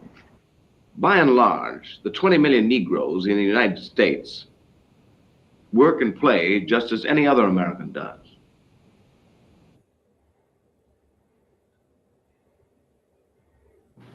Of course, the pursuit of equal rights is uppermost in all our minds. We know that the responsibility of being an American is part of that pursuit. But in terms of everyday living, what we basically enjoy is pretty much what every American enjoys.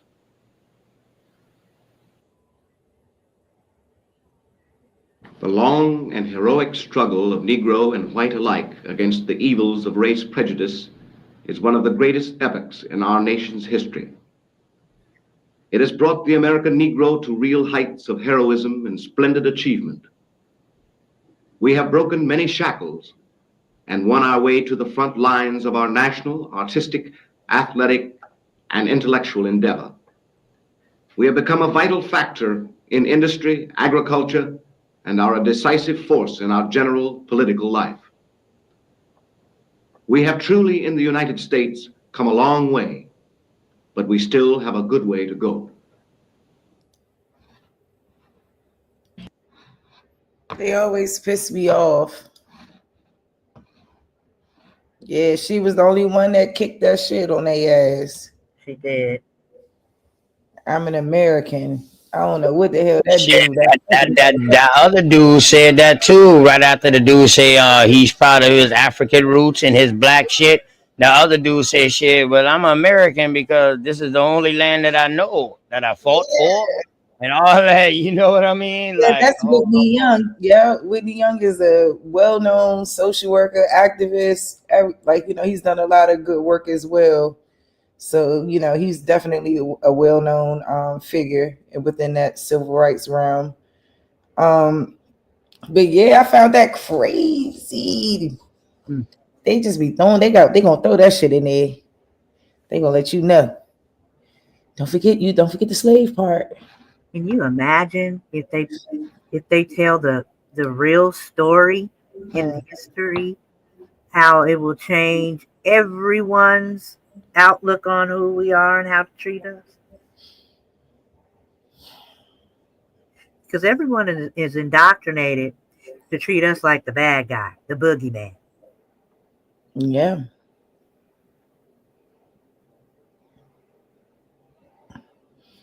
That would be perfect.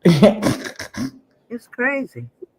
oh, you already know Vino, Dr. Ben, and all them boys was talking about Africa back then, the greatness of Africa. You know what I mean? And using the old Mexican, yeah. Abolitionists. All these motherfuckers sound like abolitionists. A lot of them sound like the future abolitionists. That segregation shit. Them people say we was good without segregation. But then there been the other one saying, no, segregation is good, man. You fucking up my business. Damn. Well, I wonder who just initially just told our people to just say, yeah, let's want to go to the restaurants after they beat the dog shit out of us and lynched us. Let's go eat with them. The crazy shit is, though, that sound like it was orchestrated to get locked up. Who was willing to spend the weekend, spend Christmas holidays in jail? And I He was didn't even looking for hardly see any men in volunteers, there. so that was crazy. It was barely any men in that crowd. He telling folk to go to jail. Yeah, women. It was crazy. I'm like, his ass standing up there telling a bunch of women, are you willing to go to jail? Where's your homeboys? Is they?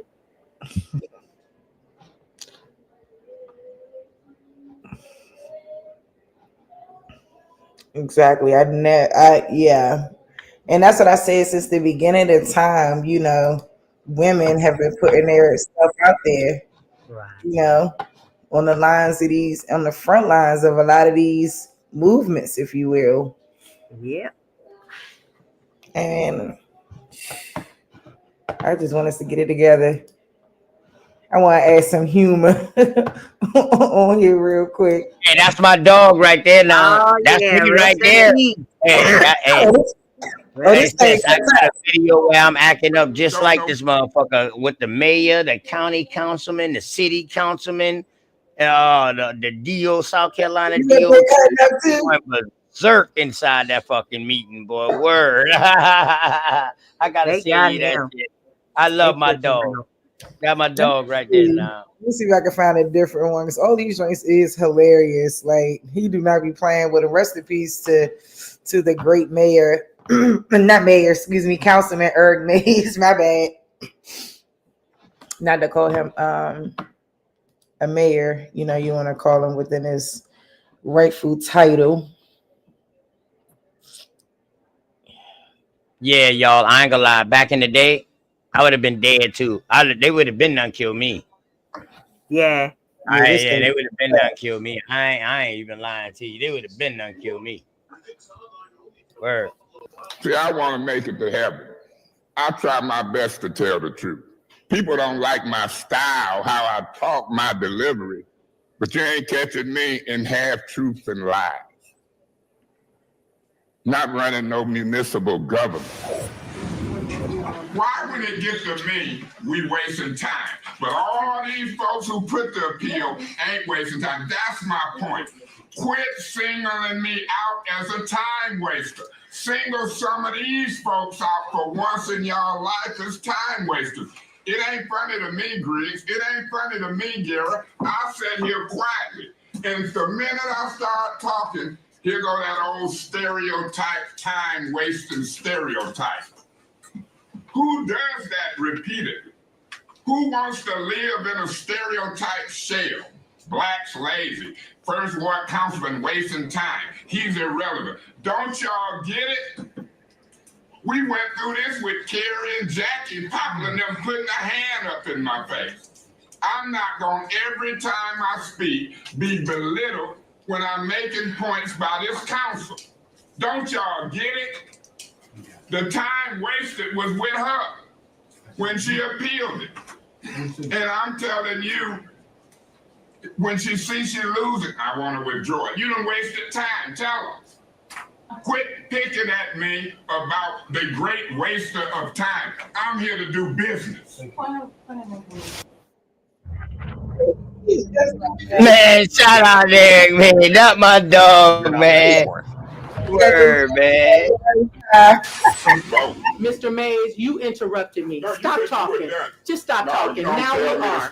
Yes, now we are. You're going overboard. Who the hell you think you talking to? Councilwoman Gallo talking to Mr. Mays. Point of order. What is your point of You order? don't talk to me any way you want. If you now, don't my point was if you were done, it's time to vote. Done. Who the hell you think you talking to? Councilwoman Galloway talking you want to to show out? I'm going to show out with you. Y'all tell me to shut up. You shut up. I didn't say you better, shut well, up. whatever you said, it wasn't funny. What's your point of of order. You go high, go high. I'm not Mr. Mays. Yes, ma'am. We're done. You want to be respected, you better respect me when you talk. I ain't You are studying your absolutely petty right. rules. Well, You are thank absolutely Now right. get on track and talk to me like you got some sense when I say point of order, anything else. Holding it down for Detroit, man. Word. He the reason why they ended up getting a bigger council. Notice they start out as a You table. finna get out of here. I want him out of here. Councilman Mays, you ain't supposed to be arguing with him. You're not supposed to be arguing with him. Yeah, let that go ahead. That's Mr. Metcalf. Mr. Metcalf. Mr. Metcalf. Let him stay, Mr. President. No, not now, brother. Well, then go. But you ain't gonna mess with me. Bye. You want to hear it again? You not No, gonna. all right, Councilman, you're gonna be going with him. Yeah. Proceed. You can hear it They need you again. to perform right now. Yeah, well, I will perform. They need you to perform. They not gonna perform in Let here. this go on record. I ain't studying. No. I try to be nice to him. We have a white person breaking Like that. I ain't studying you. That's the Midwest shit there. He terrible with it, bro. Yeah, that's that Midwest shit there. My grandma used to say, I ain't studying you, boy. She was from Arkansas, too. So, you know what I mean? Shout out Man, to shout out Mr. Mays, man. My RIP to Mr. Mays, man. Yeah, Passed away. that's what I said. Like a real black man president, shit. wild ass Indian. That's a wild ass Indian that's standing on fucking business. You know what I mean? Good word. Yes, he do, man. Sit over there with his little cowboy hat on. He like he had it going. I'm gonna talk like Gleason was talking black and Miss Galloway. You ain't gonna let them mess up these meetings and then leave with their cronies. And I'm telling you, I done backed you, but it's gonna stop when you let them mess up our meetings. And we got police here and they making a shamble and pissing me off. You back me. You don't back them people interrupting this meeting. Get their asses out. I'm just telling you. All bets is off when you back the public. I'm not running for nothing. I'm not trying to be nothing. And I'm telling you, I ain't recalling nobody kissing butt like Woodson them is with Davis. I'm me. I'm telling you, they won't disrupt these meetings. Get them out quick. Set the tone for this new council. And East Village is making us look stupid. She in a clown suit. Each Village paper is all over everywhere. And that's why the votes was different. 700 white. The white and black make a difference. Yeah, you had it on in the East Village magazine. I read it. With the other candidate, because now you said you don't want to approve 300,000 because it's close to an election. You want people to die off of what? Why y'all talking about election in the city building? You out of order, Mr. Y'all Woodson. not You out of order, You Mr. cannot talk Woodson. about election I know in I the ain't city gonna building. let Woodson and Galloway team up on me to try to help Neely in no election. I'm gonna do them just like I did Dane Worley. I'm gonna do them just like I did Scott Kincaid. They can run, they can leave, and we do whatever we want. I'll be no if that word slips. I don't want to approve 300,000 for water because we in an election. I want people to die. We voted on the policy. I'm finding out council people don't. The meeting supposed to start at 5:30. Mr. Sir, you are about to order. You out of order. You out of order. Somebody dial 911. You're not going to come in here interrupting this meeting. Man, we know when. That's what I'm talking about. Stand up. Stand up. Nigga, who the fuck you think you is? Mr. Mays, somebody call us. Come on, okay, well, watch this. Watch this. Mr. Mays, Mr. Mays, come on. Don't do that in no damn meeting. Mr. Mays, please. Get your hands off. Snoop about Get the hell out of here. Going out. Hey, can we Some take a 5-minute recess? Go with that mess. You know what he Okay, what you said was not accurate. I have been found. Point of order. Point of order. Point of order. Why do you have point of order? Why do you have to argue with everybody because they don't agree with you? Not argue. Did you have something you wanted to say on the motion? He wasn't in his turn. He was done. You just avoid me. Now this is getting ridiculous. Terry never stops talking. Man, look. I'll tell you, I don't ever stop talking. Quit lying on me. Quit lying on me. Enough is enough. Quit lying on me. I'm tired of it. You got all kind of recordings. Say it again, that I never stop. Would you sit down, Mr. No, and conduct yourself? No, I ain't gonna sit down. Would you quit curving your lips and fooling with people? Then you are out of order. This is a second notice. You're out of order. Sit down and act with decorum. Y'all carry me. I wouldn't sit down for you telling me to if I had to. You know what I'm saying? Who the fuck you is telling me what to do? I could have appealed them, but y'all keep voting wrong. And the more you vote wrong, the foolisher she act. Would you like to say something, Mr. Winfrey? I am not going to allow him to be the misogynist, egotistical. Point of order. Personal attacks are out of order. And you out of order, you're going to lose your right making personal attacks. And if you let her, I'm going to blast her personally when she's finished. So deal with it. Hey, look, man, where this guy at? Because if you allow her to make personal attacks, I'm going to go up one side and down the other. She out of order. She lose her right to speak at this meeting. I don't have to lose my right here. Oh, you gonna lose it here? You gonna run this? I'm gonna attack her personally. You already have. Ma'am, look, you taking up for this foolishness? Hey, you out of order. Where is that officer? Hey, he like that now. You out of order. Hey, he ended up becoming the president. He ended up becoming the president of this shit. Miss Galloway, I asked her to be removed. We started a new slate. You fight me to condone personal attack. This has been going on a half hour. There he is. He needed to be here. Okay, then watch what's finna happen. God bless you. Watch what's finna happen when I respond. Since you gonna condone it, we gonna cut that off at the knees. Her and everybody else. But since you want the council to flow this way, that's how it's gonna flow. You take the side of that foolish. Watch when I respond. I warned her 2 times ago. Warned her now, and then after she warned, she did it on the way sitting down. You condoning it? My gloves is off. So here we go. No, Joyce, we're not doing that. She out of order now. Put her out. Put her ass out. Put her ass out. I'm just telling you, I've been cool since we took leadership. They not gonna make this into what they want it to be. The way you do it, you get them out. When they see them getting out, it won't escalate. She done overstepped it. You condone it. Watch what done happen. I'm telling you, I asked her. You back me, not her. When I say get out, get out. It's on. That's how you want. On the Lulu method.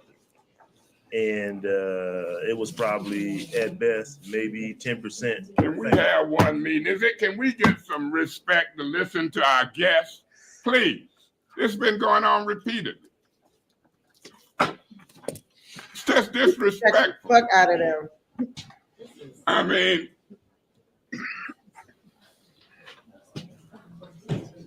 just talk. They're not interested in hearing this. Hello, I'm Patrick Stewart. Was talking like shit. I believe. Hey, my boy went at all the police chief, all that shit there, boy. My boy a beast. There you did. Hey, y'all. And she is her first. The Pentagon that said the drones ain't ours on national TV. Who? I'm gonna let y'all know. The Pentagon then said a statement that said the drones are not ours. Oh shit. Yeah, I was waiting for that national security debriefing since this morning.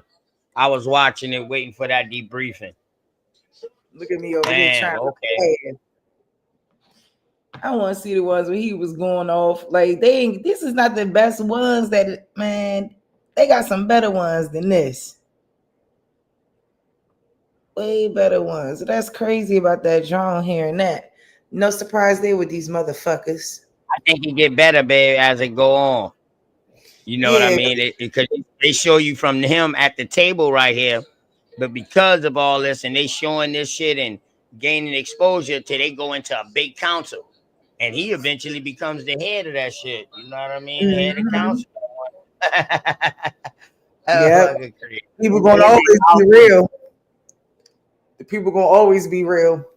Stay back. Point of order. If you don't warn her quick, this meeting gonna go south quickly. Councilman Mays. Will you do it? She just got back. She's been missing in action. Now you are out of order. I did say that she was out of order. You give her first warning. Point of order. No, I didn't give her. Well, why? That's my point. Because you warned me, giving me first warning, and then after me. Point of order. So this is the thing. I am over being held hostage by Councilman Mays. Point of order. And no point of order. She's out of order. I ain't holding you hostage. What's the ransom amount? How much is the ransom? No, you shut up. You didn't tell me to shut up. I'm going to point of order. You leave. I will not allow this screen. You leave. You must leave. Point of order. When I say point of order, your job mouth supposed to stop. Point of order. And I will. The chair's mouth stop. Point of order. I'm asking you to stop your mouth when I say point of order. Well, stand still and wait. Stand still. I will not allow this. Start coming to regular meetings. You can stand still. I bet I won't go there. You can go to this chair no more. Delete the meeting. Point of information. Motion on the floor for recess. As it relates to notice as well. And Goyette. There's a motion on the floor to amend this dead resolution. Point of order. Point of order. Point of order. I said nothing out of my mouth about dead. Madam Chair, you didn't say nothing about dead. That you out of order calling my motion is something about dead. I don't agree. Well, I'll appeal the ruling of the chair. The decision of the chair on the floor. Is there a second? I second that. Allegations of mismanagement of funds, wrongdoing. It's been on our agenda for a while. Now, what is this being passed out? Who's passing this letter? Who's passing this stuff out? Who's passing this stuff out? Who's passing? Is this the clerk or Miss Fields? It's coming from Miss Fields. Every week we get a ton of, we done killed 5 trees fooling with Miss Fields and this stuff. Every week we come in the meeting. It's a ton of stuff. The staff can't get the work done. Where's the minutes? We done killed 5 trees fooling with Miss Fields and this. What is this being passed out? Who's passing this letter? Who's passing this stuff out? Who's passing this stuff out? Who's passing? Is this the clerk or Miss Fields? It's coming from Miss Fields. Every week we get a ton of, we done killed 5 trees fooling with Miss Fields and this stuff. Every week we come in the meeting, it's a ton of stuff. The staff can't get the work done. Where's the minutes? Minutes is necessary. I don't know who's doing this with Miss Fields. I am on the order of the day. I'm on this letter, and it's being passed out. It distracted me when this stuff started being passed out. I got the letter. What I got ain't as thick as what's being passed out. So order of the day and pause my clock while I digest what's just passing out to me, which is the letter, while I'm talking. As a matter of fact, at the infant stages of the investigative hearing, Miss Fields and Miss Worthing called a press conference not to ask questions, but to call me a racist, a misogynist, narcissistic, in the middle of an investigative hearing on financial issues dealing with over 600 million. It's printed out right here. Elementary. And so what you trying to imply, Mr. Griggs, that I'm not going to have an elementary education? Councilman Mays, I'm about to cuss you out with that mess. You is ignorant, man. Councilman Mays. Don't you know you ignorant? Councilman Mays, you're being disorderly. Okay, well, check him for what he implied. Talking condescending, Councilman Mays, I'll end it on. I like to get it out of the Councilman white Mays, you have already had your one warning. But he You are is being white, ain't he? disorderly. He did say some condescending. Councilman Mays, you are out of order. You out of order. Councilman Mays. Lady approached me talking about she was the communications person. I told her, get away from me and go communicate. We had a protest out there dealing with House Esther. She approached me. Thinking, I don't know what y'all calling him. I want to see appointees. Ed Taylor, Phil Phelps came to my house. I cussed him out and told him, get the hell off my porch. Mr. Murphy, I'm almost wanting to call the chief of police and file a formal complaint on you on the record. What do you mean if we was in the street? I'm at 1101 South Saginaw. That's in the street. Ooh. I live at 125 East Russell. That's in the street. Here you a self-proclaimed dope dealer. Said it at the county jail and gonna tell me something about how you want to street. In high school, we called it bodacious. People acting bodacious. You sitting up in that chair acting what we call bodacious. Yes. So now he want to fix it up, but he don't want us to run the tape back and remember what he said. He said, I know it. Who you talking about? Run it. What? You out of order, sir. You out of order. Councilman Mays. Do you get the chief arrested? He out of order. Councilman Talking Mays. about run it. Please. Trying to keep your job as chief in a city that's running lawless. Yeah. Now that ain't no point of order, but yeah, I can prove you spend more time with me. You got witnesses up here. You checking me because I'm talking to Here witnesses. we go. Now you out of order. That's your first warning. You want me to get strict? There you go. Now you got your first warning. Excuse me to my colleagues, I'll be removing myself, so he ain't got to give me no Well, word. God bless you. Take your toys and go home. Take your toys. You out of order. I can help speed you up. You can't help speak. Officer, can you come and keep him from interrupting this meeting? Help him out. That's what y'all get for voting for him for president. I would not let him make you leave. Hold up. Everybody wait. We're dealing with a neighbor. You think you all that, but you ain't all that. And when you're sitting next to me talking through the mask and tongue me, you sure ain't all that. You ain't classy, you're ignorant, and it's disrespectful. Point of order. What's your point? He is out of order calling. Is there any further discussion? Point of information, I got the floor. I'm asking a question of the chair in the fabulous spot. Do this black council person from the first ward just have to say yes or no on the postponement? Fab Five? Black got to do with it. Yeah. Black got a lot to do with it, Gladys. You out of order. I want her out of here. Gladys. You want me to get out of here? You are warned. Who you talking to? Please, Miss Gladys. Hey, no more. Councilman Mays. Happen to be white. Councilman Mays, stop it, please. I told him to stop. I already did, and Gladys has. Councilman Mays, I'm going to rule you out of order. You out of time. And you had me arrested before in court. I asked a question. You can, sir. Thank you. Two things. One, is there a memo? Point of order, Mr. Mays.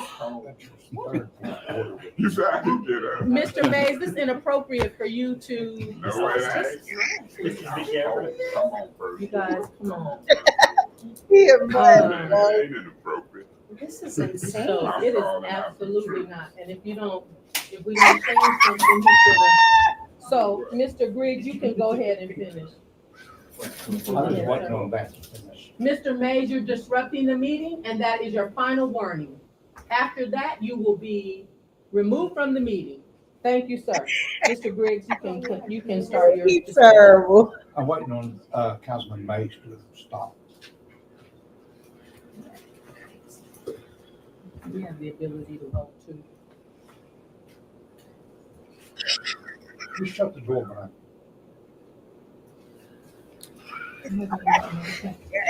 Mr. Griggs, you have the floor, so. Okay, 2 points. One, Where's the memo for this changing of our council meeting in 12 more days? Is there a memo? I haven't seen one. This one organ can make a woman's belly big and stick out. And no matter how many diets or how much exercise you do. Child. Yeah. Some crazy sounds in here. Woo. Welcome to Arcade. With this. You out of here. I want him gone. Because I'm not going to be sitting in the meeting told to shut the F up. Who you think you talking to? Because I'm about ready to cuss you out.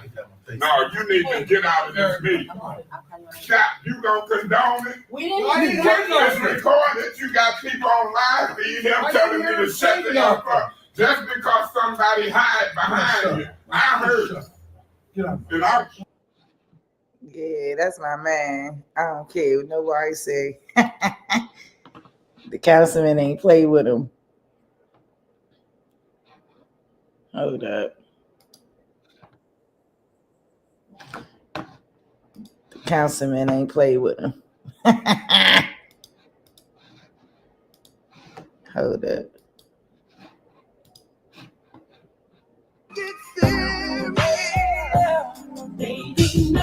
Council meetings for that met. Sent him here. Or recommended him. That's what he did. He threw. Hey, did Rich Bear recommend you since it's so doggone funny? Do you know whether he recommended you? Councilman Mays. I'm asking. That is so unfair. Is it irrelevant? Is it irrelevant since it's so funny? Is it relevant? You know it. You chairing the meeting through you to Mr. Madman. Did Rich Bear recommend you to come here? Since you turning around looking at people laughing, you don't know me yet. Is it that funny? Okay, then why is it the truth? Is it the truth? Councilman Mays, we already know. Is it the truth? Point of order. Since you want to tell me what's unfair, is it true? It's unfair that y'all keep going behind my back and ain't talking.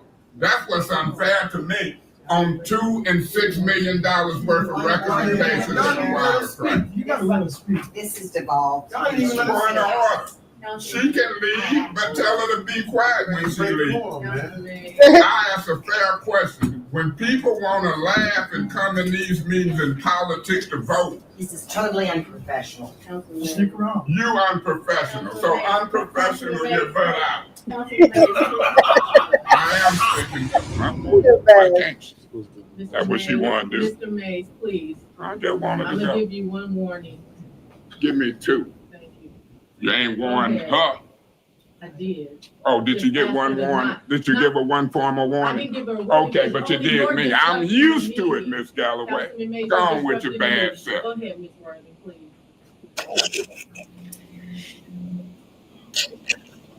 Wow, bro. That plan on the phone, you're supposed to be listening to us. Whether I'm in your ward or not, if you're sitting on that board, you're supposed to listen to everything going on. But you're playing on your phone. No, I'm not playing on my phone. I'm taking care of business. I'm not studying what you're talking about. I know you ain't stuck. Okay, then don't attack me. Speak on your business. Don't deal with what I do personally. Yeah, but it ain't to attack me personally, ma'am. I don't know who you is. Okay, well, get the facts right. I ain't playing. I'm grown and I'm serious. That's your words. Don't make no personal attack. They told you that at the beginning of the meeting. Okay, God bless. And do what we need to do, though, we're going to look like fools. If this administration and folks can divide and conquer, Mr. Woodson might think it's funny, but I don't think. Mr. Woodson, and y'all tell him to quit saying my name, man. Hey, Mr. Metcalf, I want him gone. Tell him to quit saying my name. What's your point? Because you ain't fitting to run this. Point of order. Yeah. We're supposed to refrain from No, we don't. saying the names, No, dialoguing with the public. somebody done created that. Ain't no such thing. The only rule is don't be argumentative with the public. And I ain't gonna argue with the public. I'm gonna get them the hell out. Miss Worthing, is it something you want? He heard me go back to her ass. Miss Fields, you out of order. Miss Fields, you out of order. Miss Fields, you out of order. Why Mr. Metcalf at? Already. We can't make Mr. You out of order.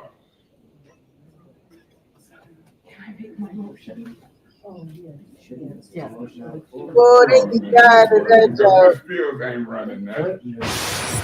Miss Popular, you circulated recall petitions. Mr. Kincaid, you signed them. And I'm here to tell you, Mr. Nelson. Point of order, sir. The point of order gonna be that I'm gonna ask this policeman to remove somebody from the room. Where is the police officer? This council will not be made a mockery of. Where is the police officer? Okay, if we can bring this meeting back to No, order. Miss Madam Chair, that's your job to bring it to order. When you got folks laughing and hollering point of order, that's your job, not mine. I wish you would keep quiet so we can bring it back to Well, order. Frank, this is relevant to the motion to move all resolutions to the floor, because this is one. It's relevant. And if it was two more add-ons, you can shake your head, ain't it is. And so the substitute motion I'm gonna make, don't interrupt me. Sit there for once out of this meeting and let me be uninterrupted. You ain't? You shaking your head? No. That's demeanor. In court, it's admissible. You the chair. And you sending me these signals. Oh, no, I'm wrong. Hey, Sachi, I swear I just thought about that. How Sachi be changing his voice and shit. No, nigga. To the discrimination.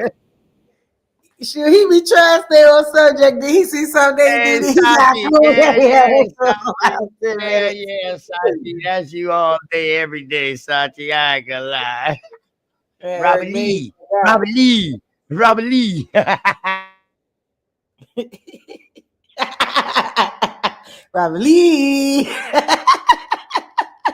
That shit was funny as hell. I can't repeat that shit. Clause. Yes. And have you Councilman noticed Mays, that this needs to be germane to the topic. This is the budget. This it is not, going to be germane, Madam Chair, if you'll indulge me to let I me will get not to indulge you. I will not. Please Miss- keep it to the Miss budget, Dorsey, please.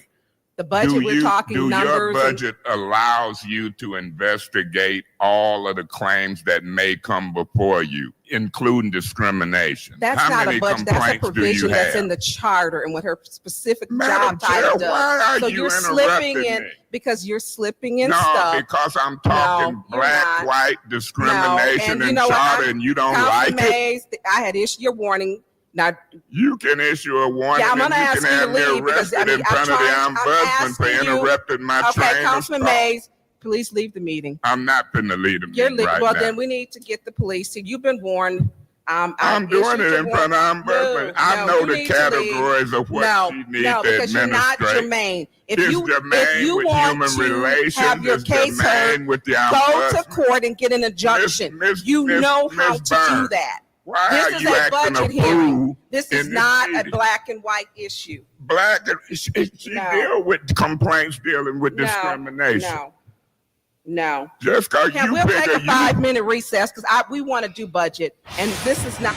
Miss Burns, I'm gonna wrap up. Thank you. And you don't have to keep doing that. I heard No. the time. No, I'm not doing But that for a Miss specific Burns, purpose. please. Every time you interrupt me, it takes up my time. You don't have to argue with me at every juncture. Please proceed. No, I'm asking you, please. This ain't no good politics. It's becoming obvious. I'm talking to him. He making notes. I've said I'll yield the floor and wait the second round. You don't have to try to bully in front for me. And I'm hearing him give speeches. May 6 of us need to get together. We ain't gonna let him bully us. Madam Chair. Just made up. I'd like the floor, please. Pardon? I'd like the floor, please. They text me. They say, is they timing or just don't get it? I'd ask to be excused for right now because I might have been and said something to y'all that I might not regret. Okay, so again, as a reminder, Y'all is showing out.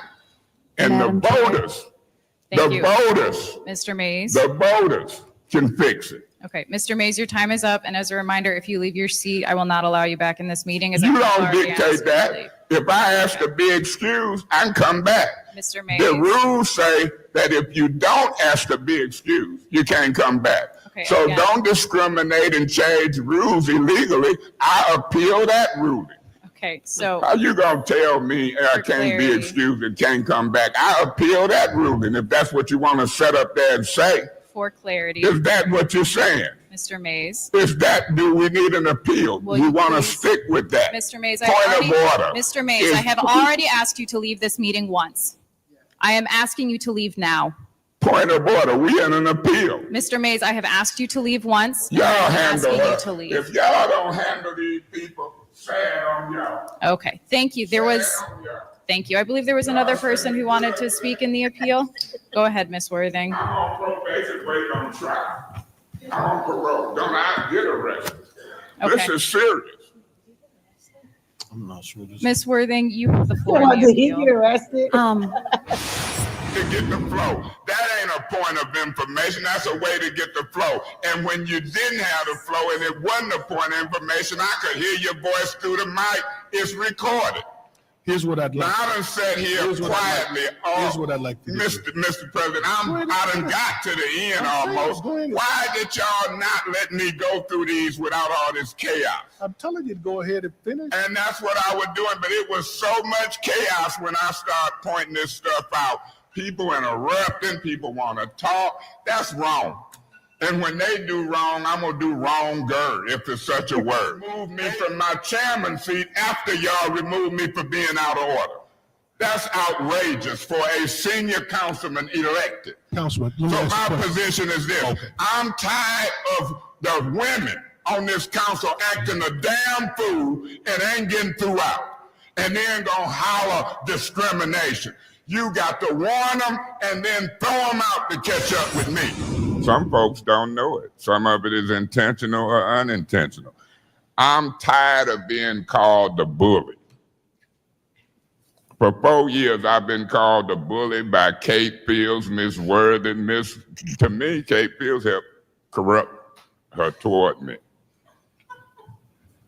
I believe it. It ain't funny to me. Because you used to do joint Point of order. Mr. Mays. Yeah, Mr. Chairman, I don't like your attitude, and I don't like your dictatorship, particularly when it comes to minutes, which is a legal process. I don't like the way you talk to me. I don't like the way that you handled that. And this is one of your first order of business. I'm used to folk getting in position, talking down to blacks, minorities, and others. And I ain't gonna bite my tongue because you didn't bite your tongue in the respect that you showed for me. I've got no respect for you. I had a better chance of dealing with Mr. Griggs than I did you because I'm looking at your initial ruling and talking to me in a public arena like I'm a child. But I'm got news for you. You can talk and show your butt, and I'm gonna use all my time and angles to highlight it. Now, I was wondering, who do you think you were talking to? Point of order. What's your point? And this is the first round on that before they call for the question. Call for the question. This is the laziest non-due diligence council I've ever sat on in my life. And I'm calling them out. Ain't gonna get business done. Thank you. What's the That's an attack. It is an attack. Calling a form fraudulent is attack. Talking about the process and then you trying to bypass it. It's an attack. You're damn right it's an attack on foolishness. Councilman Mays, I'm gonna have to issue a warning, sir. Well, you can give a warning. You've been issued. I don't give a damn about a warning. Councilman Mays. This is gonna help some people. Councilman Mays. Just stand. What's your Point of order, if I may. What's your point? Look, Miss Lewis ain't gonna harass and intimidate me, just like Miss Worthing said under her breath, ghetto. Miss Lewis, don't do that with me, please. Can you keep her to herself? Point of order. I'm sitting way over here. Point of I ain't order. studying her. What's your point? No one has said anything to Mr. Mr. Mays, because I don't act like that. So Mr. Mays. can he just excuse himself as he said? Because he's to the meeting. He's disrupting the meeting for no reason. Point of order. Mr. Mays. I really don't want her sitting over here lying and dealing with me under her breath. Really, I don't. Mr. Mays, that I'm is too grown not improper. to try to go to heaven to lie on her. She lying. Mr. Mays, that is an improper point of information. Miss Winfrey Carter was in the middle of her point of information. Then I will rule on Dr. Lewis's. With all due respect. Here's what I want. I want you to wrap up. I will wrap up. I just start citing. Yeah, but let me say this, Council. Okay, I want you to wrap up. And then point of order. Can you warn her while she eating food and laughing and talking? My point is to warn her, because if you don't warn her and I get warnings and Fields get warnings, I want her goofy butt warned and out of here if she keep on. This is serious city business. It ain't a laughing game in your school. Point of order. I believe goofy butt is an attack and name Dookie calling. butt. I didn't say dookie butt. No, You hearing wrong. I said goofy. Laughing. Goofy is laughing. So, Councilman Mays. This is serious. I got the flow. They laughing, talking. This is chaos. Councilman Mays. I was doing good till that started. Councilman Mays. Go ahead and wrap up, and then we're going to do what we're going to do with it, and then we want to hear some more discussion from all of our colleagues. Go right ahead. Look at the physical demands. We might be in violation of the handicap clause. Trying to do an appeal in the middle of the appeal, throw her ass out. I make a motion that we approve 1901. Point of order, Mr. President. We in an appeal. He's so stupid. We on appeal. Come on, Councilman. Why we got people on the council like this? That's stupid. Is there any other discussion on the appeal? They want a baby Griggs. You go to the appeal. And to have a, well, I don't know how long Mr. Mays had a diatribe. An appeal. Is there any other? He'll throw her ass out. I can't hear you. I make a motion that we approve 1901. Point of order, Mr. President. We in an appeal. He's so stupid. We on appeal. He's so stupid. Why we got people on the council like this? That's stupid. An appeal. Is there any other discussion on the appeal? They want a baby Griggs. It's ridiculous. And to have a, well, I don't know how long Mr. Mays had a diatribe for, but it wasted all of our times. I'd like to postpone this until we can get answers to our questions. You're not the mayor, lady. Madam Chair. Councilman Mays. Yeah, Madam Chair, I know Ms. Worthing don't know what was talked about her hell. She wasn't here. She just got the point of order, Madam Chair. Can you warn her like you do me? Can you give her first warning? I told her to not. I know you don't want to warn her because you don't want to put the white folks out. It's Point of just order. me. Race is mentioned, it has nothing to do with it. Race do have a lot to do with America. I got the flow. I done said a point of order. You wouldn't rule on it. I done made a record. I'm going to continue. She wasn't here. She wasn't here. Point of order. What's your point of order? And Actually, point no. of order. What's your point of order? You didn't give me the flow. Why are you interrupting me? I once gave you the give me floor by flow? accident. You was gave Mr. it to me. I'm trying to talk. Quit interrupting. Councilman Mays, you shouldn't have the floor. I got it. You gave it to me. You want to appeal it? I don't have to. I You got need. the I'm floor. gonna give you your fourth warning. Okay. You don't give me the flow and keep You know what, interrupting y'all, me. I'm done. I don't know Well, who was bye. chair this meeting. Bye. Go. You can say what you want to say. A point of But order. this We is in a ridiculous. meeting, Miss Galloway. You I'm are, trying and to I'm address getting ready the to flow. call. Well, go. Go. Go. We know how to handle it. Gara's next in line. Go. Please. Go ahead, Mr. Because you're out of order and I'm warning I you. want You're you to causing a stop problem. talking. I want you to said you have the remove floor. yourself You have for the being floor. out of order, You have hollering the and floor. talking to what you out of You order. have the floor. Learn how to chair. Through you, Orderly. Madam Chair, to Steve Branch and Rob Benzick. The second time I done Go said. ahead. You ain't got to say nothing, Miss Galloway. Can't you sit and be quiet 3 minutes? Lord have mercy. He does. Don't you? Miss Galloway, why is you talking to me? Oh my God, he was hell on wheels for them. Woo. Can you see how my attitude get bad? This is crazy. Every time this black brother speaks, she got a bunch of stuff to say, and I'm about ready to cuss. I'm Steve. Thank you. I want the Right. I'm speaking. You out on every time, trying to prove something when other people debate. You is wrong. Councilman Mays, thank you. Miss Winfrey Carter, continue. Please do not disrupt me. I'm speaking. Now I'm saying is a question. Who calling for the vote? Mr. Yes. Murphy, who calling for the vote? Mays. Miss Herkenroder, if they black, if they white, if they Mr. Mays, old, what if is your they vote? young. Mr. I'm Mays, what trying is to your defend vote? the office of the president. Yes. The legal counsel is Yes. refusing legal counsel. Yes. We Yes, got 0 no. chaos. The vote is We 6 got yes, 0 no chaos. on the motion to We limit got debate to 2 chaos. rounds of 5 So minutes somebody each. that took over and chairing the meeting when it That says was the a call to president question. resides at meetings. This is charter. This ain't rules. The charter. You got 5 or Mr. 6 Mays. council people. I make a motion for a 5-minute recess. No. You ain't, I mean, how do you do it when the rules been suspended? Who's chairing this meeting?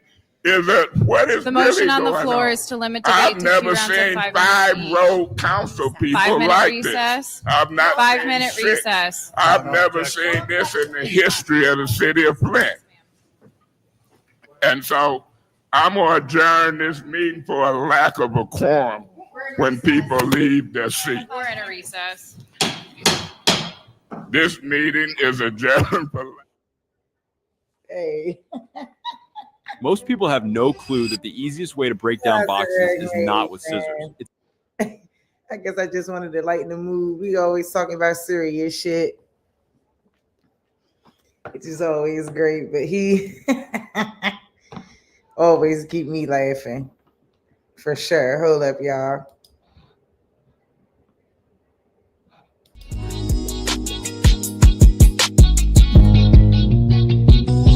Say I'm hustling and I'm grinding. I'm making moves with my money on my mind, and I can't fall short. No, always keep it 1,000. Slow mo. Say I'm hustling and I'm grinding. I'm making moves with my money on my mind, and I can't fall short. Always keep it 1,000. Slow mo.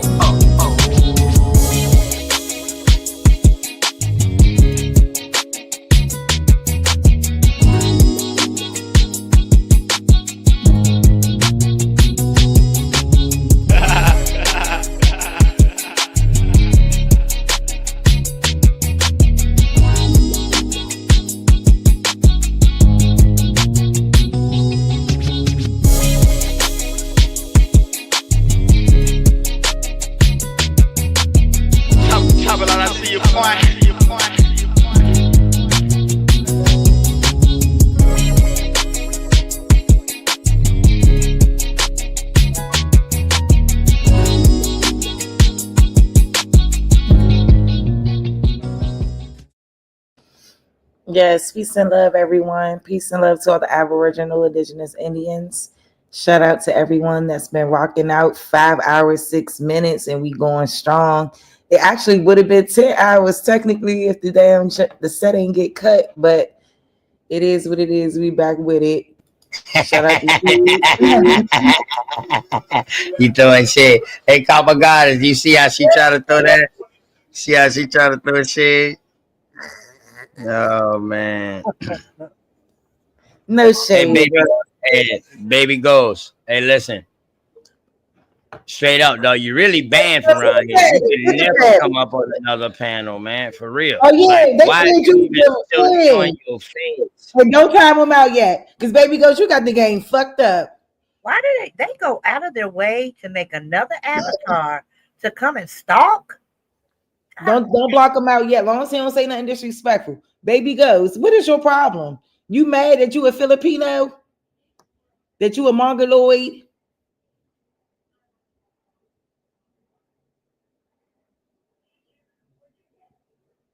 Oh, you mad you got exposed? As a racist. Got people eating watermelon on your page. You know you can't be having that shit on there. The chat already probably got him. Y'all already sniped them.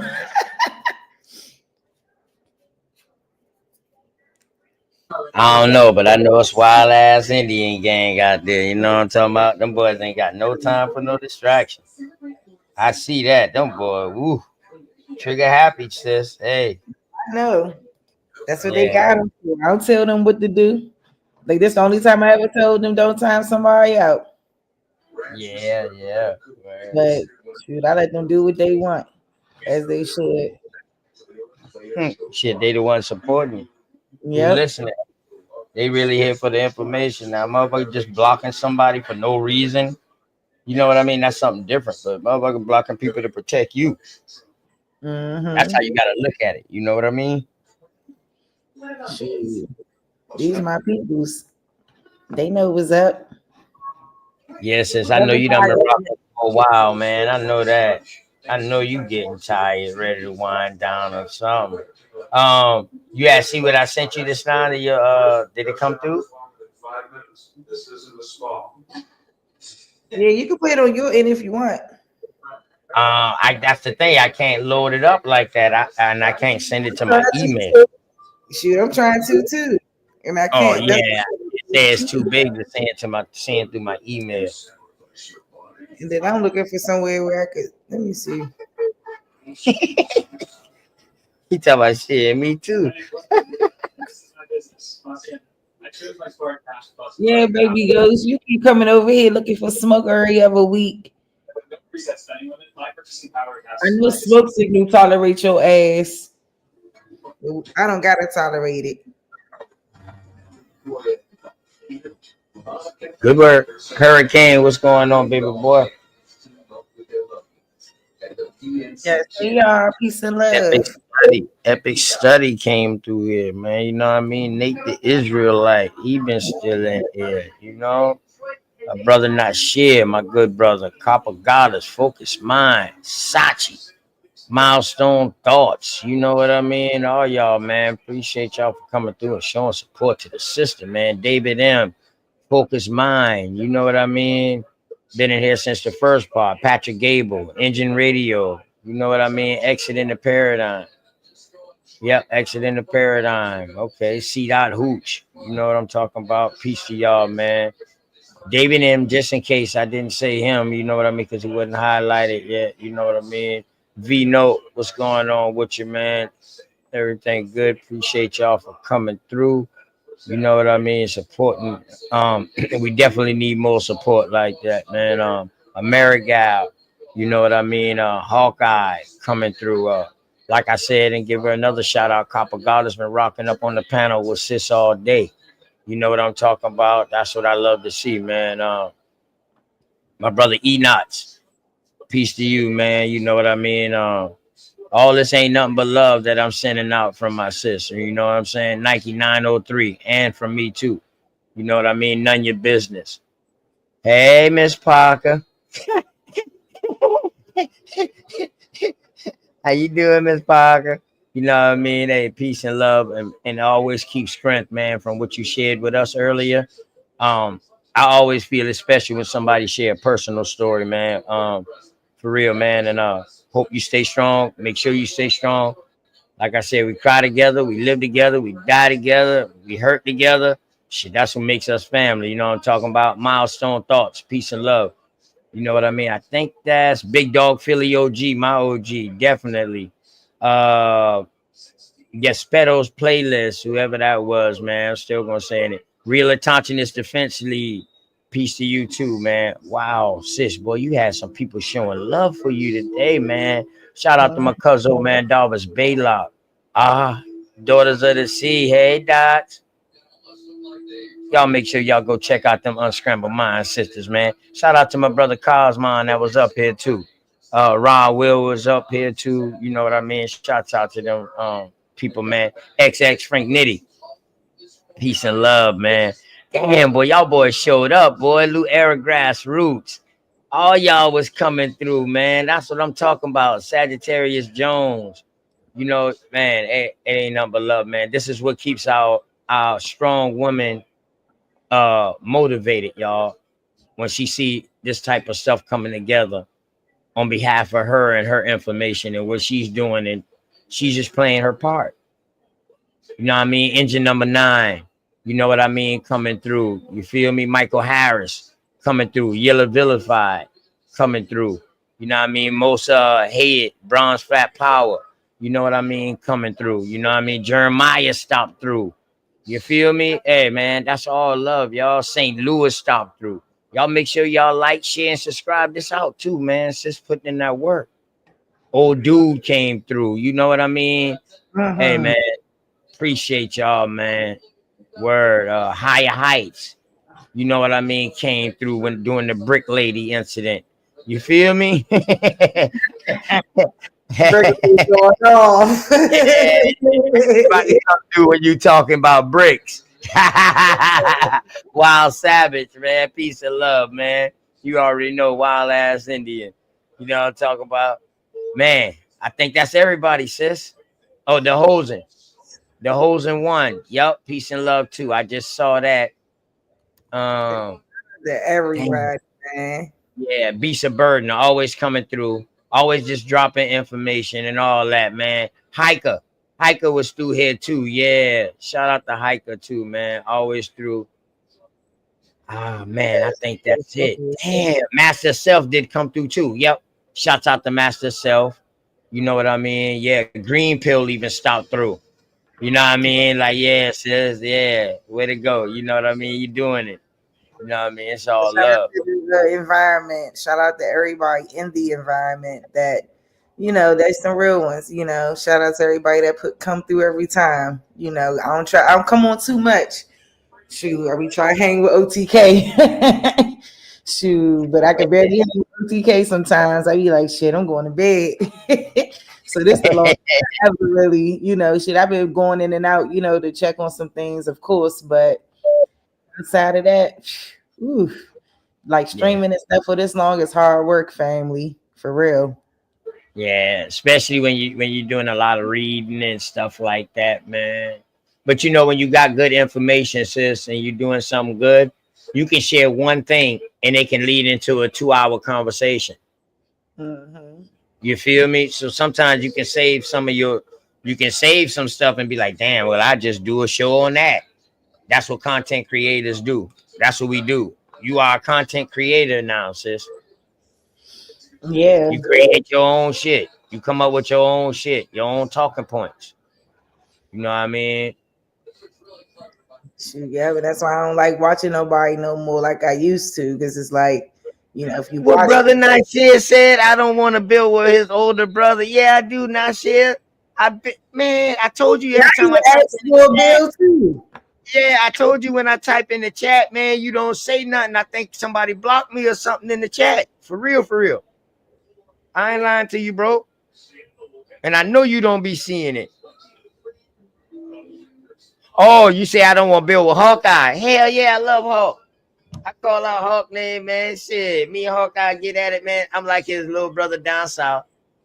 You know what I mean? Oh, country ass nigga. He that up north nigga, but we on the same path. You know what I mean? Word. Sachi, damn. Sachi, man. You know what I mean? Word. Hey man, shout out to Heru, man. Studio One. OTK will build with anybody, even a chemic guy like me. Yeah, word. I ain't gonna lie. I'm gonna learn something. Word, man. Man, damn. From me, y'all. I know my sister probably shedding tears right now on how y'all showed up on the first show. And y'all showed up on this. I'm just telling y'all, man, this is what we need, man. And we need you know what I mean? We need to go to all our women channels like this, man, and show them the support. You feel me? Go and help them out, man. If you feel like, you know what I mean, y'all brothers out here, y'all American Indians out here who got good information, man. Y'all see a sister trying to do her thing, go help her out. Help be that motivation.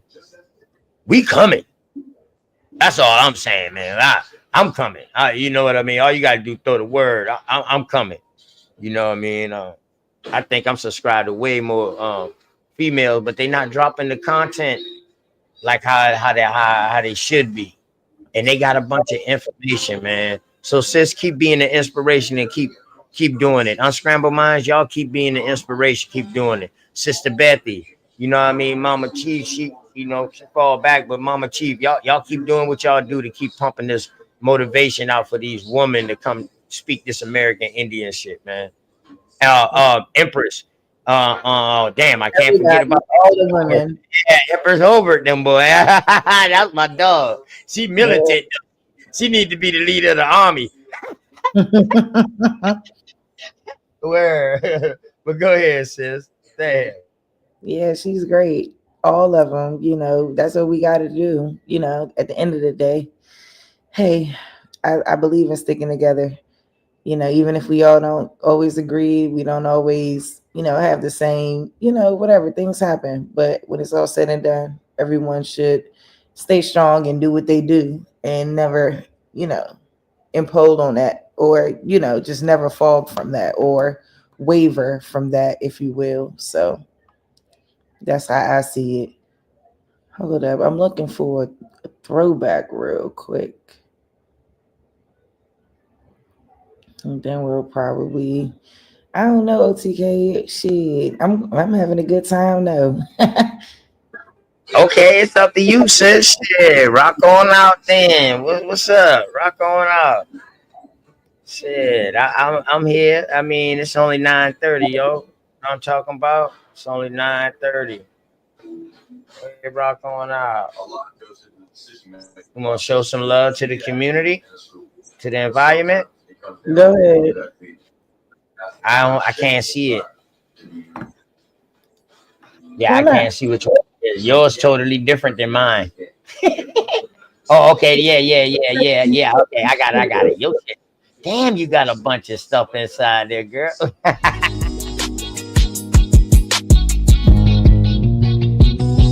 Say I'm hustling and I'm grinding. I'm making moves with my money on my mind, and I can't fall short. Always keep it thousand. Slow mo. Say I'm hustling and I'm grinding. I'm making moves with my money on my mind, and I can't fall short. Always keep it thousand. Slow mo.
Hey, turn up one time. FAPA. Huh? Y'all already know. Fuck a Pan-African, fuck a Pan-African, fuck a Pan-African. Hey, niggas trash like some ooh. Try to get back to them slaves. Hey. Try to get back to them slaves. Hey. Fucking slave narrative, they phony. I had this nigga named Toby and he owe me. When the plot crop and the stock drop on top, them niggas going. Sold to the bitter cotton pickers, them my niggas. I'ma come down, feed them chitlins and them gizzards. Nigga, I'm the mister, I whip you, I kill you. In the big house, go down with your sister. Send it back to you, then I send for your mother. Y'all niggas look out, I'ma work you like no other. Make you pick cotton till the sun come and touch you. Till your damn hands and feet, your foot all busted. Look me in my eyes, I'm a backhand the buck up. Nah. Shout out to Grandma Foo. Why your man came, she the one that sold you. My crew swam to the show and got you. Good shit, Jesus, man, that nigga came through. Hey, fuck a Pan-African, fuck a Pan-African, fuck a Pan-African, fuck a Pan-African. Hey, the niggas trash like some ooh. Tryna get back to them slave hoes. Hey, tryna get back to them slave hoes.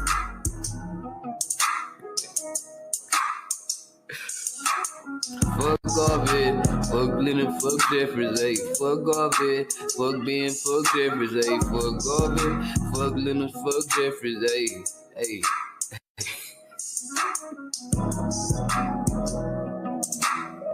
Play with this shit, dude. Big Andy. Baby, yo, so PC, the acrobatic. Fuck a Pan-African, fuck a Pan-African, fuck a Pan-African. They open and dominate the last round. This is Lady Boulay, and thank you for clicking on the video. I came back to discuss this painting that I saw on my ex Twitter page, and it was interesting. At first, I didn't know what to make of it, and then I started looking at it very closely, and it looks like Black women, young Black women, sitting on top of a building watching the city burn. And there are different interpretations of this picture, but the giveaway here is the 92%. We know that 92% of Black women voted for Kamala Harris because 92% of Black women did not want another Donald Trump presidency. I believe that this election will turn out to be a defining moment in Black America.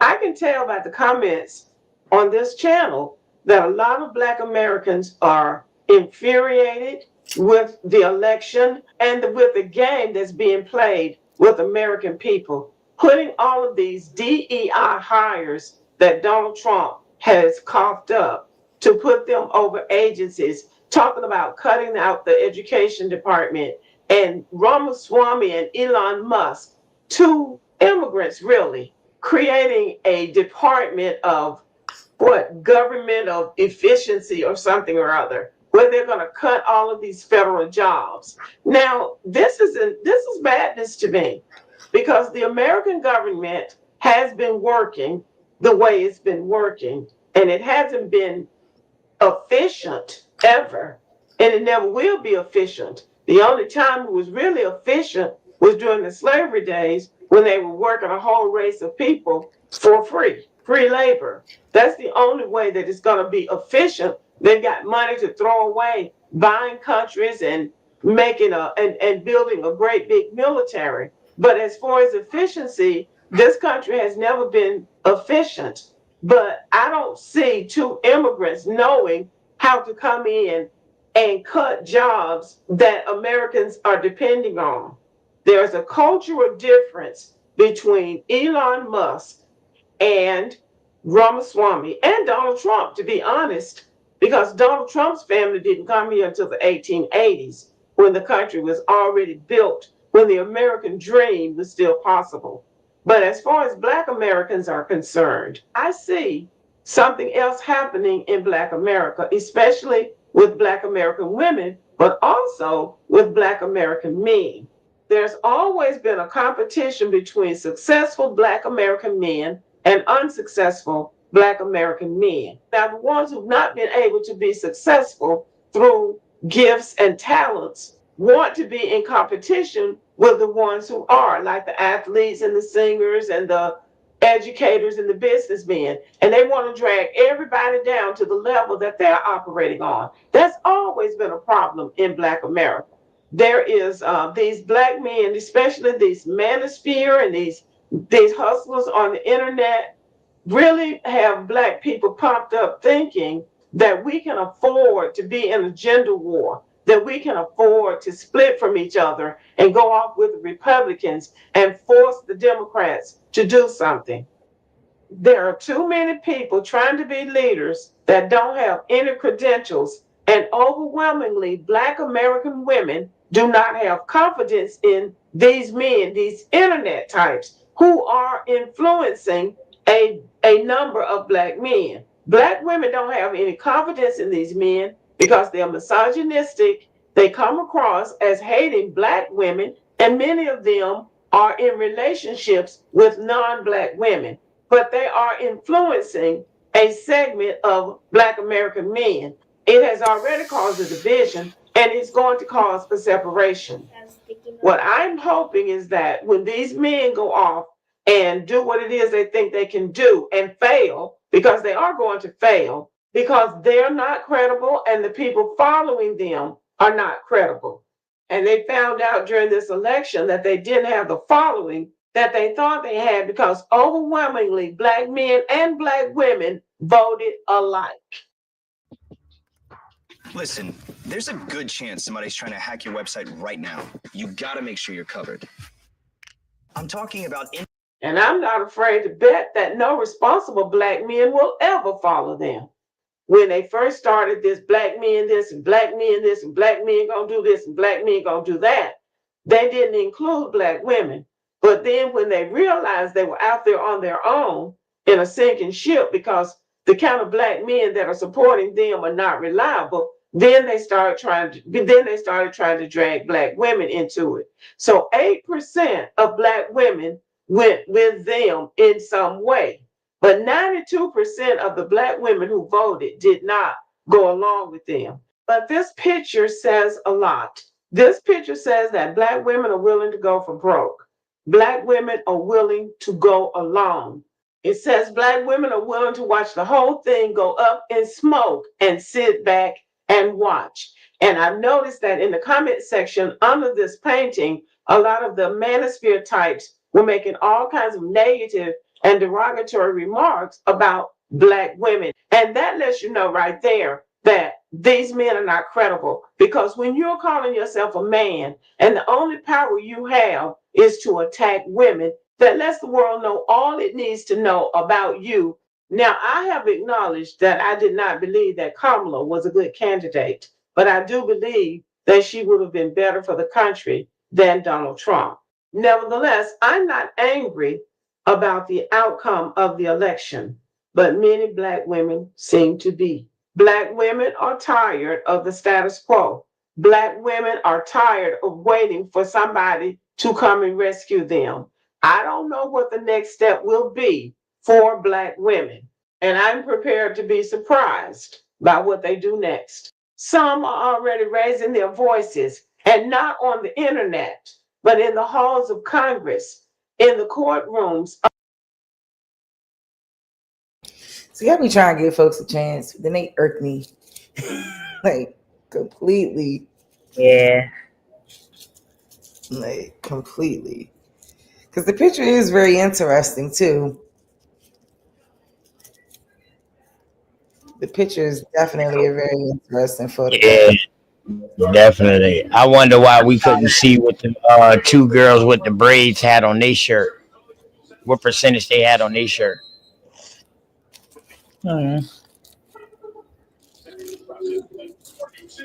Very First interesting. of all, the fact that she kept pointing out that it's 92% of the flag on the play Black woman, but she wouldn't tell the statistic of the Black man flag on the play.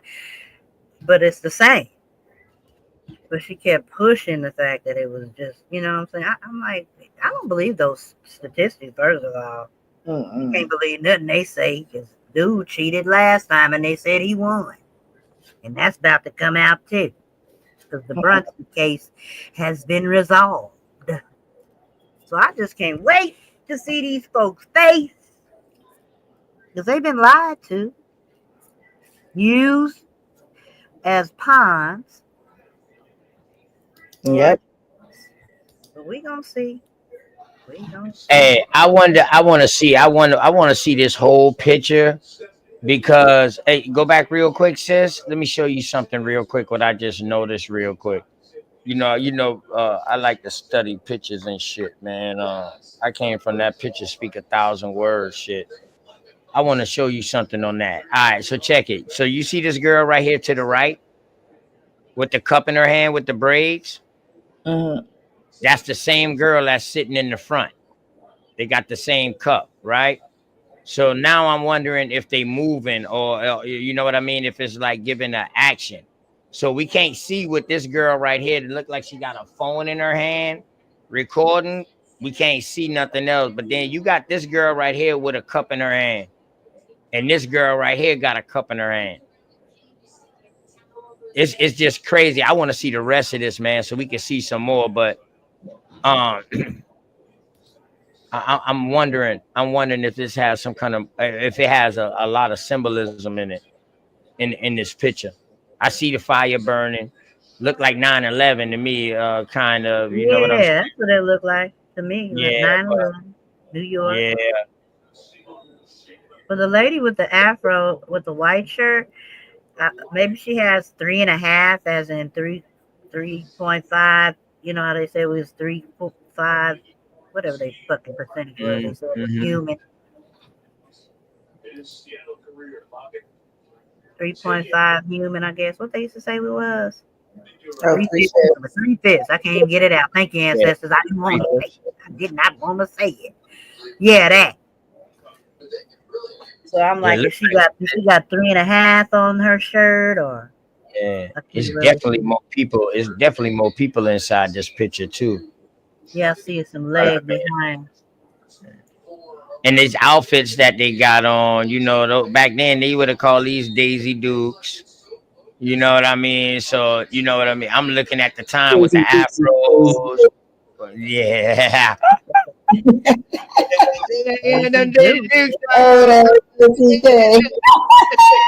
Yeah, you know I'm a southern man. Yeah.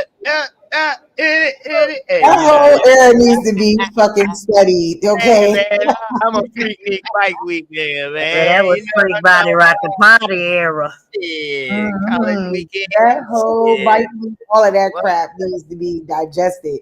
Now I got a question. Now, can you show movies on YouTube that YouTube got on the movies? See, that's the thing. Well, that was what that video was. I showed you was from YouTube. I understand how they can just flag you and you playing they shit. I think it all depends on the people, on who shared it. I think if they monetize or whatever like that, or if they're doing something, you just can't show it exactly. You just got to keep stopping it. You know what I mean? You got to. It's like you got to give a commentary on it. Okay. And sometimes they want you to disagree with what's going on. Like they want some kind of contention is going on. From what I read, you know, after catching all my damn strikes, I went through the little class. You know what I mean? Where. That is probably annoying too. Oh, Nate's. I guess that. Hey, Nate, is that the original picture right there? Oh, this.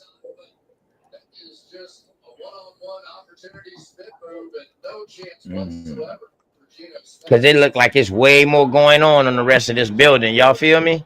Yeah, I see somebody right here because I see a hand right there. So yeah. Okay, Nate say yeah. I'm gonna have to look that up separate, Nate. I want y'all to see this clown shit. Go ahead, sis. This is some clown shit. Because we aren't doing what the Prince of Peace said. The Bible doesn't tell. Sure. Look, y'all. I'm gonna drop this gem on y'all, and I'm gonna let y'all go, man. I'm gonna let y'all go. Watch this. This is the Indian training schools. They had schools to teach them how to be Indians. Watch this, y'all. Now, look what it said. What did they do in the Indian training schools? Watch this. Such things, they taught them such as farming and housekeeping. Now, come on, y'all. If they from this land, why they teaching them how to farm this land?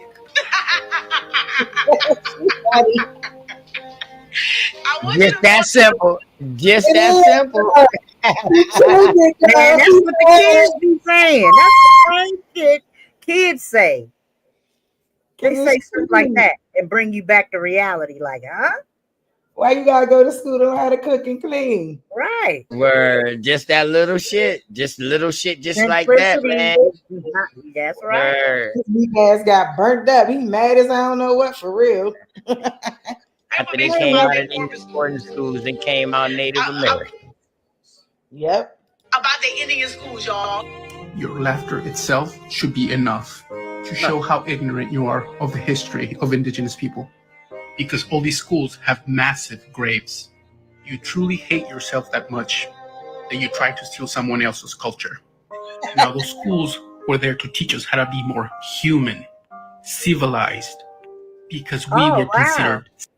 Yes. He claiming that. Now he claiming Be that. more civilized. Do you know what the ancient shit we got over here? Writing system, number system. What the Crazy fuck? work, y'all. I told y'all this baby ghost.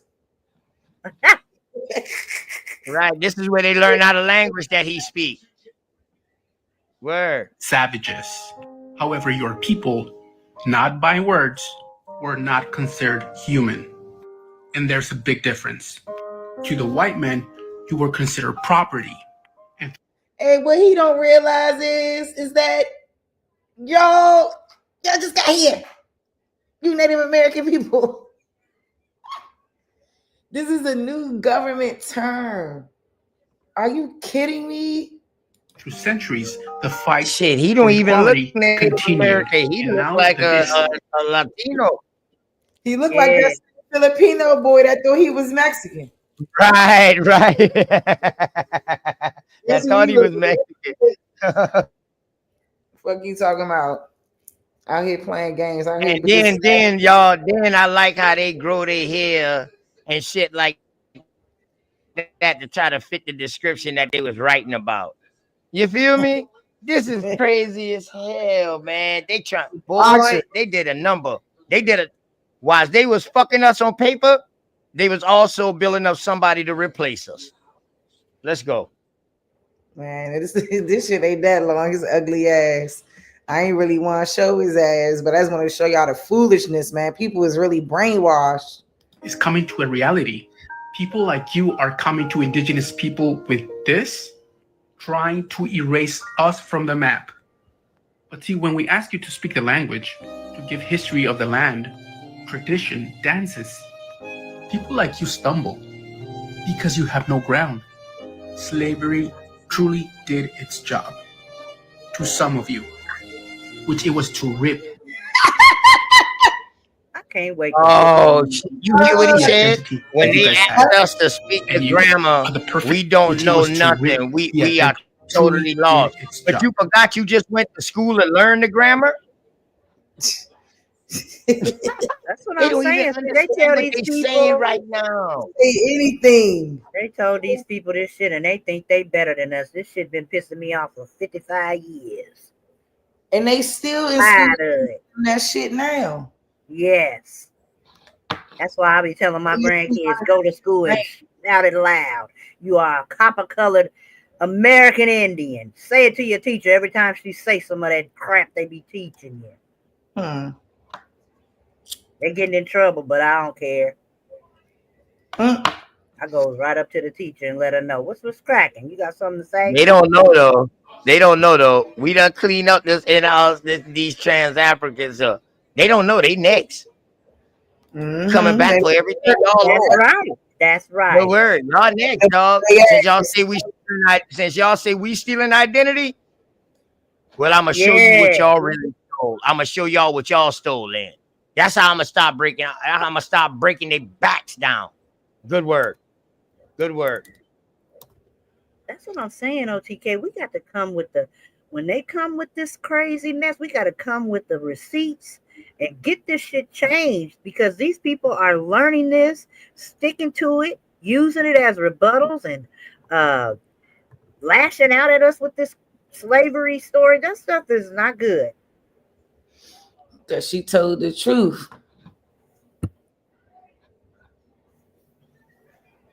Told the truth about that bullshit. So have y'all ever heard about subscription schools?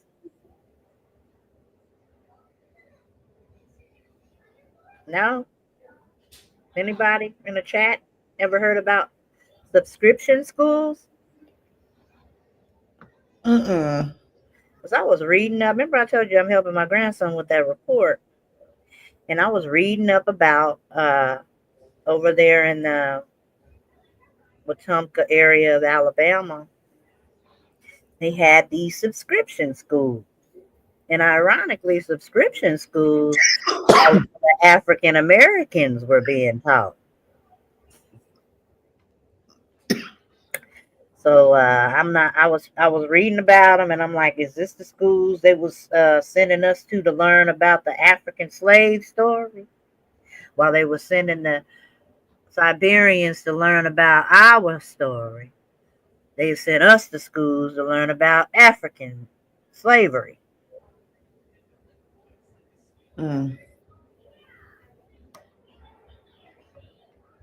That's too much.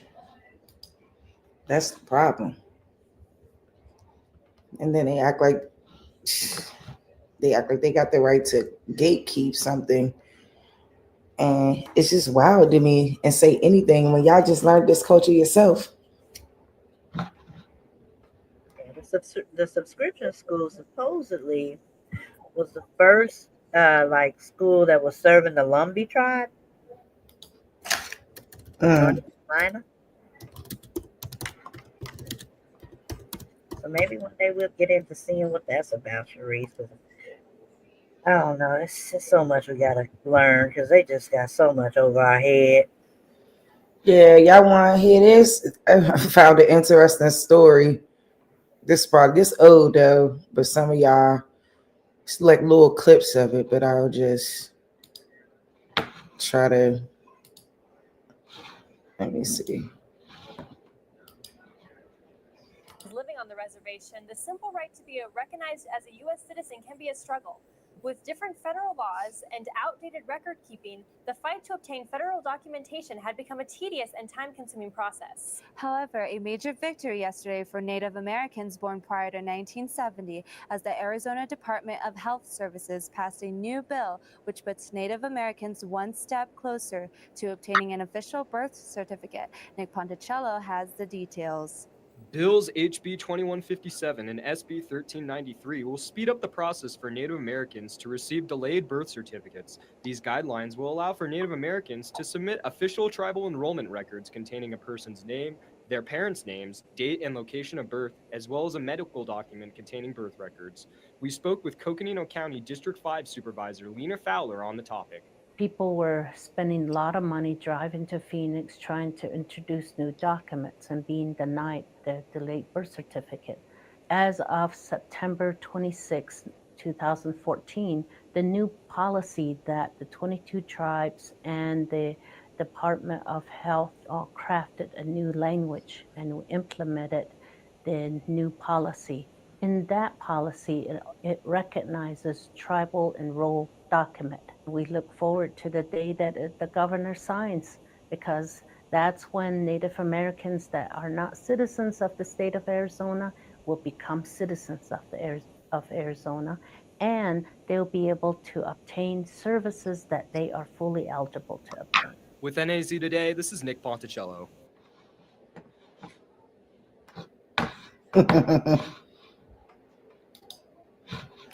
When most Americans are born, they are welcomed into the world with a name and a birth certificate. But for many members of the Navajo Nation who were born at home, their births went undocumented by the state. In this investigative piece, reporting Monty Payne uncovers just what the lack of that piece of paper restricts American Indians from accomplishing, and how a new policy might help bring about reform. What would you do if after 60 plus years you discovered that the state in which you reside has no documentation of your existence? If you don't have a birth certificate, you are not a citizen of the state of Arizona. This is a problem. Hold on, sis. Did they say 60 years ago? Huh? Almost everyone. Yep. Did they say only 60 years ago they have no trace of their records? What? Not you can go back damn near 200? Yep, not at a birth. Uh-oh. Boy, let's go. Damn, sis, you keep just banging me with shit. Let's go. reside has no documentation of your existence. About reform.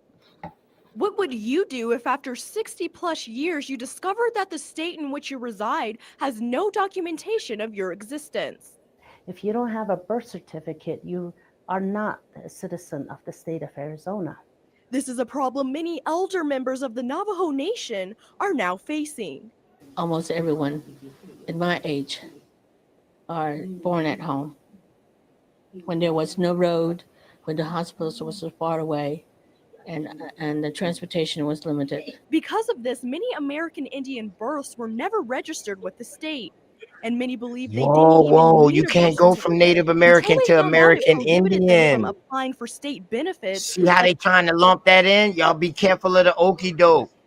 And you heard what she said? The hospital was too far away. What I just told y'all earlier, why my grandmama didn't have no birth certificate and my mom, because they was born by midwives.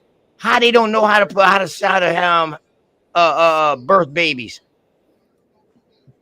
If they're American Indians, how they don't know how to birth babies where they need a hospital? Make that make sense now. You ain't gonna tell me you don't need a hospital after that, even 60 years ago. They still make you go to the hospital. So yeah, unless you know the land. You know the land, you ain't going to no goddamn hospital like that. You know what I'm saying? The midwife is the hospital. You feel me? Yeah, I'm wondering why they don't have that culture. Why they don't have that midwife culture? Why they need the hospital?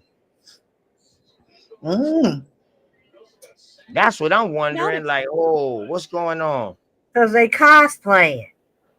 That's why.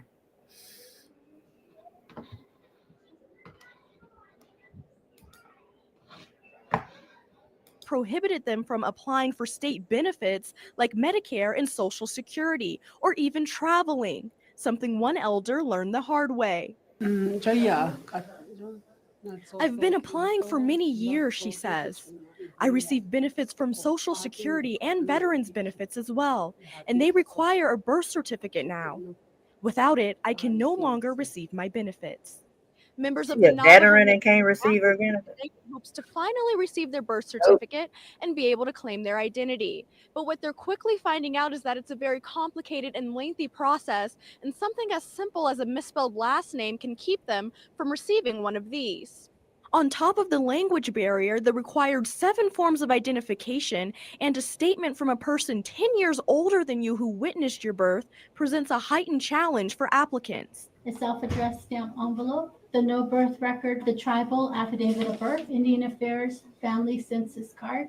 Now this is ready to be submitted to the state. They spend years, some 10, 20, 30, even 40 years trying to get a birth certificate from the state office. I just recently last year got my birth certificate.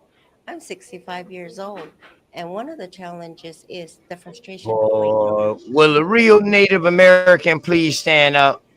I don't know, Nate.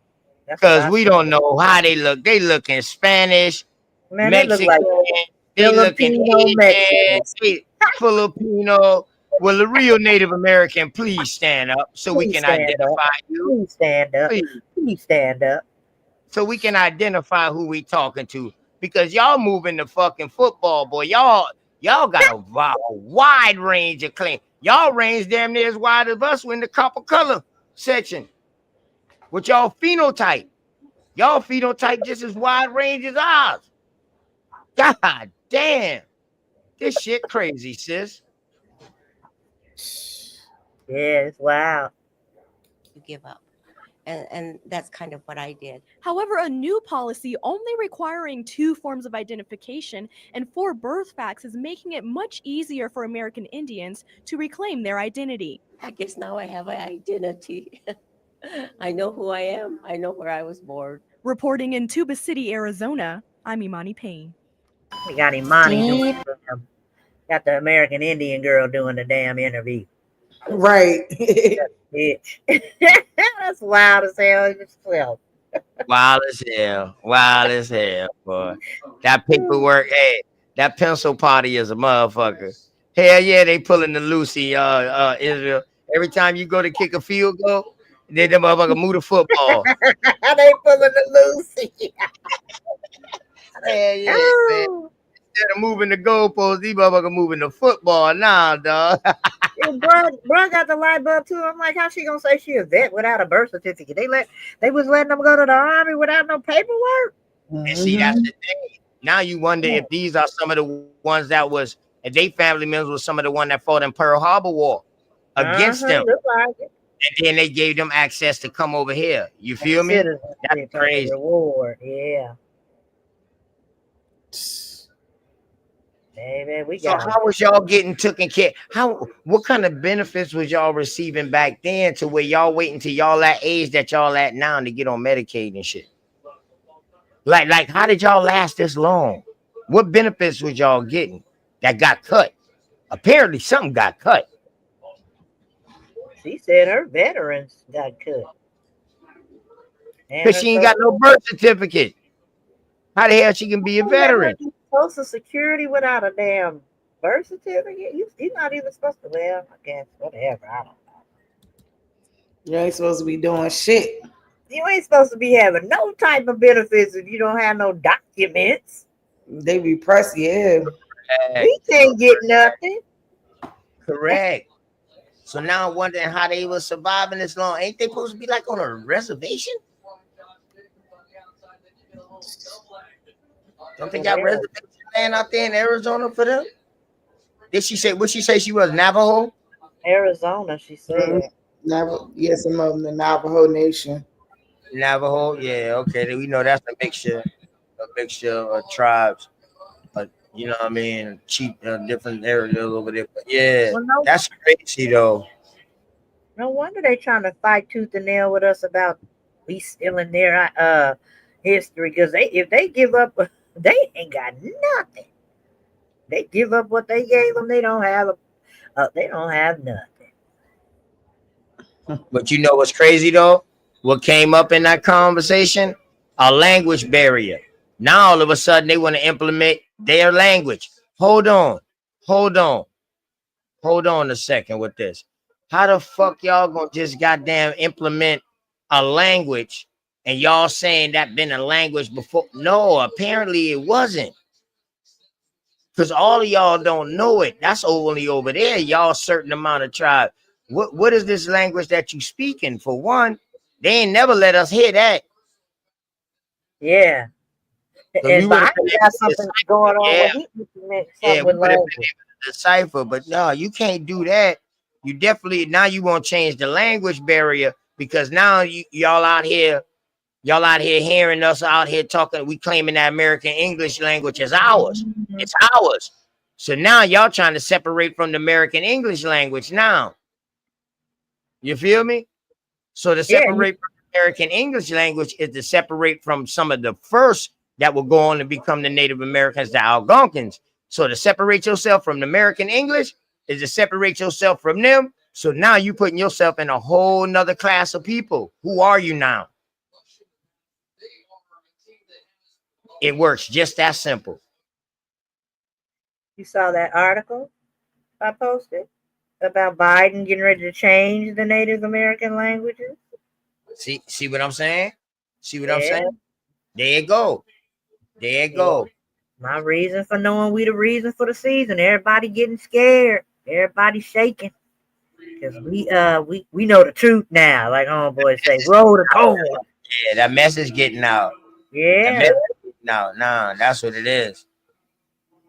Word. Yeah, they trying to create some fake genealogy statue. You ain't never lied, bro. This is we got all these people against us right now. While all we trying to do is get the lies together, get the lie right, because it ain't right. And then they all on our back. They don't want us that, man. Ooh, I'm so. And the thing is, we doing it right amongst ourselves. We ain't even going into these spaces trying to convince them or nothing. But they coming over here. Sending folks. They all petrified. I know they are. Smoke be having a live every night, 24/7. We on there talking about Indian business. They are absolutely scared.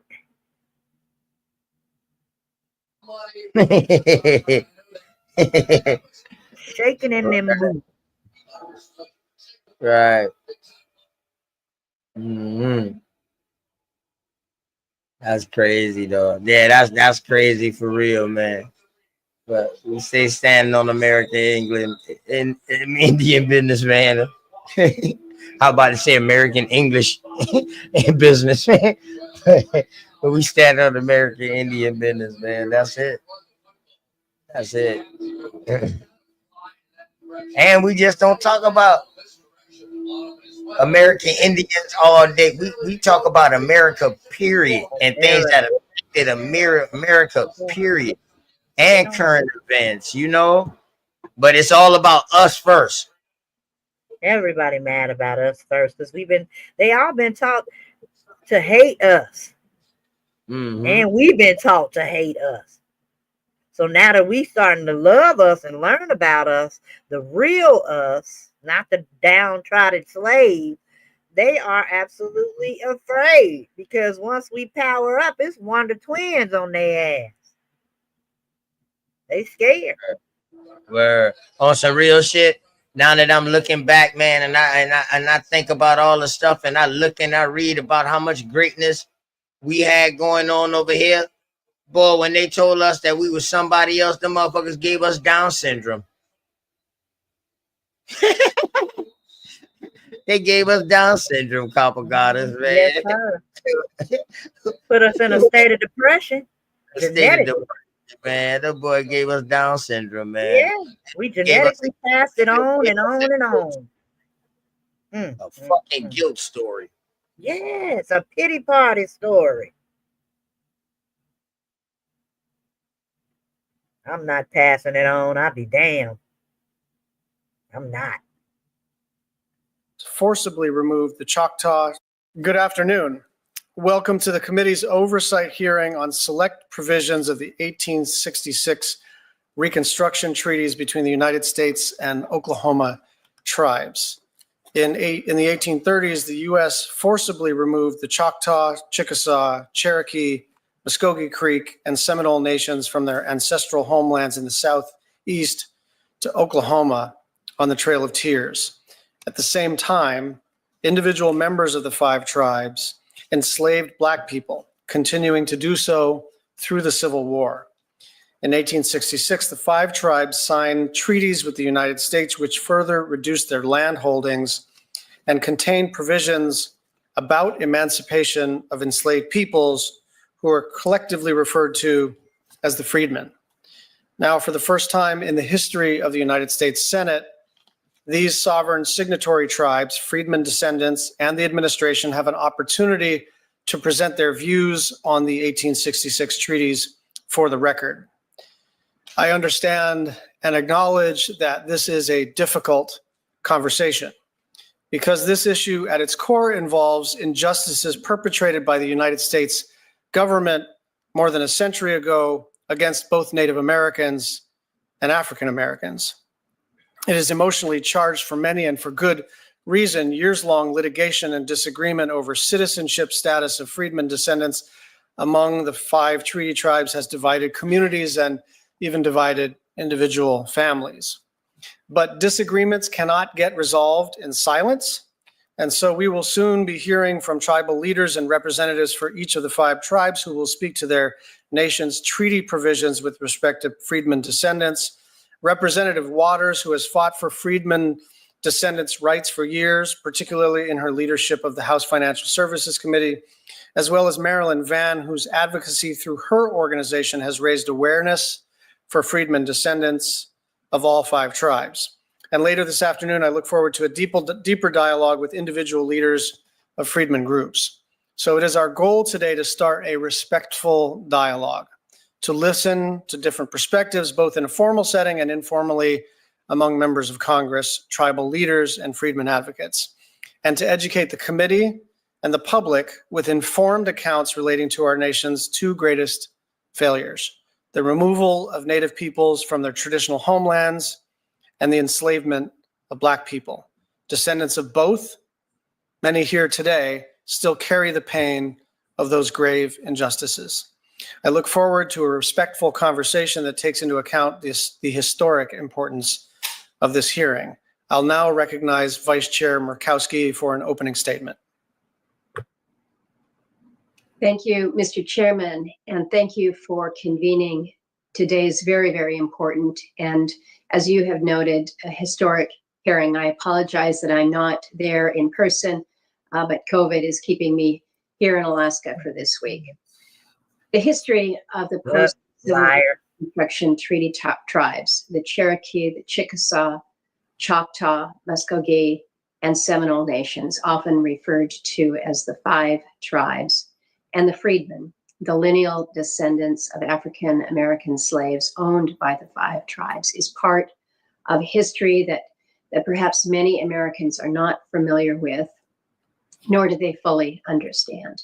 It is a complicated history of injustice and of sorrow for both Indian tribes and African Americans. And as you have noted, Mr. Chairman, this can be an uncomfortable discussion. It can be uncomfortable to talk about what was brought on by the federal government's own policies of forced removal of Native peoples from their ancestral homelands and the enslavement of African peoples.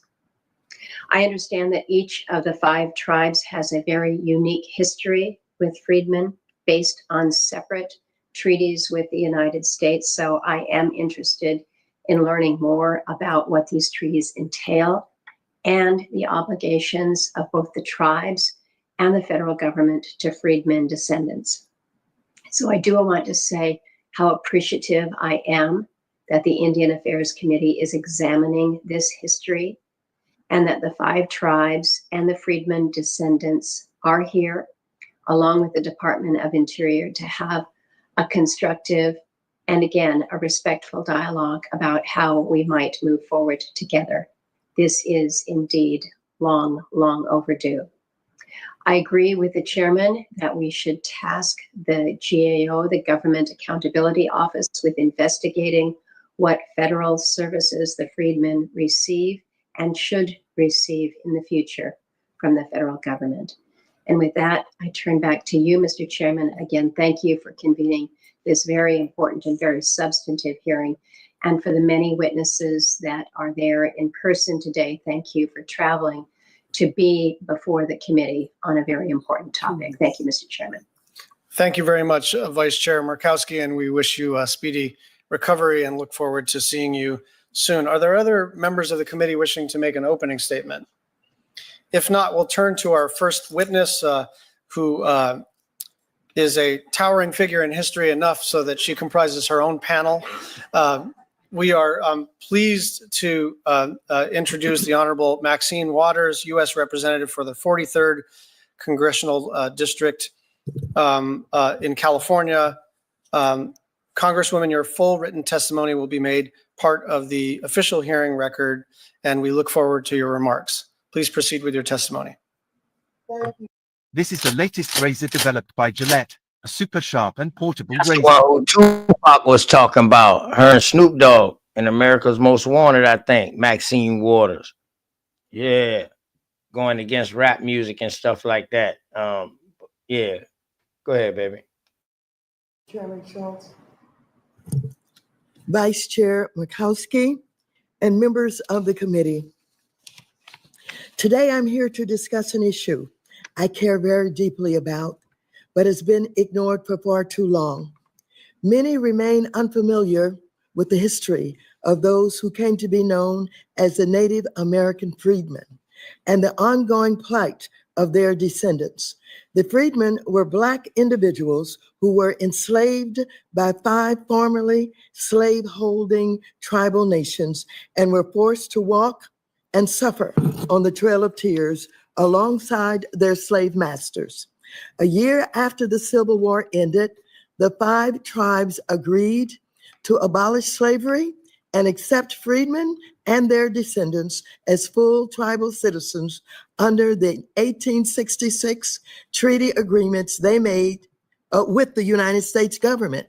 Specifically, the 1866 treaties required the 5 tribes to abolish slavery and to agree to treat and accept formerly enslaved individuals and their lineal descendants as equal tribal citizens. For example, the treaty signed by the Cherokee Nation reads, and I quote, "All native-born Cherokee, all Indians and whites legally members of the nation by adoption, and all freemen who have been liberated by voluntary act of their former owners or by law, as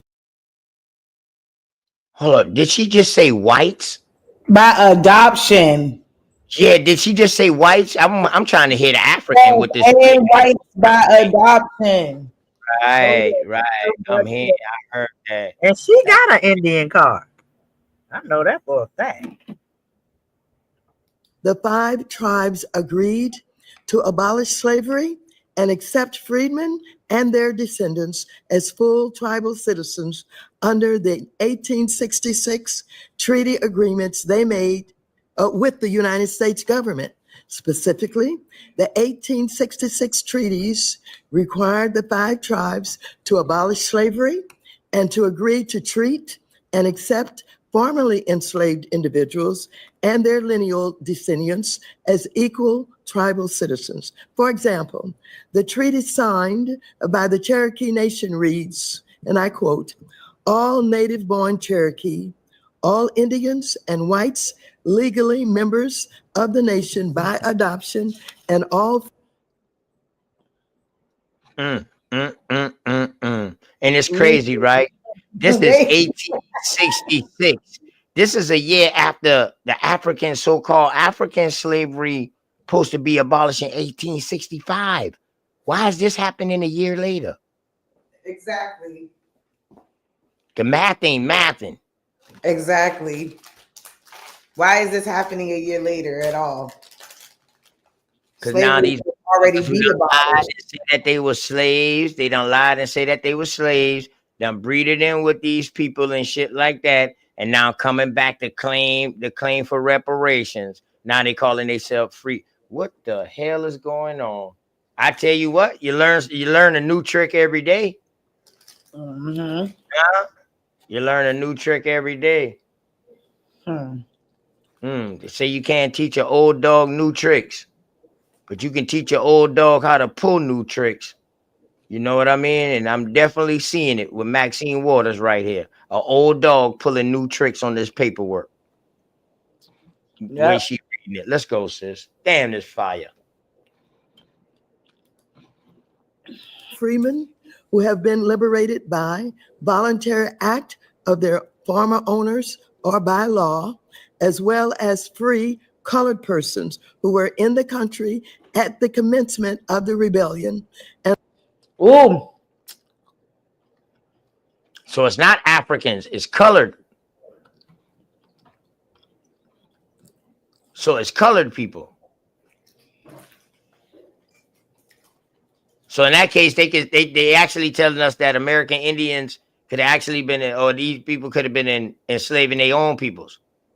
So maybe they was acting like they was enslaving their own peoples to get their own peoples out to take them away. Because we got stories like that too. Motherfuckers was buying their own peoples back to bring them back into the tribe or shit like that, into the chieftain. But I'll say that for another day. Go ahead, sis.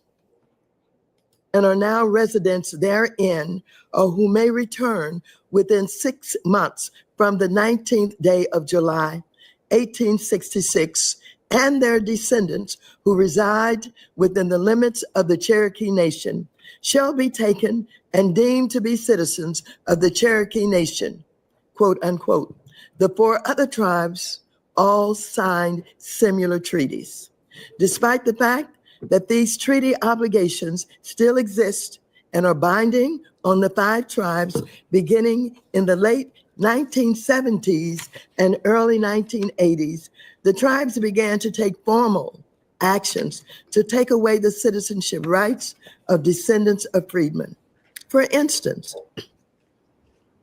in 1983, freedmen were prohibited from voting in Cherokee Nation elections and received letters informing them that their citizenship had been canceled. In 2007, the Cherokee amended their constitution to limit citizenship to only individuals who were, quote, Cherokee by blood, unquote. These actions led to years of litigation that was finally settled in 2017 when a federal district court judge ruled in favor of the freedmen and their right to citizenship. In this ruling, the judge stated, and I quote, in accordance with Article 9 of the 1866 Treaty, the Cherokee freedmen have a present right to citizenship in the Cherokee Nation that is coexistent with the rights of Native Cherokees, quote, unquote. Following the court decision, which the Cherokee Nation accepted as binding, the tribe has taken actions to comply with the decision and ensure that descendants of freedmen are treated as equal citizens. Before my committee, Cherokee Nation Principal Chief Chuck Hoskin testified that these actions have made the Cherokee Nation, quote, a better nation for having recognized full and equal citizenship of freedmen descendants. Despite the actions of the Cherokee to right the wrong inflicted on its freedmen, the descendants of freedmen of the other 4 tribes continue to be denied tribal citizenship and other basic rights associated with citizenship, like equal access to federally funded affordable housing. My committee even heard testimony last year that freedmen have even been denied access to life-saving vaccines during the ongoing pandemic. It was this testimony that prompted even the Biden administration to designate all Seminole freedmen as eligible for healthcare services, including the COVID vaccine, through the Indian Health Service. However, this only decision only applies to Seminole freedmen and not freedmen from the other tribes. We know that equal access to housing sits at the heart of many of the racial and economic injustices we continue to see across the country today. As chairwoman of the House Financial Services Committee, I recognize that Native communities face some of the worst housing conditions in the United States. It is also important to recognize that the legacy of land and cultural disenfranchisement has created and maintained these circumstances. That is why I propose providing $2 billion for affordable housing in tribal communities in my Housing is Infrastructure Act, and why I'm moving to reauthorize NAHASDA with language that ensures that descendants of freedmen have equal access to these resources, as the 1866 treaties promised. When Barney Frank, my predecessor, was chairman of the House Financial Services Committee, he recognized the plight of the freedmen and was a staunch advocate for their rights. I worked closely with him on legislation to prevent tribes from disenfranchising their descendants. As ranking member and now chairwoman of the committee, I continue that fight for justice for the descendants of freedmen.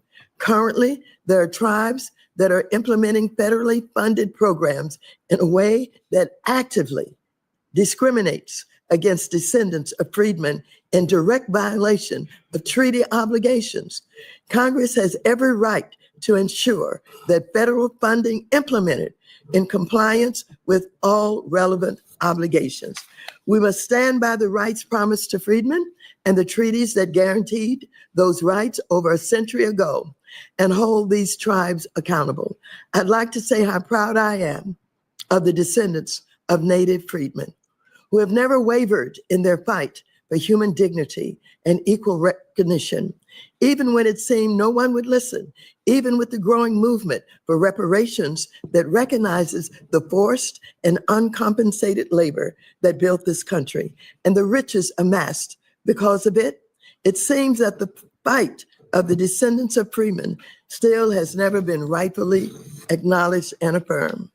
This pandemic has made clear that the ongoing discrimination of the freedmen descendants can literally mean the difference between life and death for descendants of freedmen who have been denied COVID vaccines. So I urge the distinguished members of this committee, we must honor our word as a nation and uphold, as honorable people, the obligations of these treaties. This is as much true for the United States government, which has failed to meet all of its treaty obligations, as it is for the 5 tribes. This work is ongoing, and it is the obligation to the descendants of freedmen that can't be left out of that conversation. I want to thank again Senator Schatz for holding this important hearing and working with me on this issue. And I must indicate that even though there appears to be only one representative here for the freedmen, I would like, if at all possible, to make sure that the voices of other freedmen are heard in some sense, in some way. And while I'm pleased that the United States Senate is finally hearing testimony from a freedman descendant, I must state that hearing from more voices, not less, is the key to productive dialogue. It is when we don't expand. So she said it's only one descendant from a freedman up there. I mean, after you get freed, what else you want? If you so-called get freed, like what else you want? Now you want access to their benefits and their access to their Medicaid or whatever like that after you get freed? And if you a descendant of a freedman, why would you want it if your peoples them ain't mixed in with them? This shit crazy. It's kind of confusing to me. Yes, with it is. Well, this boy, is listen, evidence they for her to go to jail on, because right. they already then came out and said that Jabberwocky was a hoax. So this is Right. her allocating funds for COVID in the name of COVID. So Right. she 2 this fucking evidence, billion. yeah, 2 this billion. evidence of her ass going to fucking jail or dead, whatever. She need to be hung. This is crimes against humanity right here. She got them funding because they was supposedly, that was how they funneled that money into them. They try to act like they're not going to give them the vaccines, and then they want to say no. Now we're going to say we're going to give it to them in this big bill. Do y'all know how much money they done made off telling this lie? This is the biggest criminal act the United States has ever witnessed, ever in our lifetime, walking and breathing. Mm-hmm. And I got one question. Has anyone of you all out there and on the panel, have y'all noticed in y'all's town that y'all got a lot of construction going on everywhere all of a sudden at the end of the year? Because I noticed that there is a lot of construction all over the place. I got a friend up in the Jersey area. She said it's happening in her little neighborhoods too.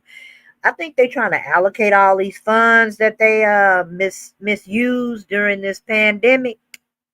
And before dude get in there, because he got that DOGE department, they getting ready to tooth and hair all these funds, and it's getting ready to go down. And this right here is us listening to Maxine Waters tell a lie about that vaccine to give it to them people, and then to give them more funding so she can get in on it with her card that she got.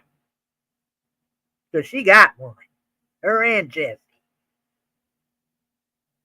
So they didn't ease that in and act like they want to help the Native American, but they got cards too. So there's more funds for them.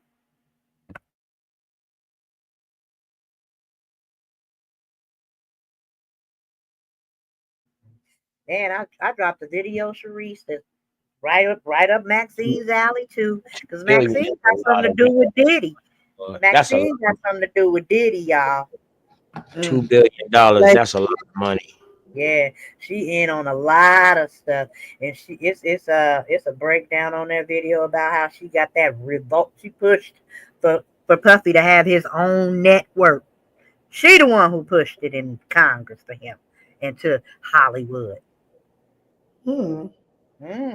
Yeah, we can find out all the connects. Going down. It's going down.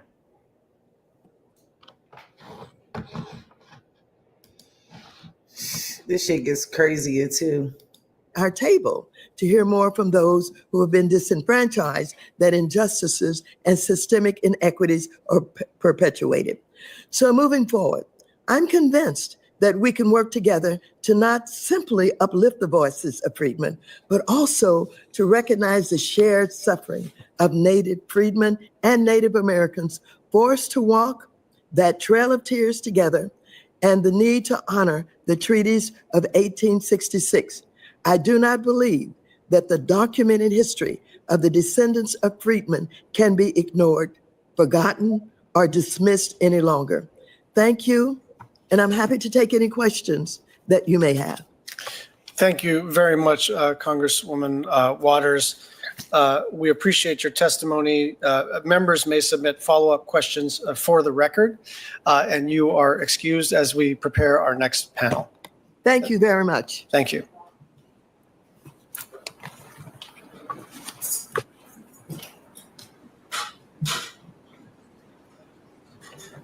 If the panelists could take their seats as we're introducing them, I'd appreciate it.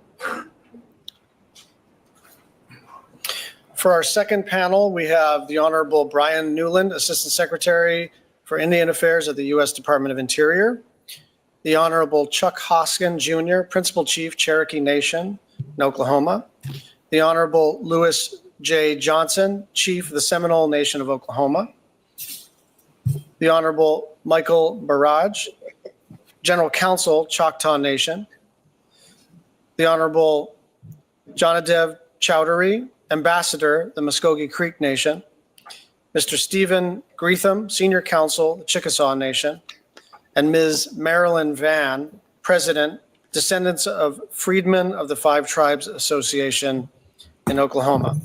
I want to remind our witnesses that your full written testimony will be made of the part of the official hearing record, and we would really appreciate it if you could keep your remarks to 5 minutes, because this is an extraordinarily packed panel. And we will start with Secretary Newland. Please proceed with your testimony. Thank you, Mr. Chairman. Good afternoon. Thanks to Vice Chair Murkowski and members of the committee. It's great to be here today. My name is Brian Newland. I have the privilege of serving as Assistant Secretary for Indian Affairs here at the Department of the Interior. I want to thank the committee for the opportunity to present the department's testimony at this important oversight hearing on select provisions of the 1866. All you need is a ponytail. On persons of African descent residing in the States and the five tribes. Thank you, Mr. Chairman. Good afternoon. Thanks to Vice Chair Murkowski and members of the committee. It's great to be here today. My name is Brian Newland. I have the privilege of serving as Assistant Secretary for Indian Affairs here at the Department of the Interior. I want to thank the committee for the opportunity to present the department's testimony at this important oversight hearing on select provisions of the 1866 Reconstruction Treaties between the United States and the five tribes in Oklahoma.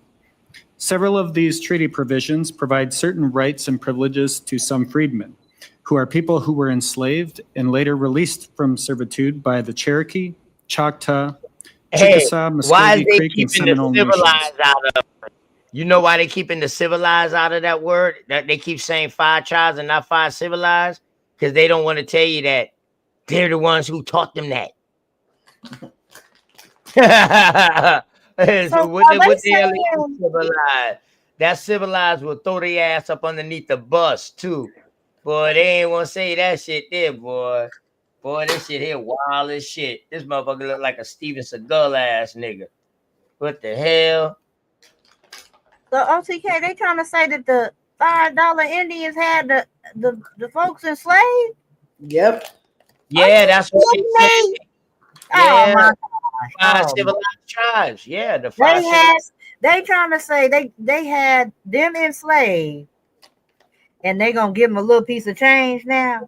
Listen now, they say they was forced to walk alongside the Native American. Now these people was forced to walk, but now they slaves now, but they was forced to walk. So if they was being forced to walk and these Native Americans was being forced to walk, that sound like both of y'all got y'all Most ass of kicked y'all were out. slaves. Yeah, both of y'all got y'all ass kicked out. So who the fuck? Who now y'all slaves now? Now y'all freedmen? What the hell? No, no. Oh, Sound like both of y'all got kicked out together. The way that shit sound, oh lying ass. But go ahead, man. We let Man, them get away with this so long, man. I'm about to, hey sis, I love y'all, man. Copper Goddess, I love y'all. Kick God of hell, I love y'all. In the chat, I'm gonna just kick back and watch, sis. I'm about to celebrate this Eagles win. You know what I mean? I feel we going back to the Super Bowl for my birthday. So big birthday bash on the 9th. You know what I mean? For our birthday, sis. But I just want y'all to know that I love y'all, man. In case ain't nobody tell y'all, man. Peace and love. Shit, I need to get out of here too. Damn. My ass tired as hell. You sound tired, sis. Thank you for having this beautiful space for everyone today. Yeah, shoot, I pretty much came through with the save because shoot, now Smoke Signal on. I think Top Cat's on. Oh, okay, let's go. Shit, it's a couple people on, so ain't nobody gonna miss nothing. But this, I want to build on this again because I built on this early on when I first started coming on, doing lives and stuff like that because. You know what I'm saying? Like, this is crazy. These are the people. This is where we're going to have to go to, like, the Bureau of Indian Affairs. We're going to have to do a lot of different things. Like, they swear they examine history and they do all of these things. We need to go up to these people and make them examine the history behind what. Yes, I'm ready, sis. I'm telling you, I'm ready. Like, it got to be people ready to do shit like this because if not, we're going to sit right here in limbo. Everybody keeps talking about what we don't need a government to do and blah, blah, blah. It's not about needing the government, but there is a political process that has to be followed and things got to be written out. What do you want? What do you want rectified? How can we make them fix this and address this issue? Like, not just throw us off, you know what I'm saying, but really address it. Not in no hour. It's going to take years, whatever. You know what I mean? It's just going to take real work. Yes.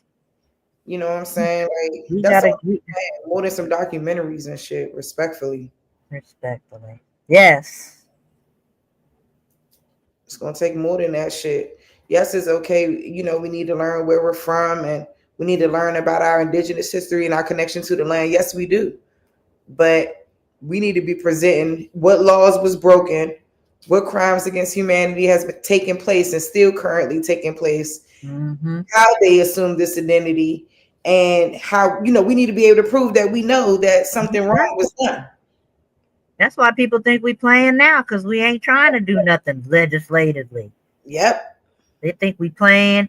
They laughing at us. They walking around here saying they think they was kings. And we don't think we was kings. I'm so sick of seeing that. I really am. I'm sick of it. I'm ready to boots on the ground, ready to be right where this fake ass motherfucker right here is. We need to be right up there on the mic. Yep. And when these things are recorded and shown on TV all day long, that's how our people gonna see that we serious. They're gonna be turning to these C-SPAN channels and seeing us up there talking shit and trying to get this shit straightened, because we can't leave our children with this lying ass story. This is a lie. And what you notice also is that they got papers and stuff we can read too. We ain't got to go up there and recite it on the top of the dome. No, take your papers, write down your information, and make sure you got your proper citations, sources, whatever things are going to go on the record. You want to make sure it's neatly done. You know what I mean? But you can read right off your paper and the information and go through the whole history. She just did it. Yeah, and on account of us, we can go through the history the same way. That document need to be thousands of pages long. Right. They were like, damn, these motherfuckers sent 1,000 pages. Yeah. Yeah. We up 1,000 lies. 1,000 damn lies. We up on y'all ass. Come on, sis. We can conjure up a couple of them tonight. Slave ships. Fuck you talking about? Yes, I am relieved about that. That y'all have yet to pay for. Y'all swear all this happened. Where's the coins? Where's the retribution for all of this bullshit that y'all put our people through? We can't even get a sorry, but they're going to put it in a book to tell our children about it, though. Yep. We can't even get an apology if it was supposedly so true. Yep. I'm sick of telling that story. I'm sick of it. With everybody else, Japan and Hiroshima, and Yes. all this stuff they fixed. The Jews, the fake Jews, the fake lie. That's a lie. That's a lie too. Mm-hmm. But they getting paper. Everybody getting paper, but all we is on their paper as the slave. Yep. Crazy. They continue to do what they do, and we just continue to let it slide. And that's the thing, because that's what people keep saying. Is just like we just let it slide. We don't do shit about what's happening. That's right. They call us. They think we bluffing all the time because all we do is work. Yep.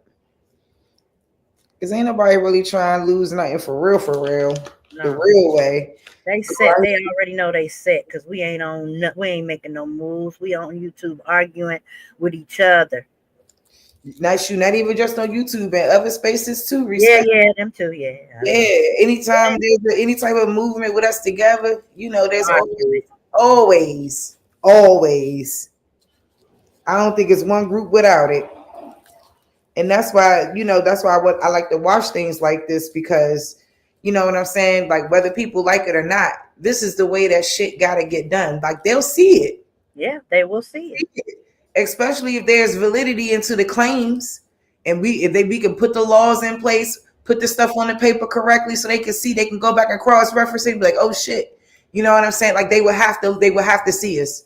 Right. They would have no choice. We continue putting the press on their ass until they do. Yes.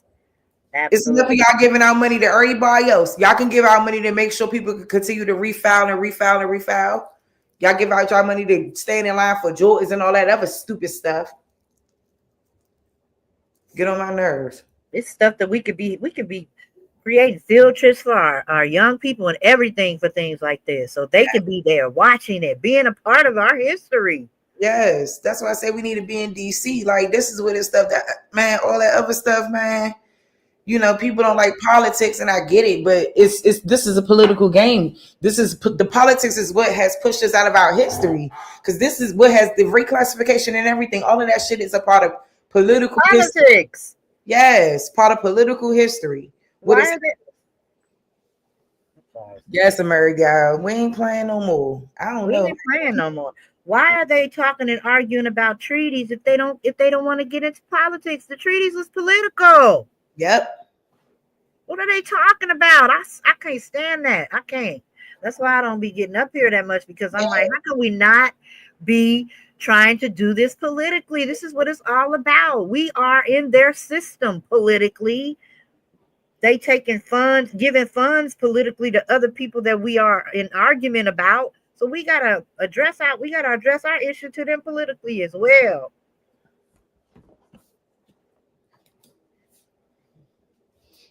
Shoot, you ain't never lied. You ain't never lied. Nate Bayer, Aboriginal Israelite, said, first thing is find proof of the documented and engineered plan to change from Indian to colored to Negro. Yeah, all that stuff got to be outlined to the T. Every last thing. Like, I mean, I still don't understand. I do understand, but it's like, it's crazy what history chooses to ignore and what they choose to highlight. Like, history got us as bad people, but got these white people framed as good, like as the good people. And despite them being enslaved, even history would have it lined up to have them being indentured servitude, and having white people brainwashed to be thinking that their conditions weren't worse than ours, that they somehow had better conditions, even if that is the case. And it's wild, because come on now, like, you're not going to fight in a war with other people to free them. Why are they fighting with black people to get free? Why? Being nice. Why are they doing that? People got to ask themselves that question, and then it'll all make sense, because it was about everybody. All of their asses was in bondage, if you will. And like we said with the 1866 treaty, that don't make no sense either. If that's they making it seem like, oh, slavery was still going on in the tribes or the 5 civilized nations or whatever they want to be called until 1866. But that's bullshit because they had to walk on the Trail of Tears. Look, too much going on. We basically can shoot them in their foot with their own shit because they told us these things. It's in their books. We get the information from them. They told us this. They told us that the Pilgrims hit the rock and the savages cooked them dinner, and then the Pilgrims dogged the country out, and then the black people is the boogeyman. That's their story. We done figured out that's a lie from their stories too. The other stories. It's just crazy. And I'm tired of having to explain stuff to children about these lies and deceit because they have fresh minds and they ain't going. It only took me about 2 weeks of explaining to my grandchildren, 10 and 6, that we are the copper-colored American Indians of this country. Yep. Now, when they catch me saying black people, they cuts in. We're not black. We're copper-colored. They don't even want to be called black, y'all. They know that black, when they hear that word, it's black. And they look at their skin and it don't match. So in their beautiful, small mind, fresh minds, they see the the idiocracy of that. How can we be called a black people? We are not black. Nope. So that's why we got to stop this. We must stop this treason against our mind. It's ridiculous. Shoot, let's listen to a little bit more because this is called at times the 5 tribes. The department appreciates the opportunity to discuss these important treaty provisions. Each of the 5 tribes enacted laws supporting enslavement and/or restricting the rights of enslaved people. In 1866, after the Civil War, each of the 5 tribes entered into treaties with the United States. Those treaties contain provisions addressing the status and rights of freedmen and persons of African descent residing amongst the 5 tribes. It is important to understand that there is no single treaty or uniform law that applies to all freedmen.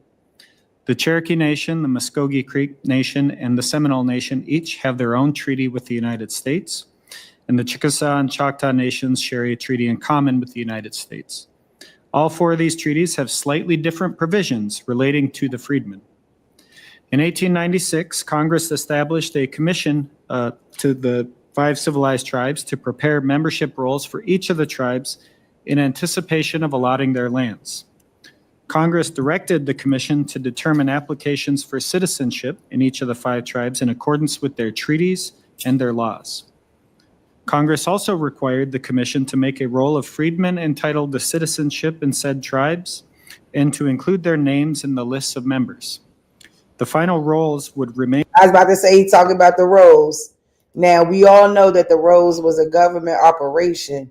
We all understand that those motherfucking rolls were in cahoots with our government to take most of the land from our people. And that's why it was an issue going on when people who didn't want to leave stayed. So how are we supposed to feel? Like, I've been on some forums there when it was safe to say, share your genealogy, like OTK was saying. So we came across some of my relatives that were on the Dawes Rolls. But these particular people was trying to make me feel bad. Like, oh, your people was on the Dawes Rolls. And I was confused. Like, okay, I thought that's what we was trying to find out. Yeah. That's why I be skeptical, sis. These folks, they be. No, it's okay if some people, if people went, you know what I mean? That's no big deal. We just know that everybody didn't make it on those rolls. Okay, are the Dawes Rolls the the paperwork for the Trail of Tears? No, not necessarily. Well, not necessarily, but yeah. Okay, so those are two different things. No. Oh. But the Dawes Roads ultimately were for those people. Okay. And their families. Yeah, I got some family on there. On one side of my family. Yeah, that. Y'all, am I correct in the chat? Let me know. Because I think I'm correct. Okay. Hold up. Let me just go to something real quick before I go back to they wild asses. Because they tripping.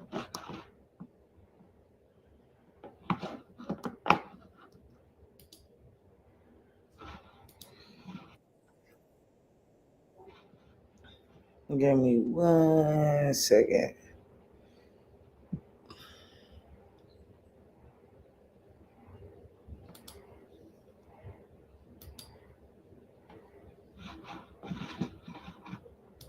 Oh, okay, Nate, I see. Which we held in common at one time for time immemorial, became individual allotments to Cherokee citizens. Indeed, the whole construction of the Dawes Roll, by which Indian nations were allotted, is based on the assumption that blood quantum, that is the Not body snatches. citizens, indeed, the whole Vino history, white. These Cherokee freedmen. It was very important for you to keep your family and kin and nation together. If you were most interested in remaining where you were, because that was sacred ground where you were living, because you did not want to be removed, then there was advantage of identifying as African. Which means then you would not be rounded up, put on the rolls, and sent west, but you could stay right where you were. Of course, there is a disadvantage at this time of identifying as African because you run the risk then of being enslaved, but at least you wouldn't be removed necessarily. For some Indians, identifying as Native or Black has become complicated due to the issue of slavery. For example, Cherokees sometimes enslaved Blacks in the early 19th century, not so much out of racism as out of imitation of the southern white planters around them. Eventually, these slaves were freed at the time of emancipation during the Civil War.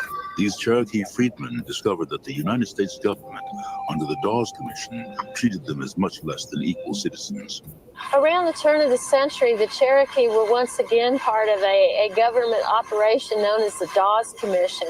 And at that time, the land which we held in common at one time for time immemorial became individual allotments to Cherokee citizens. So she said that the land that we had in common for time immemorial is now being allotted to Cherokee citizens. Now, she just stated that the Dawes Rolls are a government operation. So this operation took place so that people who were paying $5 to be on the rolls could get the lands. You understand? Copper Goddess? Yes, ma'am. Okay. Because this one be just making sure that we all understand why the bullshit can't be tolerated. Right.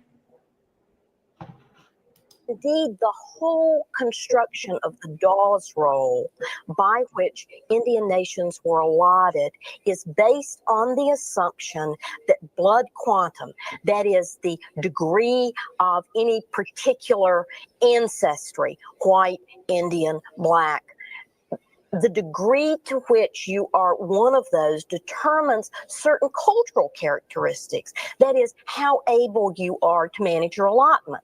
It was at that time that the separation as moved necessarily. Oh man. Why would I go fast forward through that? That was crazy. All right.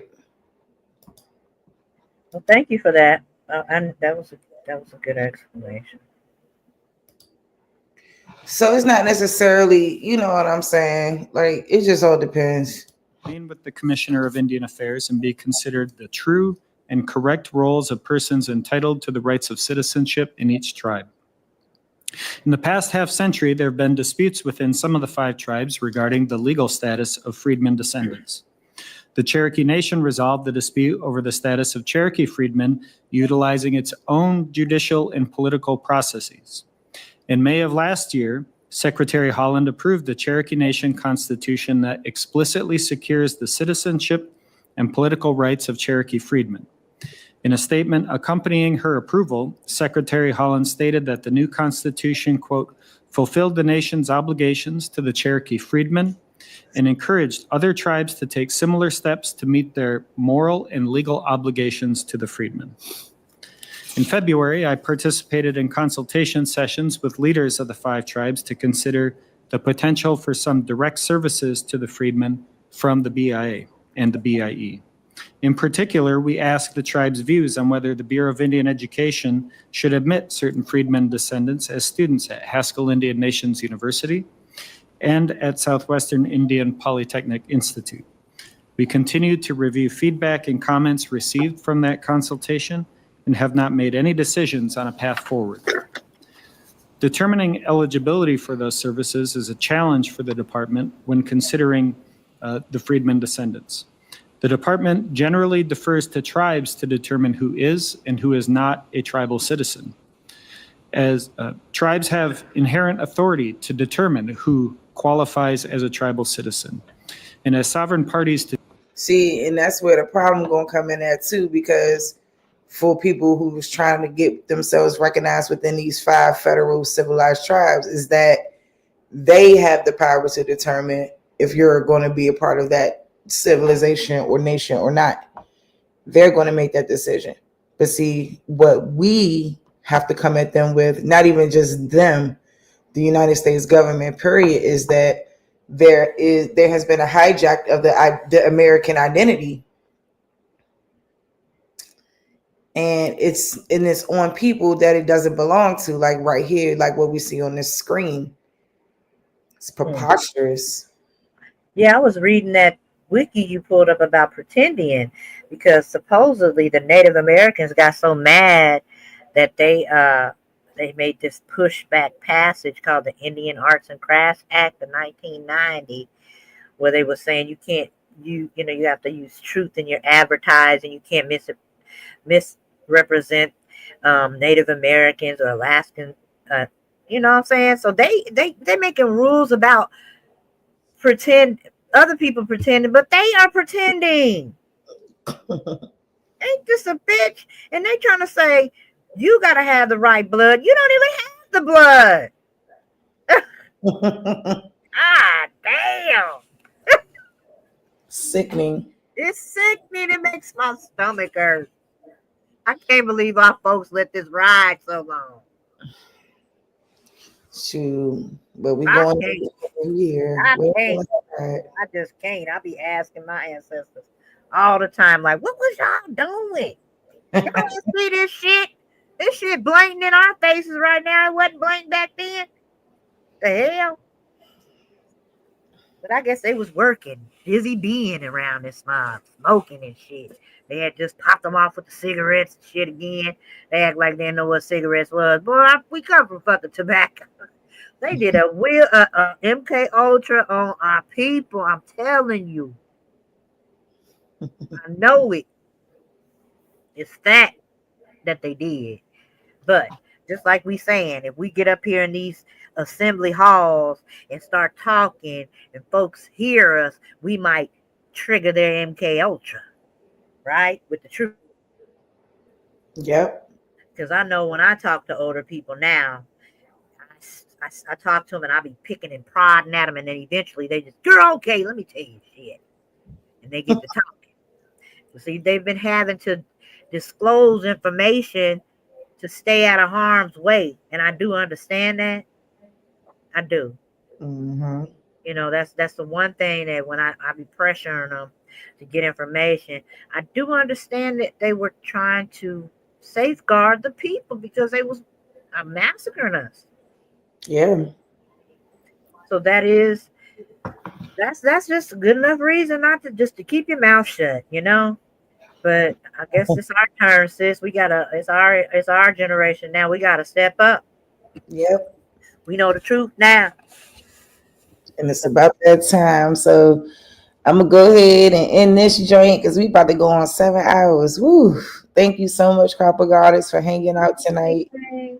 Shoot, I'm sure it's popping over somewhere else, and I hope y'all could get some more information. Thank y'all for everybody who stayed and came in and out today. Thank you to Goddess K Glover L, of course, and A1, of course, OTK, and just everybody. Cosmo. Just shout out to the crew.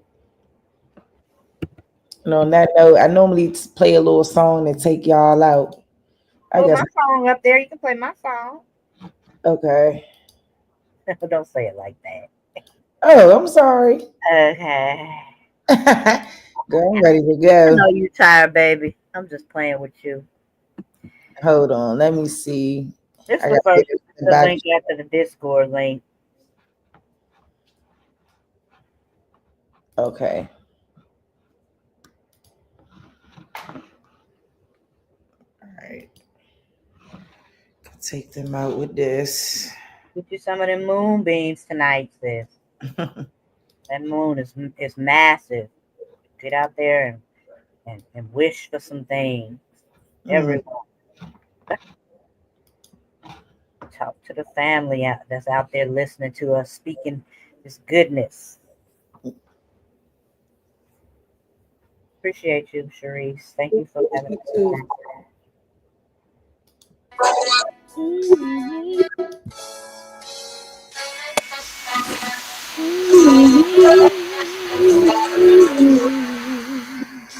Never mind, turn it off.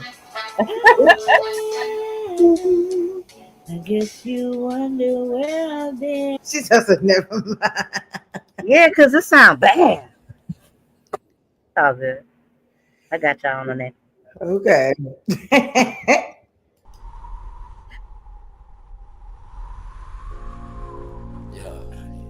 What it look like, man? Real, man. I feel the same way you feel.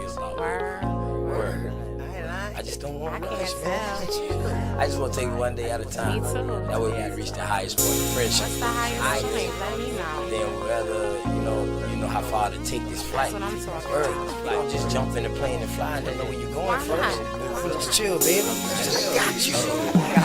We don't have to run, baby, we can chill. Just keep patient before we take it there. See, you don't really know me, and I don't really know you.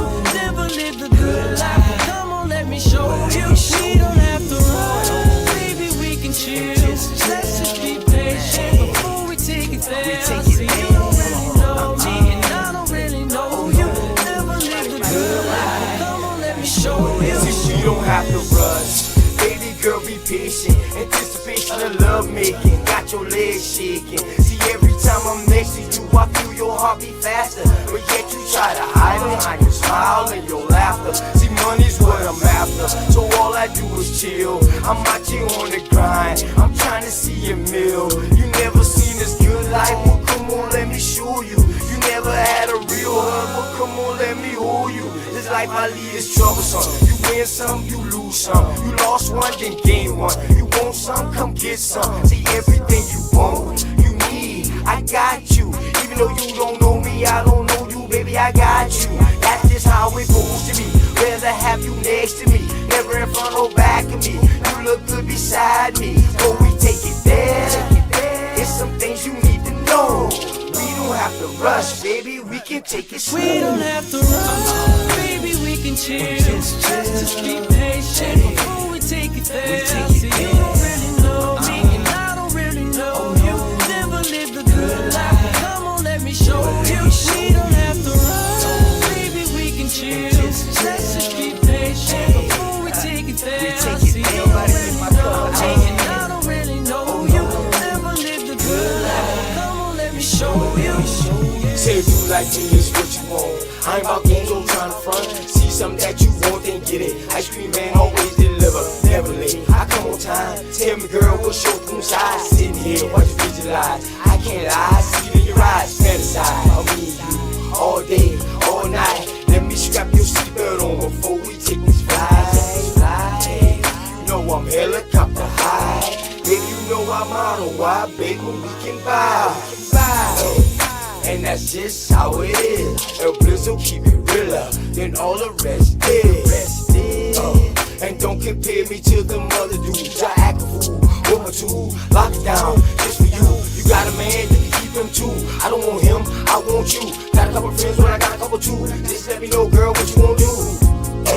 And we can keep it on the low, long as you know, baby, just take it. We don't have to run, baby, we can chill. Just be patient before we take it there. See, you don't really know me, and I don't really know you. Never lived a good life, but come on, let me show you.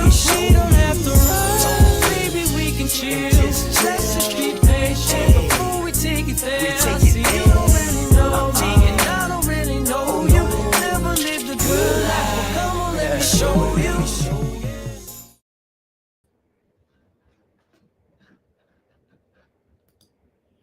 All right, y'all. Y'all take care. Have a great one. Good night.